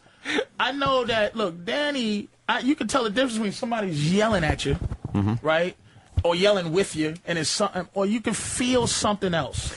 I'm feeling something else, and a lot of times I want to get down to the absolute truth of what's really going on. So I'll egg a motherfucker to get to this point of anger so some truth can come out. I'm not taking it personal, but it could be something because Danny's not a sharing guy. Well, let's get. Why don't we hear the audio? Sharing. Hold on. Two things. Steve, I would love to get Steve's take because I'm sure Steve has been paying attention, and also I actually have been. Danny's not going to say. He's not going to fucking say to me, like, "Hey, man, But I would reach out to Danny. What wouldn't I say like to you though? You wouldn't say that something's wrong. We got to get why don't we play the audio from the beginning before, just so we can see who started what? You got it, Derek? Derek has it. Are you upset that he said no, or are you upset about the way he said no? No. It has nothing to do with anything. It's Danny's energy. It's not that I'm trying to tell him, like, as I'm not coming at him like a boss. I was coming at him like, oh, movies. We're talking about movies. The context was this and that. Danny brought in, you're mad at me because I didn't call, the message I left. I leave those kind of messages for Danny. If I call him, I'll leave some fucked up message. Like, it's like if we had an argument, right? Yeah. And then I always leave, hey, sweetie, right? And then, you're a fag. You're always leaving me messages saying, sweetie. Like, what? What's going on? Like, it's going that place. That's because something's going on with Danny inside that is got to get out. It's some evil. Is something going on? And it's not nothing personal with me. I know something's wrong with Danny, and he's not going to tell me. Is something going on? Something's going on. What's going on? He got that look of what? He's looking. Something's wrong. I don't know. I don't Look, I went to the website. It was Paul Blart. It made me mad. It has nothing to do with this. Well, Derek, you got the audio, right? It's something else. Derek has the Derek's audio. got the audio. I also don't remember. I wasn't paying attention. I think you're reading far too much. Yeah. I really just didn't. I don't think I didn't want to play a movie from a website I'm unfamiliar with just because you say so. I want a computer. Well, I want because Salsa said so. But I'm just saying, I gotta use this. I gotta use this machine every day. Download a movie. Fuck the fucking Diaz brothers. Yeah, but you were giving. Dude, I told you not to go to that site. Because the thing is, I was giving you shit. But the thing is, if you had a fucking not did it like you didn't want to, I still might have gave you shit, but you would have been happy not doing what you wanted. All right, here it is. So you were manipulating me with your black tricks. That's Maybe, what he was I don't know doing. what the black tricks are. Whatever black tricks are. Here's what we'll do. We'll play. Make money disappear real quick. We'll play the tape now with hindsight. Ruining white pussies. Caving them in. Wait, I just heard someone say Oh, look at the hindsight. fucking- Just hatred. Never get a chance to really explore Patrice hatred. That's why I don't look at fucking MySpace. Oh, you're just a fool. That guy, emotional men sicken me. Yeah, well, it's split down the middle. We got tired of hearing Danny's voice guy there. Who would say that? Patrice is acting like a teen girl. Oh, please. Patrice is uppity. Uppity. Oh, shit. Oh, so all Patrice was doing was trying to help? And that was sarcasm in there, of course. Patrice just can't let someone finish a point. Ooh. And Patrice has no rights in this situation. Go ahead. All right, let me hear that America. one. And I don't. Mike! Hey, how's it going? Hey, man. Yeah. Thanks for letting me talk into you all day. Jimmy, it's a person. Oh, it's Mike. It's his name. Not that Patrice was actually trying to help. Patrice is the help. Patrice just kind of shows up and does a little bit of help and, whatever. Travis actually works there. The other guy actually works there. I forget his name, whatever his name is. Patrice, You know what's great about help. you know what's great about this guy's voice, What's that? which is scary? This is the white person I've been looking for. This is the holy grail of white people, is the reasonable sounding racist. You mean the guy that, that works hard all day and says, no, you can't have a job, but it's not racist. I want to find this guy. This is the guy we can't find. You seem to have gotten a lot more racial since Obama's been in office, which I don't understand. Kidding me? Yeah, a little bit. And you've gotten a lot, less? No, I figured you would get less, but I'd get more. No, let me tell you something. I'm like the aliens from Independence Day. No peace. No peace. No. Because I know that guy exists. Kill You fucking. I'll let all the other black people that I'll let them be happy about it. Because I'm not falling for the banana in the tailpipe. Yeah, no, I get you. This is what it is. Because there's too many of those guys around. Let go home. He is the help. Yuckity yuck yuck yuck yuck yuck. Come on, nigga. So let's yuckity yuck yuck yuck. So he made a point. So I'll just smash him because he's a white guy. Make it sense. No, he just called me a racist. I mean, he called me. He was just saying racist. You're the things only to me. one that brought race up. No. He said I'm the help, and it was being racial. But it's amazing. That's what I'm saying. If that's the way that you interpret it, maybe you're the racist. Yeah. I don't know. Hey, Patrice, that's the way I meant it. I didn't think. Oh, shit. Wait, listen. He just said the way he meant Listen, it. Danny. Could you say that again, I'm just sir? saying. Sir, can you say that again? That's the way that I meant it. You meant it racial, right? Well, yeah, it's called, satire. What? Why are you talking to me? It's called, satire. Yeah, it's racial satire, correct, sir? This guy doesn't sound like every white guy, by the way. He sounds like every imitation black guys do of white guys on stage. So I was talking to my neighbor the other day, and he was like, "Hey, Bob, I'm clipping sounds the like hedges." that little green man that used to pop up on the Flintstones. What the fuck was that guy's name? The Great Kazoo. Yeah, that's you sound like the Great Kazoo, you cunt. Hey, Derek. Yeah, Derek. Do you have the audio? Let's hear how this, with hindsight now, we can listen in, see how this transpired, and see maybe if we could find out what really happened here. Let's do that. Let's listen. Go to part 1. Click, where's it? Down. Click All on right. that. Just X that, Danny. Exit.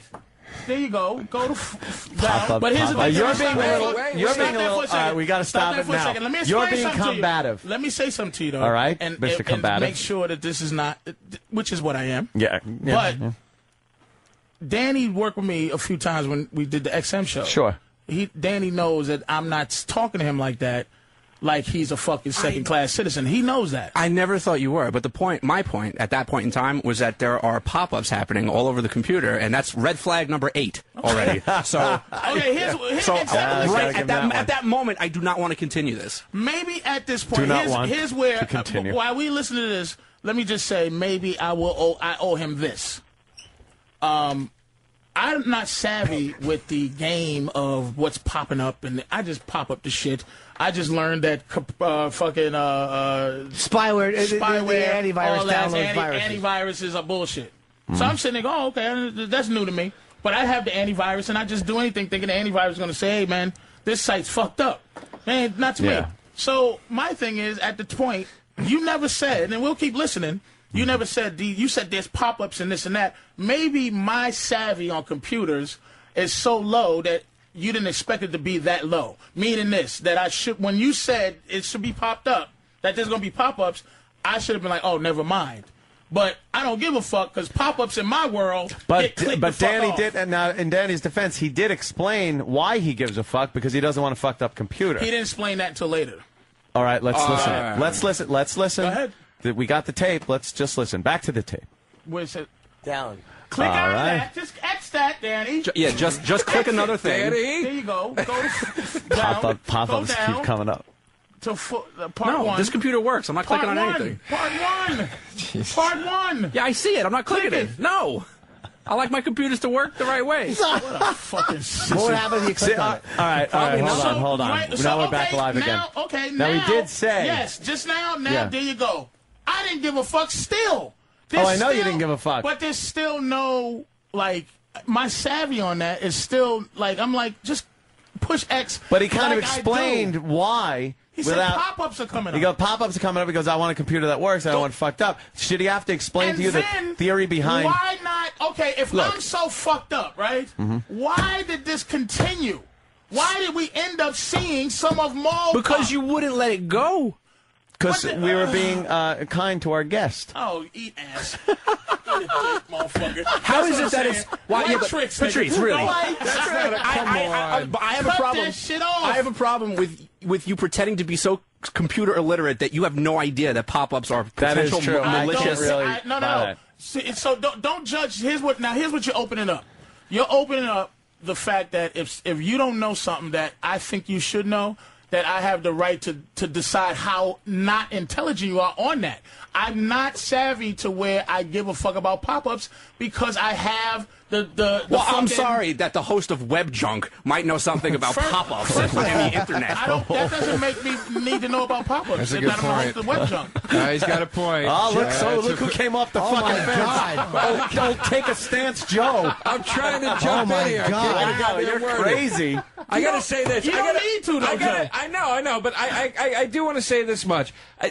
Regardless of either fucking guy, what you think, or whatever, I think the simple fact of the matter is, you don't have any shoulders? Or hair conditioner. Your hair is dry, your shoulders a little. What do you condition your hair with? Sand? First of all, your neck is the same width as your shoulders. Is that what's wrong? Holy shit. Go ahead, I think Joe's about like olive oil. Look, I think the bottom line, you know what, go fuck yourself. I was going to come to your fucking defense over here. Of course you was. Yes. No, I was just going to say, I understand that, like, your first responsibility is to XM, or as an employee of XM, so you're saying, I didn't want to do this thing. Right. That, whatever. Yes. Joe, it's okay. Was that the worst point to make? No, Carmine's the big ragu hair. Oh, shit. Should be sticking your dick in Shirley Feeney. I can't believe we're so dwelling on this. I'm super done. Yeah. I wasn't even upset, but I think I know Danny a little bit. Yeah. Danny is in pain. That's all my point is. Who isn't? Who the fuck isn't? That's what I'm saying, but it's not my right when I'm in pain. Yeah. To come out like what's the word I'm looking for, man? What's the word? To project. Yeah, but it's not my point to project on. Like, put it this way: if Danny's upset about anything, right. How is this me being upset about something? If he's upset about something, We're just hypothetically, if you were. I would tell you might be a little upset too. I'll tell you because you were late over at the CBS, right? That might have annoyed you a little. You might have been annoyed at something, a little bit of something. But I'm saying I'm not the guy that you project on, even if it's not my fault. That you can't trickle down the fucking anger. I don't want you to whatever's bothering you. Don't trickle it over to me. We still have to hear more though because we don't know exactly what happened. I think I'm more upset that you think I'm projecting anger onto you. No, it's just you. I just didn't want to click a website, Patrice. It's not this whole big grand scheme of things. I just didn't want to click on something. You're in pain. You talk to me later. Let's hear more. I don't want to have an intervention on the radio. Call me. You got my number. I will hear a little more. I want to hear a little Such more. a fucking So far, Danny's been good natured. Such a fucking douche. See what I'm saying? Joe's against me too. No, I'm not Don't act like for a minute that you don't do that when you're in a pissy mood. No, I've seen you corner a woman backstage in a show and take her entire fucking life apart into rubble because you didn't like what happened on stage. No, that's not true. I've seen you do that. No, you haven't. No, you haven't. Yes, I have. Listen, I've seen when it. When you're opening for me in San Francisco, we're going to talk. We're not going to do this. Are on you air. opening for Patrice? Yeah, he's my opener in Let's San not Francisco. talk about it right now. He's my opener in San Francisco. What did you make that face for? What? Why can't you open for me? No, he made like a disgusted face. Why? Leave him alone. That he's flying cross country to the middle? I got no problem with that. No, I might not do it. Nothing wrong with that. I'm here to say that I love Danny, Anthony. Yeah, I know. I get that. I'm just saying, as a friend, I don't want him to be in this kind of pain. And he hangs out a lot with you, and I think you should talk with him and see what's going on. Counsel him. Just say no to one beer and say, come here, Danny. What? No. So what? There's going to be a difference between 14 and 15 beers? Yeah. That 15th beer could have been the does it. time. That's what I'm saying. Just chill out for a second and listen. Put in a good movie. Yeah. Everybody loves movies here. Sure, they do. And put in a good movie and just say, hey, man, what's going on, Danny? I'm not. Be a friend. I'm not disagreeing with you, I never do that Patrice. with my family. You don't even I'll do it that with with your anybody. Fuck that. Suck your pain in, put it in deep, and leave it But there. see, I'm not disagreeing. I'm not That's the disagreeing healthiest with thing you can in any way when you say that, because my issue here is not whether or not I have things in my life. My issue is that I just didn't want to click onto a website, and there's no correlation between that. But if you didn't want to do that, there's nothing I was projecting onto you. But this is how I see. I relate where I try to go. Logic is I love logic. Just saying something. You go, hey man, if I click this site, this network could be infected with something. If I click this site, I'm not going to click it. That's why would you think I would not be reasonable to understand Well, that? I thought I said it you 45 did not say times. that. You said I'm pop-ups in my world. No, but then he said, I don't want my computer fucked up like by clicking on it. He did kind of. I don't know. Is there more audio? Okay, Derek? ready. At the end of the day, don't click it on. Why'd you click it? Because you yelled at me. You're a big bully. More audio. We got audio. Do you see what I'm saying? You bullied me into doing it. Bullied Yes. you into doing it? Yes. Did you just victimize yourself, bitch? Yeah. You're a big bully. That's just horrid. That's horrid, man. Hold on, we got audio. Let's hear we can hear what happened. All right. Fair enough. Part one. Yeah, I see it. I'm not clicking Click it. No. I like my computers to work the right way. What a fucking sissy. What would happen if you clicked on it? Probably nothing, but I don't really feel like being... nothing, but I don't want to. Wait. Rewind that shit. What? Rewind No, that that's little going to part. make you look bad if you rewind it. You Is don't it want the to probably rewind that nothing part? Well, Yes. the probably nothing. I'll say that he's saying that the odds are they're not always bad, but when they are, they're a But nightmare. if I'm paying attention to that, see, but I don't know that. What's going to happen? So why are you holding me responsible? Because you don't know. I asked, what's going to happen? Probably nothing. I'm very childlike when it comes to computers. What's going to happen? Probably nothing. So if nothing's probably going to happen, click. Come on now. Don't make this one of these fucking things from the 60s. Don't make this a fucking 60s. Stop. I don't have a German Shepherd or a Don't make fire this the hose. OJ trial. Don't make this the civil Hey, case. look where we got to. Do I make sense when I ask that? Well, Did that make OJ sense, Anthony? trial.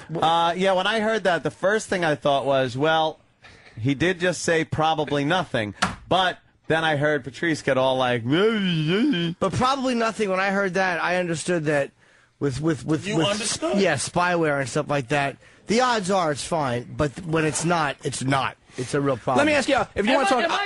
Am I not saying that I'm not computer right savvy to that level? I'm actually saying that, and I asked you in this tirade, what's going to happen? I really did, which was your opportunity to go... To start explaining to you, like, illegal operations and kernel functions? Already, but you would rather... Well, you see with the registry, system registry values... You would rather have a 45-minute... I'd like to hear that explanation. ...argument than to explain it to me for 5 minutes. Danny, tell us about safe mode. Yeah. Joe. Yes. Sometimes it's a driver thing. I don't know how to get to safe mode. Don't know. No. You get the safe mode by not clicking on malicious websites and links. That's how that's how computers be in safe mode. I mean, sarcasm is going to fix this all. It's going to fix your inside, Danny. Oh, wow. No, but I'm saying, That was what I'm saying is, sarcasm. That's kind of funny. Let's say sarcasm is... Let's say. Thank you. I have a 25% chance of getting my computer infected. That's a pretty big chance of infection, right? But is it still probably nothing? Is the 75% still probably nothing? We're going in circles. I said you're going in circles. I don't know. Yeah. I just don't want to click on a bad website. You still did. In the midst of all of that, and I asked you, so what you're saying is... Because you're yelling at me, and I said, well, I like Patrice, he's a nice guy, I'll do this for him because he's not a nice guy. You'll destroy the computer for me? That's what you said to yourself? Yes. Put it on me. Go. Let's hear more, Derek. Let's hear more. Yeah, put it Should on we hear I just wanted to hear the part where I said what's going to happen. He said probably But hold on, there might be a further explanation after that. Okay, just a little. Can we start just with a little that? more. Can we start with that, though? Yeah. I like my computers to work the right way. What a fucking sissy. What would happen if you clicked on it? Probably nothing, but I don't really feel like Probably nothing, but I don't want to. Fucking homo. And you asked that. You didn't do it at your house. I do, stupid. I do it at my house. Nothing's wrong. Yeah. No infection on your That's why I've been computer. trying to help you. Stop no virus. infection. No infection. So I should Stop just being horrified. I should just watch illegal movies on my computer, and that'll make my life better. And it wasn't. Thank you. Stop it right there. And here's the whole thing. Okay, counselor. It was not about the malware. Mm-hmm. It was about the illegal. Something is illegal. Yes, it was the fear of illegal. So actually, it was you not wanting to get involved. Do you just want to say that you just want to win, and we could take a break and just do commercials and stuff? This is what I like. All right. I like. Oh, I'm so done with this because he feels. Because one argument gets blown away. You fucking totally lost the argument, and now you got to find something else to fucking come back from. You have to fucking argue again. You know what kicked that? You know what really started that argument? When you said do it at home on your computer, and somebody went ooh, ooh. Somebody made him defensive, and that was it. I was fucking Jimmy's taunting. Did you hear the ooh? Yeah. Jimmy was taunting both of them. Can you go back a little bit? I must have oohed 30 times. Jimmy's job is just to taunt until really what fucking this whole combustion happens. And you really, and Anthony, you really, truly were protecting your little fucking buddy that sleeps at your house. I felt you. This divided cock of bullshit. Can we play that ooh part again? I was just saying, you was looking out for him. I completely understand malware. So to me, and the viability of sites that host this kind of content. Yes, that's the fucking thing. Let's hear that again because I forgot that I oohed a whole bunch. Let's of hear it times. for Jimmy's ooh. Hear that ooh, which is the equivalent of the spider scene in Goodfellas. That's how fucking button pushing it is. Oh, you gonna take this? I did a bunch of them. I forgot. Yeah, let's hear. Fucking homo. The rapture. You didn't do it at your house. I do, stupid. I do it at my house. Fucking argument. Wait, let it play for a couple seconds because I think there's more of those. And I would never call Danny a homo. The rapture. You didn't do it at your house. I do, stupid. I do it at my house. Nothing's wrong. Yeah, no infection on That's your why I've been computer. trying to help you. Stop virus. living a scared life. So I should Stop being horrified. I should just watch illegal movies on my computer, and that'll make my life better. There's not a fucking ball out there that said, "Yeah, you go, Danny." You embarrassment. Patrice, I don't want to fuck up the computer. It works. Don't make your voice higher like that. You're making a stand. Just be there. Just be mad what I you didn't are. call you back. Ooh. There you go. So wait. I'm keeping notes here, by the way. Listen to me. All I wanted to do was to not go to a malicious website, and I've been called by Patrice a homo, a scared little boy. Yes. He's tried some kind of division. Yes. You called me an embarrassment, and you imply that I immediately threw up a defense mechanism. Yes. All I wanted to do was have a computer to continue functioning the way it was working. Why didn't you do that? You tell me again. Why? You know what? I'm gonna stop talking. Because listen to you. Because once you tell me, Patrice, you ruled my mind, and I did it because you just got to me, I'll just shut up. All right. Sounds reasonable. I just wanted to make the sound stop happening. Patrice sounds like a reasonable man. Just Danny, I'd rather have called you all those things if I didn't love you. I'd rather kill the fighting about whether or not we're going to click on it than that's to me was more important. It was just like, you know what, I don't care, whatever. If he just wants me to click it, I'll click it. Fine, forget it. That's reasonable. That's look. I think both of you are getting your fucking. What, Joe? Oh God, Joe. He's losing his mind over. I think both of you. Joe, take your hips and your chest out of your pocket. I think he was trying to stand his fucking ground for XM, and he didn't want to do something that was going to fuck up his job and get him in trouble. That was for XM? And I think, listen, that was for my computer. I use this every day. For the computer, I mean, you know, I'm saying for I need it to work. Yeah, but I need it to work. Patrice, I have my personal. I have my personal email open on this computer all the time. Okay. You know. Well, I use it for. Well, look, it's my prerogative. So I gotta say. All right, Danny. All right. So maybe you understand why I don't want to click through to your fucking no name. I understand it now. Dot fucking TV website. I understand it now. Okay, look, you two fucking lunatics. Jesus. You're both insane. No, I'm not. grudges. He's insane. No. It's just like I'm not No, going I to let know. him fucking I'm just- talk all this I'm insanity to me I'm like this. insane? Of course. It's just me that's insane. No. You're both fucking crazy on this issue. I'll take that. Long as It's there's full credit for you everyone. guys can, like, I would fucking be exhausted if I battled it out with somebody over something so inane as this. That's for why so I can't let long. him win this, because it's so fucking Yeah, dumb. so it's time I'm not invested? losing. You're the time fucking invested? I didn't know we were fighting. I'm This is not like losing. war games. I didn't want to click Yeah. on a pop-up argument. The only winning move is not to play. Yes. And I wasn't playing. I just was talking. Christ. Now all of a sudden, Danny wants to beat me at something. Do you understand? Stop. Do you see? White Stop. tricks. Just drop. You gotta It's drop. white tricks. All right, here's what we're going to do. We are going to take a fucking break. Then when we come back, I want to get into a real discussion about Patrice wanting another girlfriend. Why? Because that's a good discussion. All right, that's not crazy. Old crazy. No, nigga, that's good shit. Old nutty Negro. No. There goes again. No. I don't understand why you take whiteness and you're a fucking Egyptian. You That's sure what are. bugs me about you. Egyptian. I'm only half Arab. Oh, shit. You I didn't know that. take You have to go. white Look at my feelings fucking skin. I'm and fucking you're white. A goddamn Egyptian. That's what bugs me about sure you. are. I'm white. I'm half Egyptian. Arab. I'm half Arab, but you go on. What's the other half? Muhammad Atta was white. Who the fuck is that? Exactly. He's Exactly. a guy that How do you fucking not flew know? a plane into a building. Fucking, you fucking dick. Yeah, you want to be a surgeon in Egypt, don't you?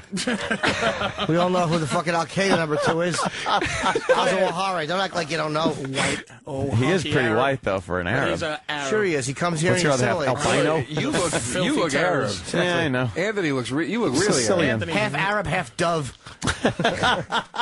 Anthony's an eggplant. You're a dirty terrorist. What's Arab? What are you, Egyptian or what? Italian. Yeah. There's nothing white about You're you. black. You're hairy. There's Harry. nothing white Yeah, about you. Danny And shits you're and falls always into a taking hair white dye. Fucking people. Danny's got to start You know shit what? all the time. Calling him fucking Harry. You're more attached to my What a point race. of view. Why do I always got to than bring you race are. into this? Yeah. I'm not white, and let this be known for the fucking record and how you operate, okay?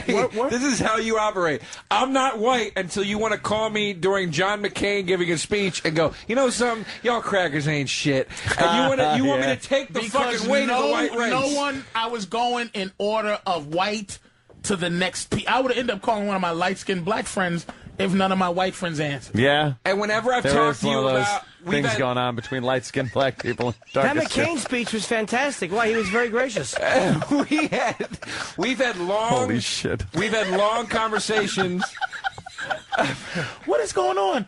This is starting to make me feel like I'm not a nice guy. You're Nah. not a nice Nah. guy. It's Terrible. You're not a nice guy. You're having a midlife meltdown. The things I've seen you do to 22-year-old women's minds. Oh, man. It's not true. Ladies and gentlemen, Patrice Oneal is hosting The Worst of Opie and Anthony.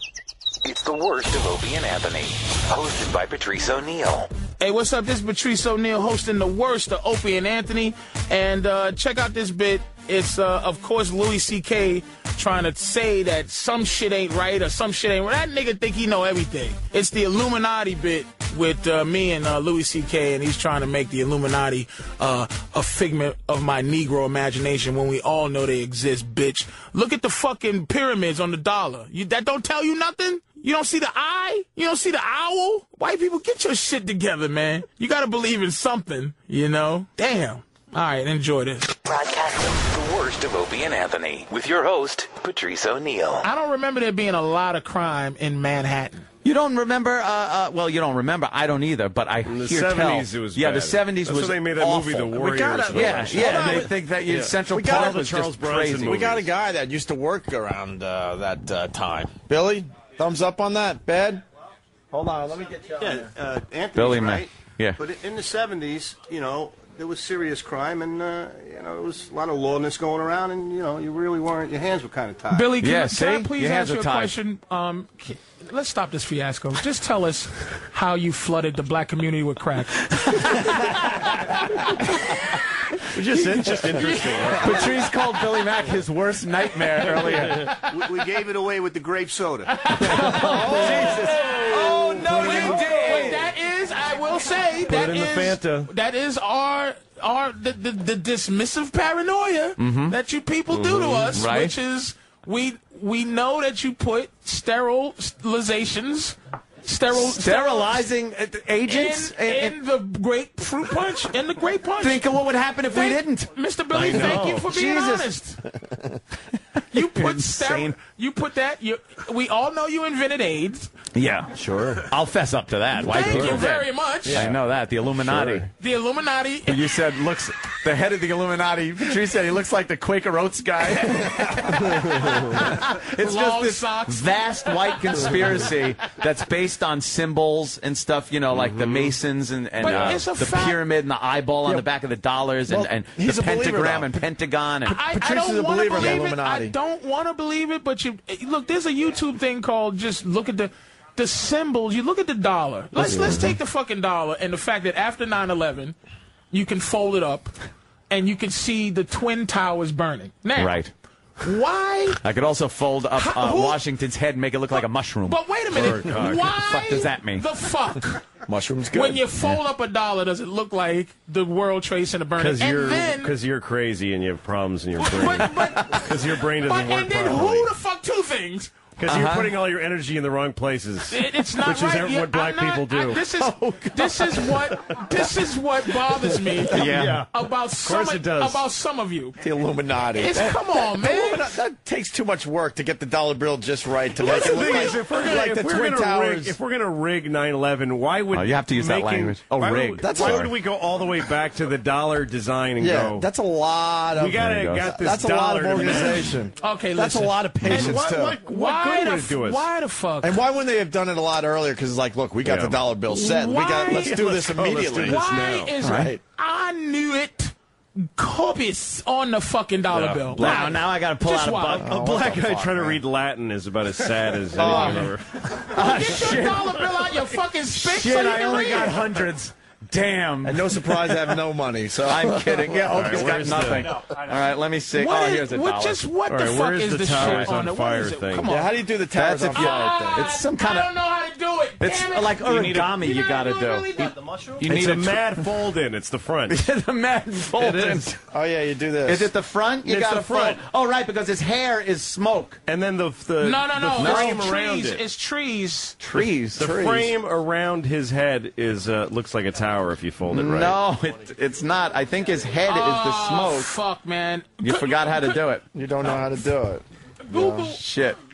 Oh, there it is. There, look.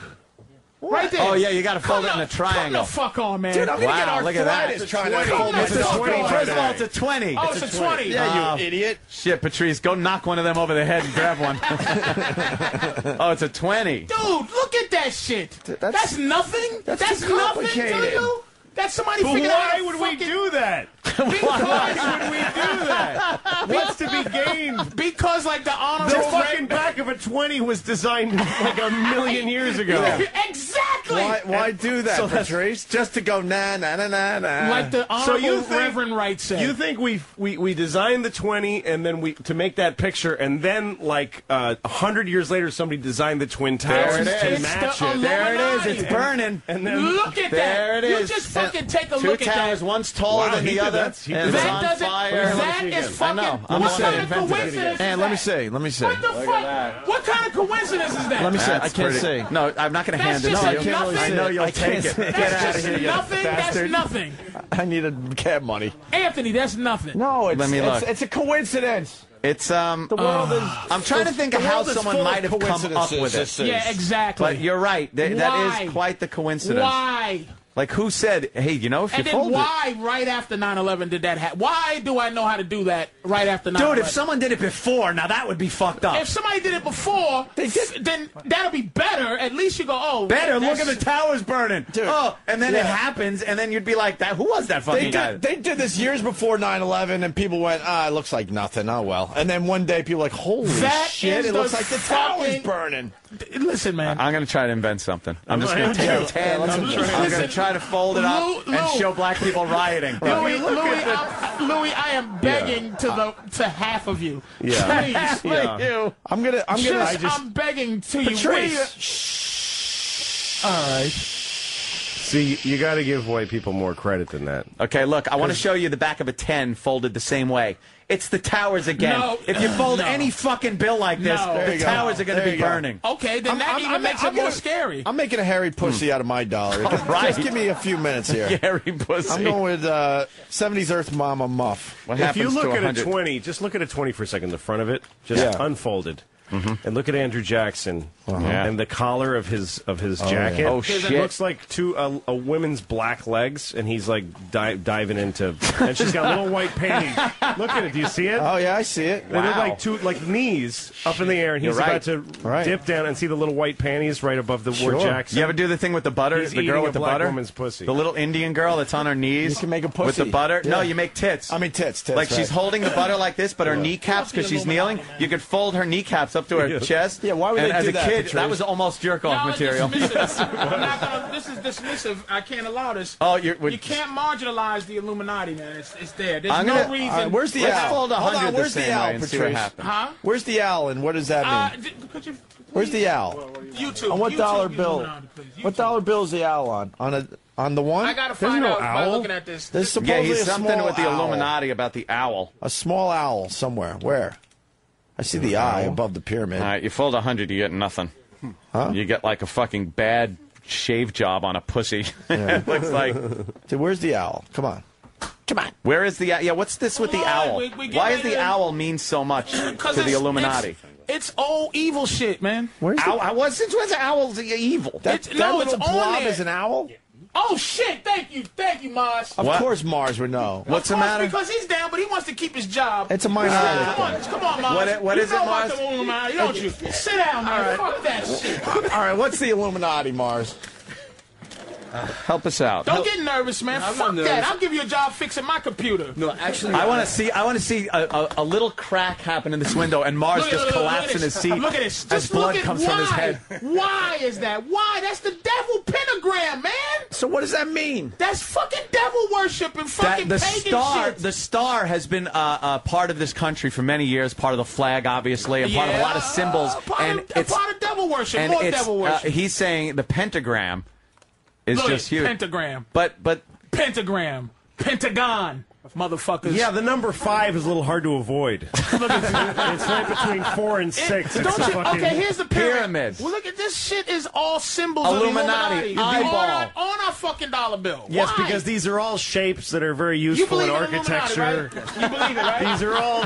There's a reason why we keep people use pyramids. Mars believes it. Mars believes what it is too. the Illuminati? It's the silent bunch of white guys like Masons and shit like that. Right. They're not silent. They're ruling everything openly. Yeah, but they're and are hurting black people for profit every day. Why are you looking for secrets? There's no secret. It's just like Nicolas Cage's movie. They made it to make fun of it, Disney fun out of it. Right. But it's real shit. It's so evil again. shit. It's black people putting effort in the wrong area. Look at Lucas is one. Trying to so uncover that. you think that the founding fathers set something up that has continued all throughout these years and gotten stronger. It's not secret. Torches, they go, and it's based on white people staying in power. Absolutely, and they have you know. Can I ask you something though? Here, what do they say when they kill white girls, virgin white girls?